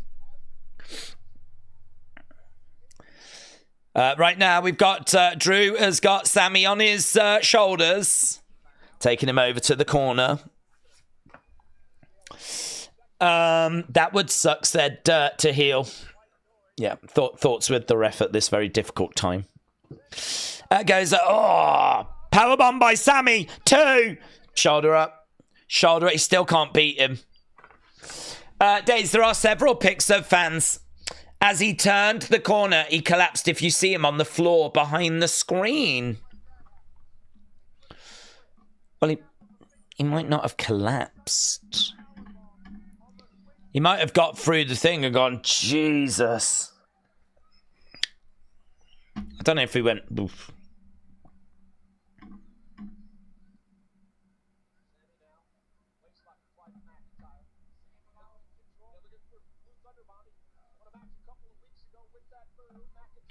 Well, let's keep an eye on the situation.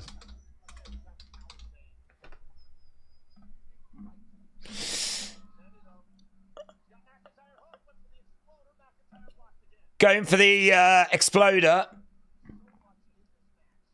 Gets driven to the corner. How many words do you type per minute? Me. Honestly, if I really concentrate, I can get to about 10. I can get to about 10. Oh my God, he looked like the woman out the ring. That's the best. Big boot coming in. Sami! Blue Thunder Bomb! Get him, Sami! Get him! Oh my God, you loser. Oh my God.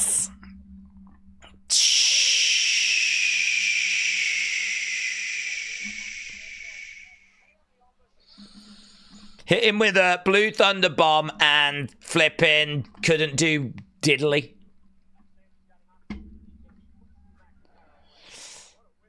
Right now, Sami. Triple H has got to rethink this Netflix show pacing. Sami going up top.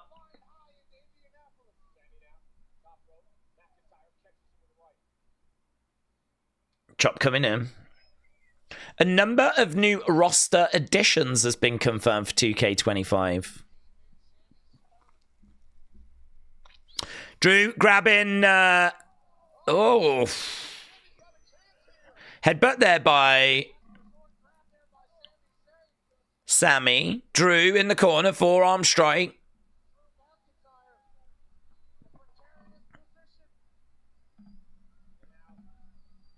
Oh, and he hurls him.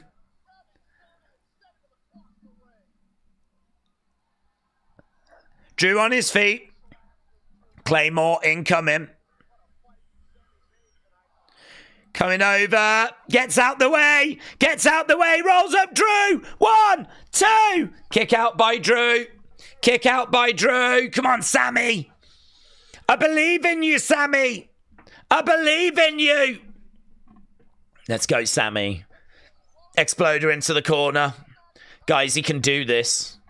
A lot of you are like, no, he shouldn't even be in this match. And I was like, shut up. Disrespectful. Here's Sami with the... Oh, God, what a loser. 1, 2, 3. Oh, Jesus Christ. Jesus Christ. Got a broken nose and he lost the match this time. Pack it in. It's done. It's flipping over. It's not happening. Drew wins. It's 11-0. It's one of those where we go, oh, if they were to face 10 times, I reckon Sami could get like 3. No. If they were to face 10 times, Sami would lose 11. This will bring out Cody, won't it? This will bring out Cody. We've got... boom. Laying down some big shots. Oh, look, he's raking the face. Yeah, it's Cody Rhodes. Cody Rhodes coming out, guys. Cody Rhodes. Cody Rhodes. Cody Rhodes. Cody Rhodes. Cody Rhodes. He's doing a little promo thing now, isn't he? He's going to say a few words. He kicks him out the ring. Get out of there. Kevin Owens in a Sami Zayn Forever shirt. Oh, is he still going to do a promo? Oh, punched him in the midsection. Where's Sami gone? Medical facility, probably. Boomer. Cody unload him. Super Cody. Cody, when will he drop the title? I don't know. There's lots of moving parts here, though, because Drew's back in the ring. Oh, is Sami gonna... Oh, Jesus Christ. Jesus Christ. Jesus Christ. I was literally about to say, is Sami gonna accidentally haluva Cody?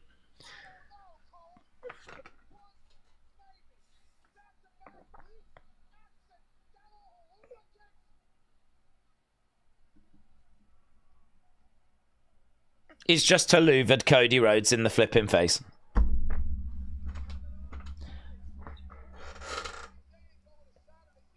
He's lost 11-0. He's broken his nose. He haluvaed Seth last week. He's now haluvaed Cody.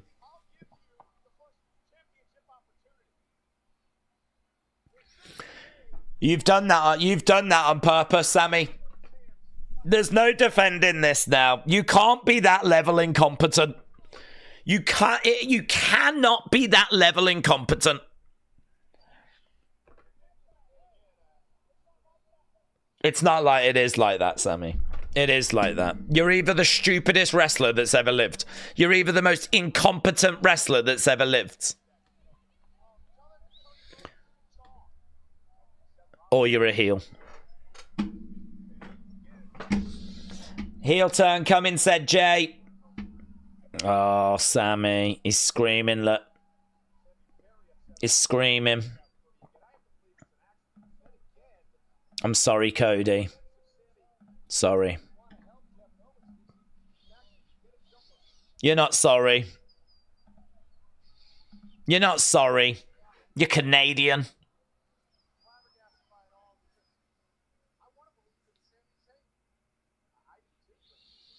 Wow. Sami sucks. Finally, can we end it? I've had enough of Sami and Cody. Canada sucks, said New Tomorrow. What's your excitement level for the Rumble? 9.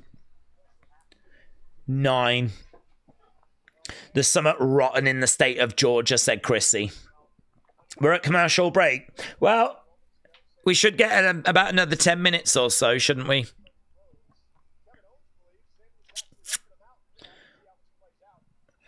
It's because Cody is American, Seth is American, Sami is the new Sergeant Slaughter, said Kyle. Good point. Really good point. What if Sami does actually hate Americans?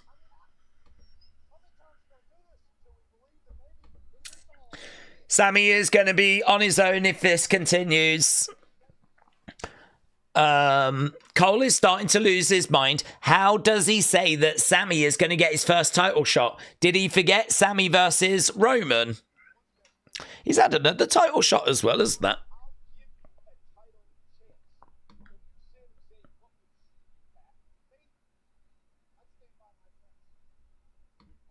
Bum, bum, bum, bum, bum. Right, we are just waiting to go to this final part of the show. It's going to be Cody. We'll have to see what Cody has got to say.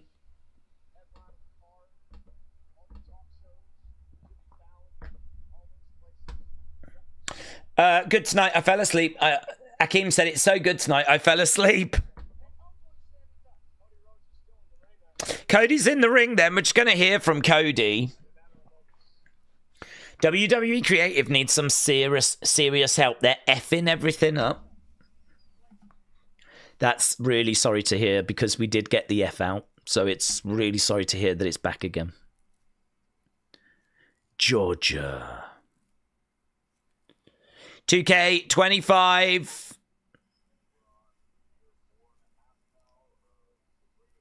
OTC.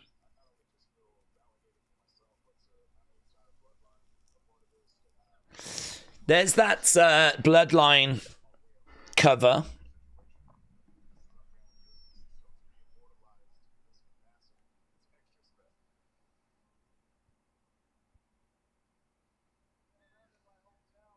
Okay, we've gone back to Cody.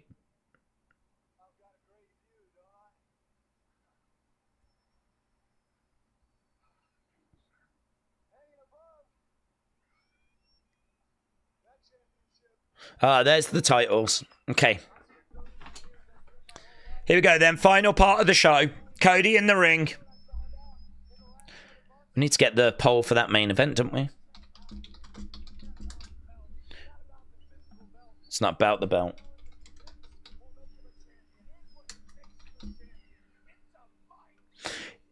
Is this going to be a Raw speech? No one's worked more matches than me.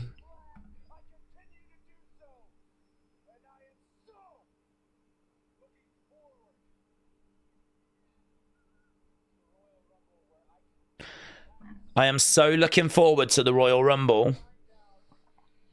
Punk's coming out. Jesus. We're going to get a Punk Cody segment. Yes. Yes. I'm here for this. Punk and Cody. It's a personality.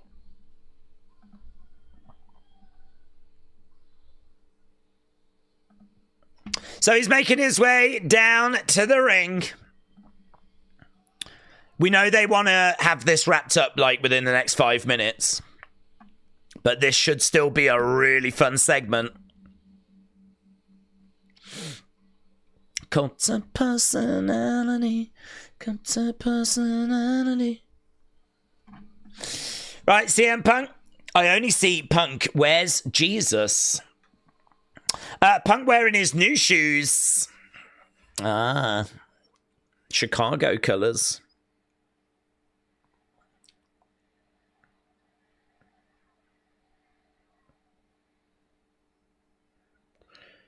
CM Punk in the ring then with Cody Rhodes.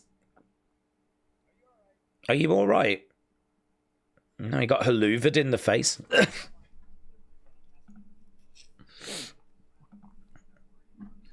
I worry about you.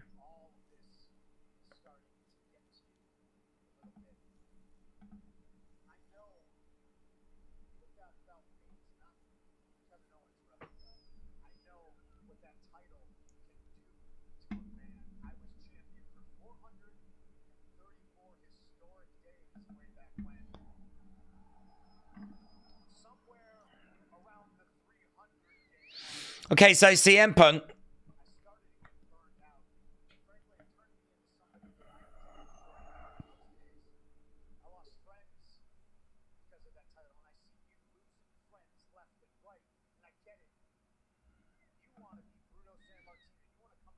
You want to be Bruno Sammartino? We all want to be Bruno Sammartino.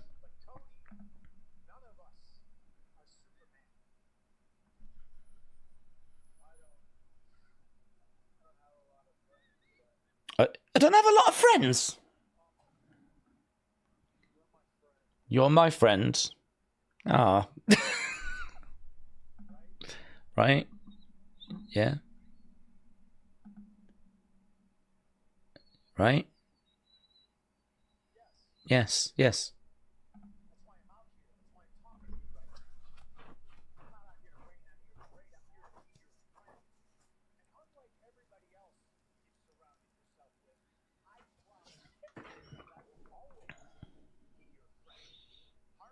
I will always be your friend, says Punk. I love you.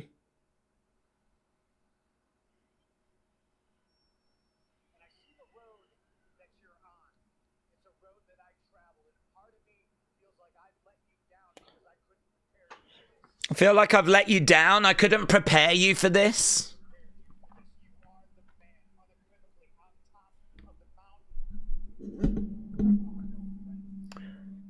There are no friends when you're a champion.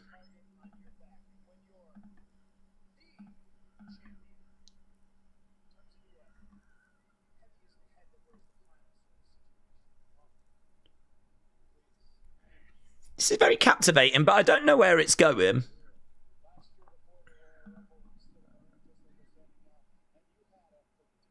You had a prediction.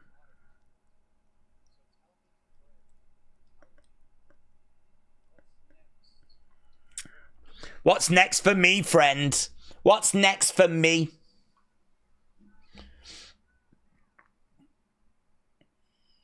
Well, ladder match. At the Rumble.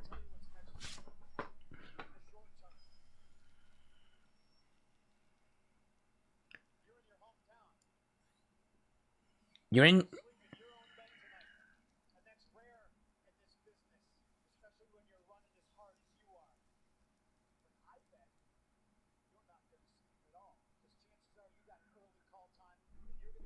Planting a seed for a Cody turn. I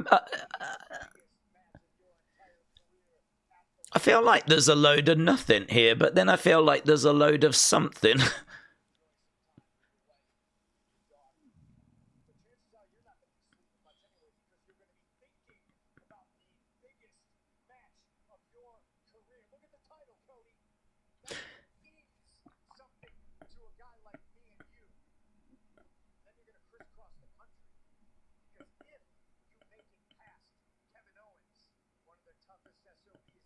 I don't understand this.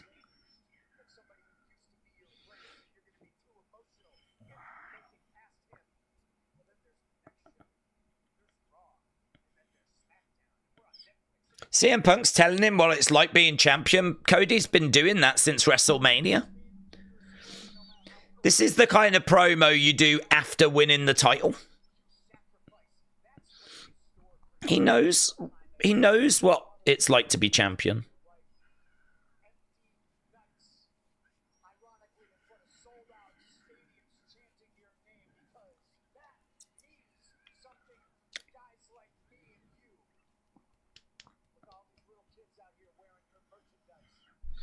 Where's this going? This is strange, said Joe. It is strange. It's a lot of nothing burger.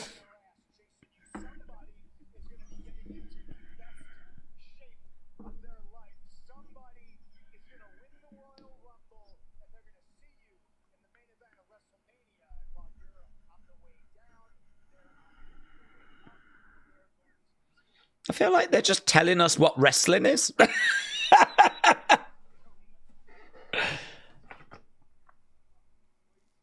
Boo-hoo. It's hard being champion. My heart bleeds.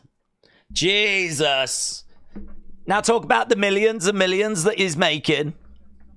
And all the fans that he's got.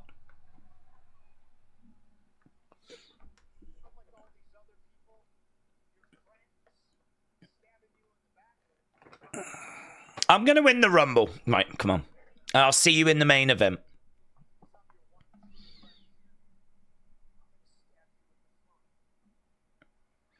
I'll stab you in the front because you're my friend.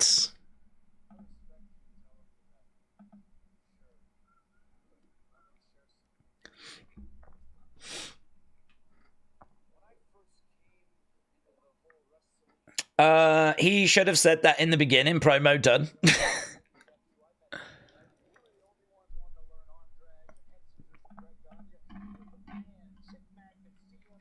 Chick Magnet CM Punk.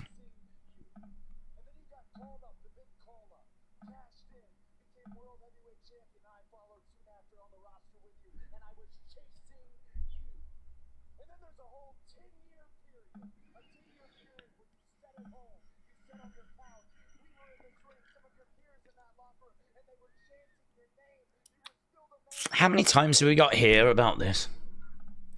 They were chanting you and you weren't here, so...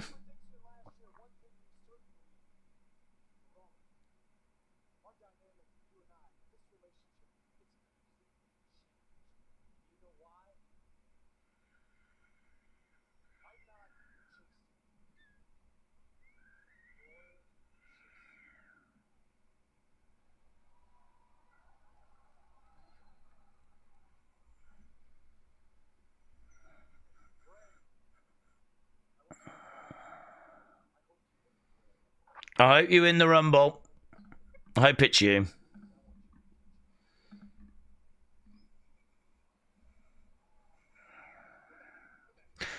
Yeah, no, I saw this macho rubbish.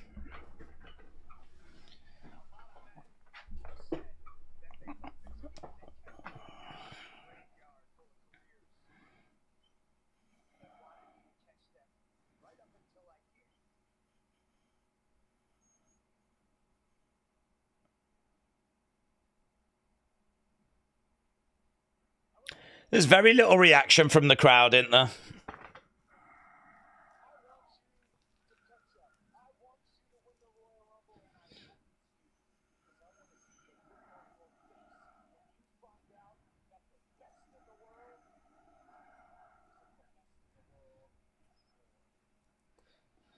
I want you to win, and I want you to find out that the best in the world is not the best in the world anymore.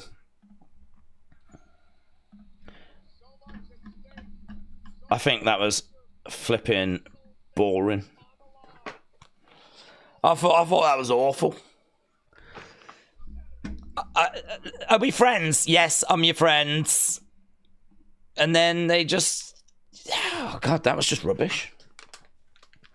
CM Punk just started spending ages going off about how hard it is being a champion and what life's going to be like. And as I said, that felt like the kind of promo that you would cut just before, like, WrestleMania 40. Like, do you really want this, Cody? Do you really want this? Do you know what is, like, in store for you if you win? Because it's not all fun and games, Cody. You know, and then you go and tell him what being a champ's really like. But what's the point in telling him what it's like to be a champion when he's been doing it for 10 months? What was the point in that whole part of that segment? And then, like, they're friends, but then they're kind of getting a little bit more heated with each other. And I mean, we know that Punk wants to win the Rumble. We know that Cody is going to be champion. We know that if they both win, they'll be on a collision course. It planted a seed of like, oh, could they go that way? Could it go that way? I mean, it achieved that. It made me go, are they doing this because this is the direction they're thinking now? Are they thinking of doing it? But the rumors are no. The rumors are that it'll be Cena and Cody. So, I don't really need this tease, to be honest. I don't really need this. Let's find out who wins the Rumble and then just go from there, you know?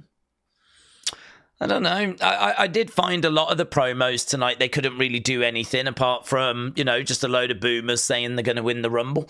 That's what you get at this time of year, isn't it, really? Just a load of people saying they're going to win the Rumble. And that's it. I think to end the show that way, the crowd, I mean, there was no big reactions in that crowd. The crowd weren't like, oh, wow. There was no kind of huge reaction there. I think the crowd sort of were like, is this what we're doing? We're just going to wrap it up with this little thing. I don't know. What else could they have done instead? I'm sure there was some, but not for me, not for me. Right, let's end this. We've obviously got unscenes that we need to run away and do. The crowd was done with that early on, said Shelf Presence. It was a bit confusing right now, said Daryl. Yeah, it was go home show stuff, to be honest. That's what I would say. Go home show stuff. 31-46, Sami versus Drew. One thing I will say, though, and I think what I'm prepared for is a lot of people in the opinions video saying this was a really bad show. Just from the vibe I got from the chat, I think people will be like, oh, you know, I really wasn't feeling it, like, it wasn't very good and all that kind of stuff. The only thing I'd say is I do feel like there was a fair few talking points that came out of this.